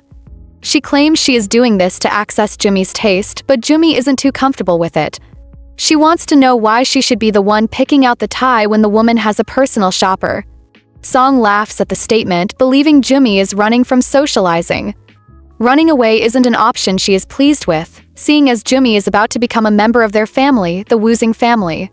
She also wants her to see this opportunity as a time to strengthen their bond through gifts. She urges her to see their time together as an introduction. It's obvious she isn't feeling comfortable with this outing. Fortunately for her, Kwang Myung suddenly appears. During guard mode immediately, he shields Jumi, declaring that Yoongyo had warned her to be careful during pregnancy. He assures her that if she is tired, he will have a car waiting downstairs. However, their entire conversation happened before Song. Sure gets jealous of all the love she is receiving, biting her lip in anger because of it. Director Song has always known Yoongyo as a man who never looked at other women. He never had a single one-night stand and went on formal matchmaking dates. Even Chairman Kwon deviates sometimes, spending nights out under the pretense of business with drinks and companions. But Yoongyo never did that. To crown it all, he never opened his heart to her or anyone else. That's why she was able to ignore his denial. Now that that's changed, she just can't stand it. But at the moment, before Kwangmyeong and Jumi, she tries to keep her cool. That's not Kwangmyeong's problem anyway. His problem is Jumi's safety. He tells her that Yoongyo wants her to be extra careful during her pregnancy. She understands but assures him that Director Song is not too much for her. Yet Kwangmyeong insists that he has to stay as it's the orders he was given. They aren't settled yet, so Song keeps waiting, recalling that she heard about a stalker who had been lurking around Jumi. What annoys her is that Yoongyo handled it for her and left the man in pieces. She had known him as a man who never got involved in other people's business, so why? So many unanswered questions, and now she is pregnant. To her, Jumi is a nobody. She shouldn't be carrying Yoongyo's child. The woman is just a big question mark to her. Since the day she first saw her, she was impossible to read. As the women go over to the counter to pay for the Thai, Song's thoughts are still bitter. She resents Jumi, not just because of Yoongyo's interest in her, but because she was born into a rich family, meaning she lived in comfort, having everything without hardship. She sees Yoongyo as the only man she has left and refuses to let him go so easily. She is similar to Ju Yumi, willing to do anything for her sick so-called love, but Jumi had handled someone like her before. That's why she stays vigilant around her, but as Song is about to pay for the Thai, she tries to catch her off guard, swinging her elbow at her belly with full force. Upon impact, Kwangmyeong rushes to her in concern. Meanwhile, Song acts nonchalantly, blaming Jumi for getting hit, until she notices Jumi's purse. She was quick enough to lift it before impact, saving her child and thwarting Song's plan. She is annoyed, obviously, but acts ignorant, but when she tries to apologize, Jumi stops her. She assures her it's okay since she didn't get hit this time. Seeing that Jumi is onto her and she might have been watching her all this time for fear that she would harm her, she asks Jumi if she felt she would do something to get rid of her child. Jumi then asks her to watch her words. When anything is directed at her, she can overlook it, but she'll go Mike Tyson on anyone who would try to harm her baby. Well, this obviously brings their shopping to an end. Jumi makes that clear. She declares that Song's fashion sense is better than hers, and if she still needs a tie of her choosing, she'll send it to her home. It's clear Song is worried, but she has even more reason to worry when the big bad wolf arrives. His aura covers the room, speaking with power when he asks Jumi what she is doing here. As soon as he accompanies her out of the mall, Yoongyo orders Kwangmyeong to take her home. He is not done giving him orders when Jumi steps in and asks him if everything is okay. She wonders if something is wrong, especially after what happened today. Yoongyo promises her everything is okay. He doesn't want her worrying about useless things or running off with Song without thinking. Jumi innocently responds that she hasn't done anything wrong, so he shouldn't act like she is under interrogation. She also has nothing to hide, which is great, but unlike her, he isn't so straightforward and he wishes he was. Again, he orders Kwangmyeong to take Jumi home, meaning they'll have to part ways for now. Next thing we know, the scene shifts to a not-so-familiar house. It's nighttime over there as well, but in no time we get to know who owns it. Chairman Kwon and Song just got home. Her presence is announced immediately, and she tells the chairman she got him a tie as a gift. Initially, she doesn't notice what is happening, but when she does, it leaves her feeling awkward.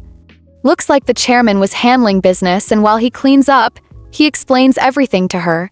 He was thinking about how to punish those who failed to serve him well and needed her suggestions. The reason why he punished the last guy was because he failed to guard their superior properly. Song, while sweating out of tension even in the snow, tells him that she went shopping with Jumi. He is surprised she went today, remembering that she went to see her some other time and concluding that she had a motive then and now. Sensing that he is hot on her tail, Song acts ignorant, but he doesn't take it. He wants to know if she feels doing everything she is doing will make Yoongyo have a child with her.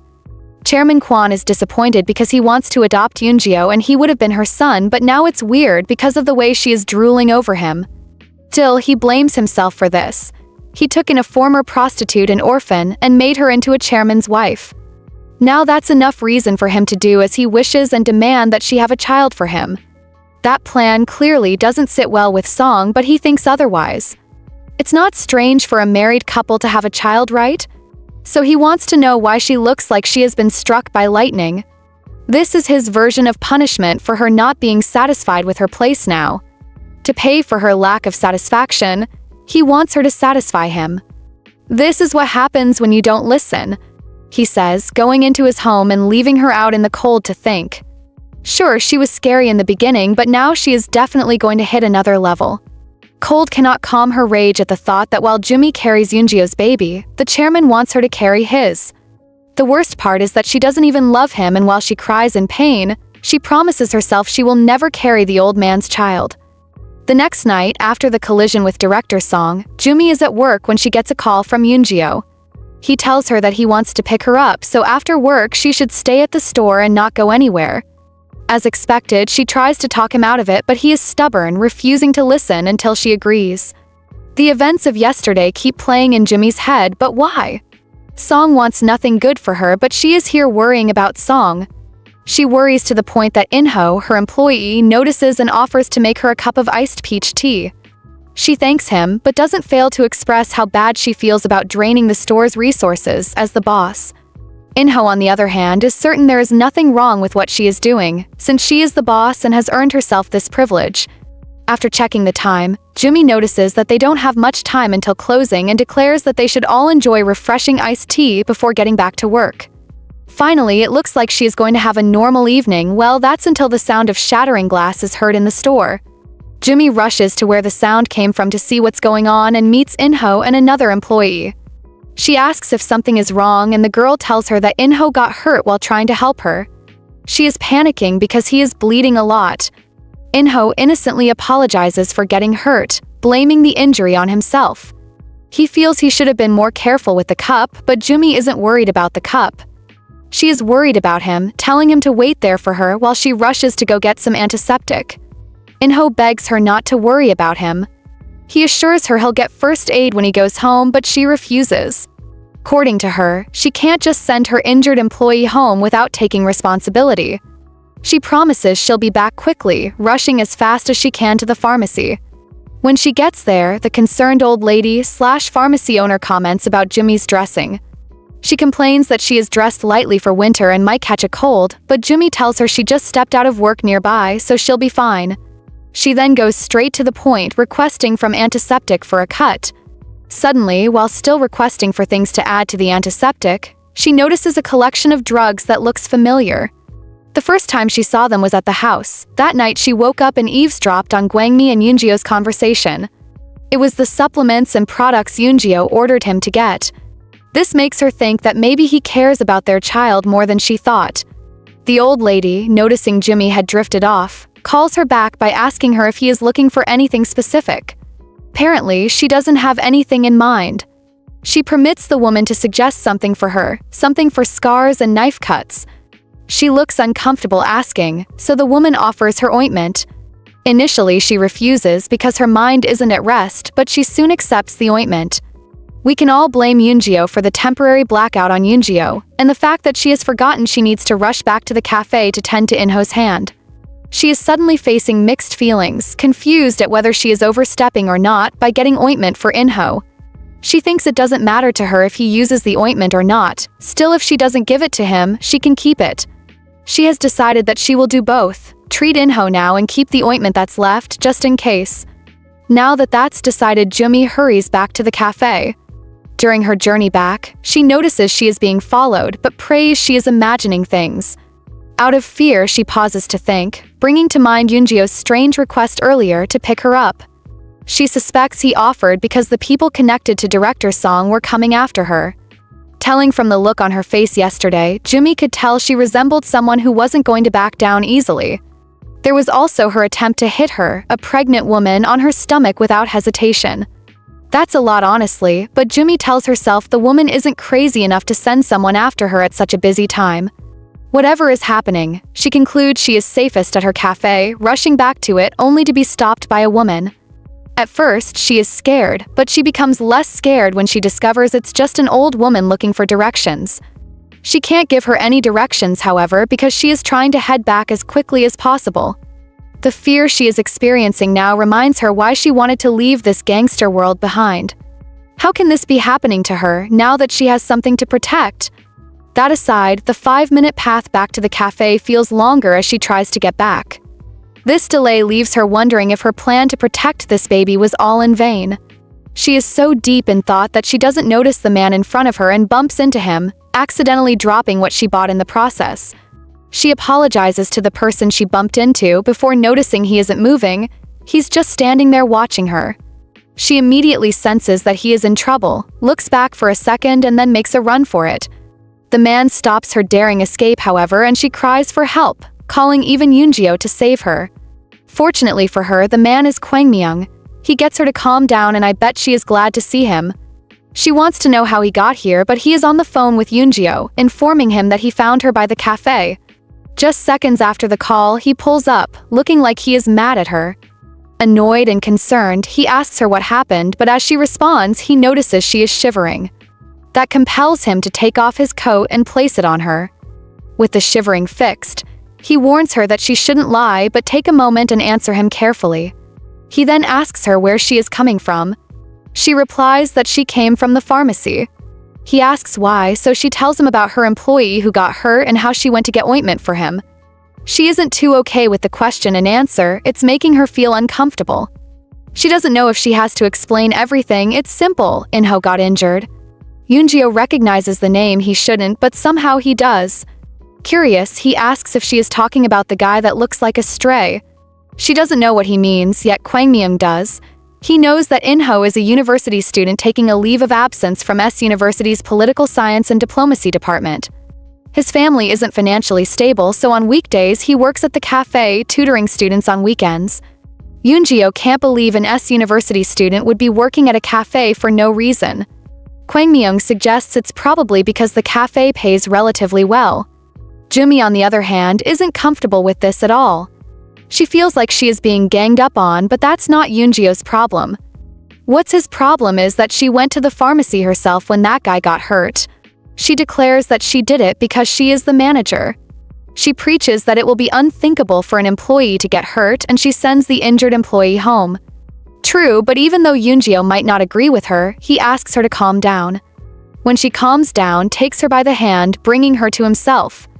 Sure, she feels a bit safe now, but she wants to know if Song is coming after her or not. Instead of answering her question, he addresses Kwangmyung, ordering him to stay alert. That only makes her speak up again, claiming she needs an explanation as this is a situation that might threaten her child's safety. He just tells her to get into the car before she catches a cold. He doesn't want her getting sick when she can't even take medicine now.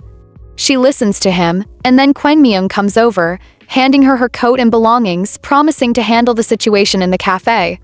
A jealous Yoongyo orders Kwangmyung to wrap things up, first by In-ho. He plans to do as he has instructed, but Jumi is not okay with the plan. She doesn't want to fire In-ho and wants to know why he wants to do so. He replies that he is letting him go quietly because he is being lenient with her. But she defends him, declaring that he did nothing wrong, but talking about him is what Yoongyo is angry about. The big bad wolf is jealous of Jumi's employee, but he's too proud to say it. Even so, she is unwilling to let such a hard-working, innocent employee go. He works so hard, but Yoongyo believes all that hard work is when Jumi is present to please her. It looks like she's really going to lose her employee of the month, but with Yoongyo, it's always like this and she doesn't know why. The thought of losing such a good employee hurts Jumi, so she isn't listening when he asks her to buckle her seatbelt, and he does it for her. Eventually, he is touched by how sober she is and asks her what she wants him to do. All she wants is for him to leave In-ho alone. He is just a student on a break and will quit on his own eventually. She wants him to leave on his own terms, not for him to be forced out. Lastly, she doesn't want to fire him because he works harder for the cafe than she does. Yet she is unable to convince Yoongyo. His unwillingness to listen pushes her to come up with an extra excuse. She tells him that when the months go by, she will be unable to go out much because of her pregnancy. He won't run into her because of the pregnancy, and by then he'd probably have gone back to school. With this, she is able to catch his interest, and he decides to let him stay, but he wants her to give him something in return.